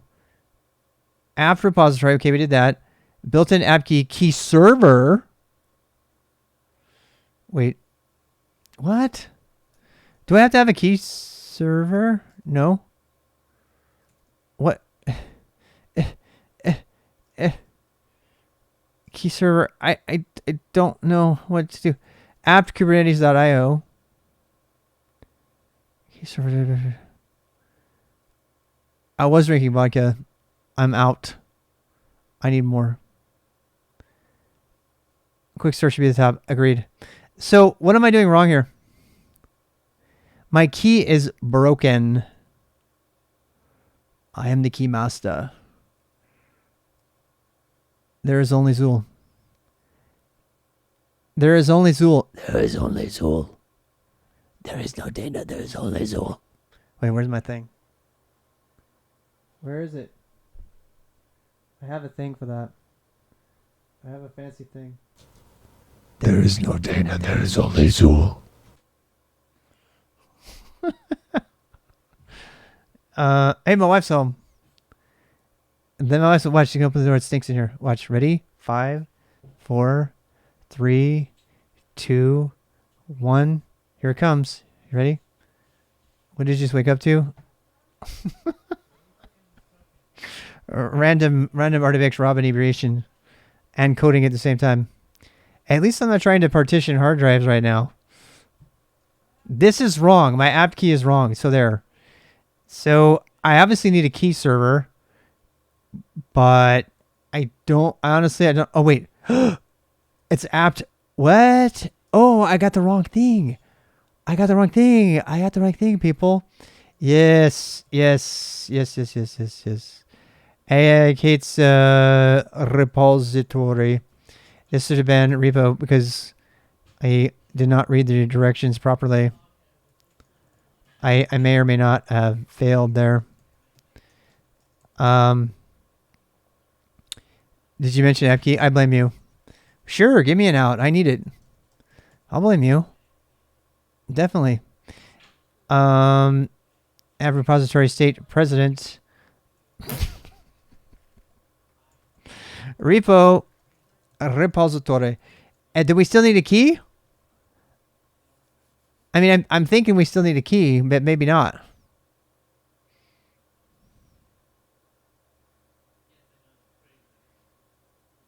Roasted. Oh, what the hell? Let's just try. The worst it can do is fail again.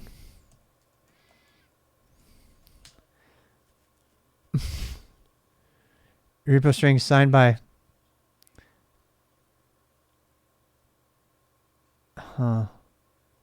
But if it's in the right place, I did a change key back. What's up with Overwatch 2? No, I haven't tried it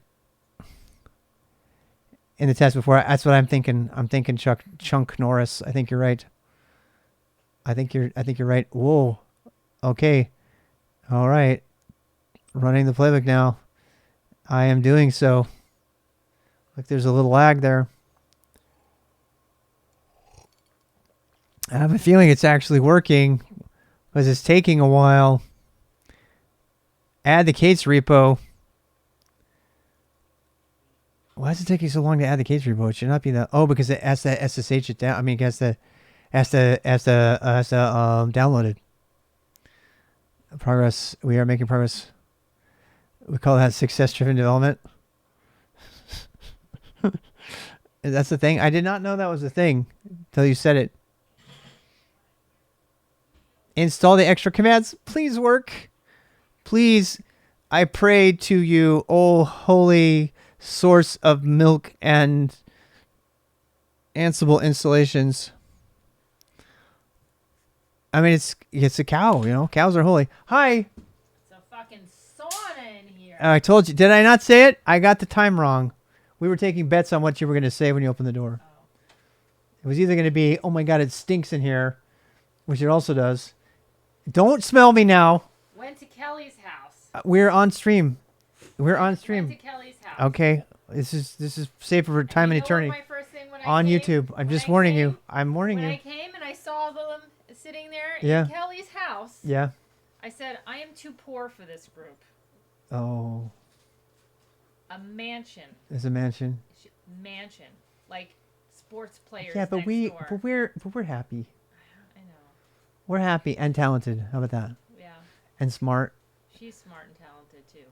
Yeah. Well, is she married to a banker? No, much you married a tech guy. Okay, I there you go. I married a tech guy, but he got taken to the cleaners Yeah, by his ex. And there you he go. had a business, so I make obscene money.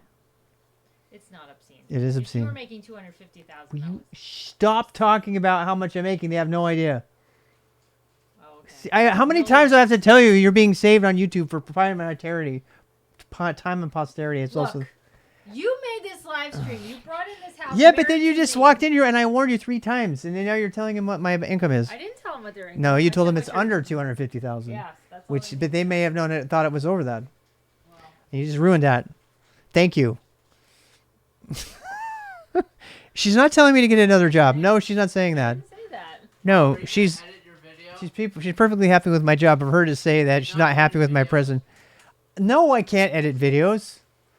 Do you have any idea how much time that takes, Mister? I have infinite time in my underwear to eat snacks. I don't have it. Oh, okay. It's probably time for me to leave now and talk to my family. My dog obviously came in and assumed the position like right there. She took her spot on the thing. I love my family. They come alive at like 1 o'clock in the morning for some fucking reason. I have no idea. It's 2 o'clock and now everybody's up. The dog is up. The wife is home. She's all fiery. She's like cooking dinner and my stepson's up and he's eating and I'm like talking. I sent you a video of my studio. I know. The floor. I want to see it. I am in the middle. I am doing my final installation, Oh, and it's sorry. actually working. Sorry. It's almost done. It's in the middle of installing. We've been working on this all weekend. Okay. Look at that. See that? 5 okays, 2 changed, and no fails. Wow! She doesn't care. I'm so excited that you're excited. She does not care. Everyone else sees how awesome that is, and now I can't be excited because she just thinks it's silly. No, I don't think it's silly. Okay. Look, that pays the bills. She almost jinxed it. She What pretty happened? damn close to jinxing it. She really did. But no, it's really good. Okay. On that note,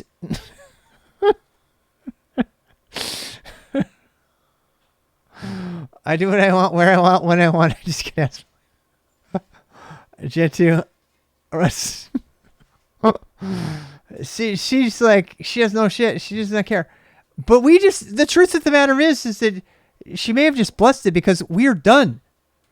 We're done, my friends. We're done. Check it out. SSH Mini 1. kubectl. Is it on there? Yes, it is. kubeadm. Is it on there? Yes, it is. Kubelet. Is it on there? Yes, it is. Not on there. Wait, why isn't Cube? Oh, it's kubelet. Okay, so that is apparently on there. Also, woohoo, we did it. On that note, it's time to rate somebody so I can go listen to my wife. Talk to her about how much money we don't make and how much money this other person makes more than me and how rich they are, even though he's in tech and I should make more money. Because that's how I'm going to interpret it. Oh boy. No matter how you put it. No, it just like boggles my mind So, that exists. Like I know it exists, but then when I walk into someone I know, because I just assume everyone's No, like it's- me, and look, then I'm like, what? How did this happen? it's I was pretty damn wealthy before I the know. divorce. I know. And I had a big old house in the suburbs. I know what that is like. I don't necessarily need it. Ex-millionaire, ex-Kubernetes warlord. Kind of. Who are we rating before I... Here, bye YouTube. Okay.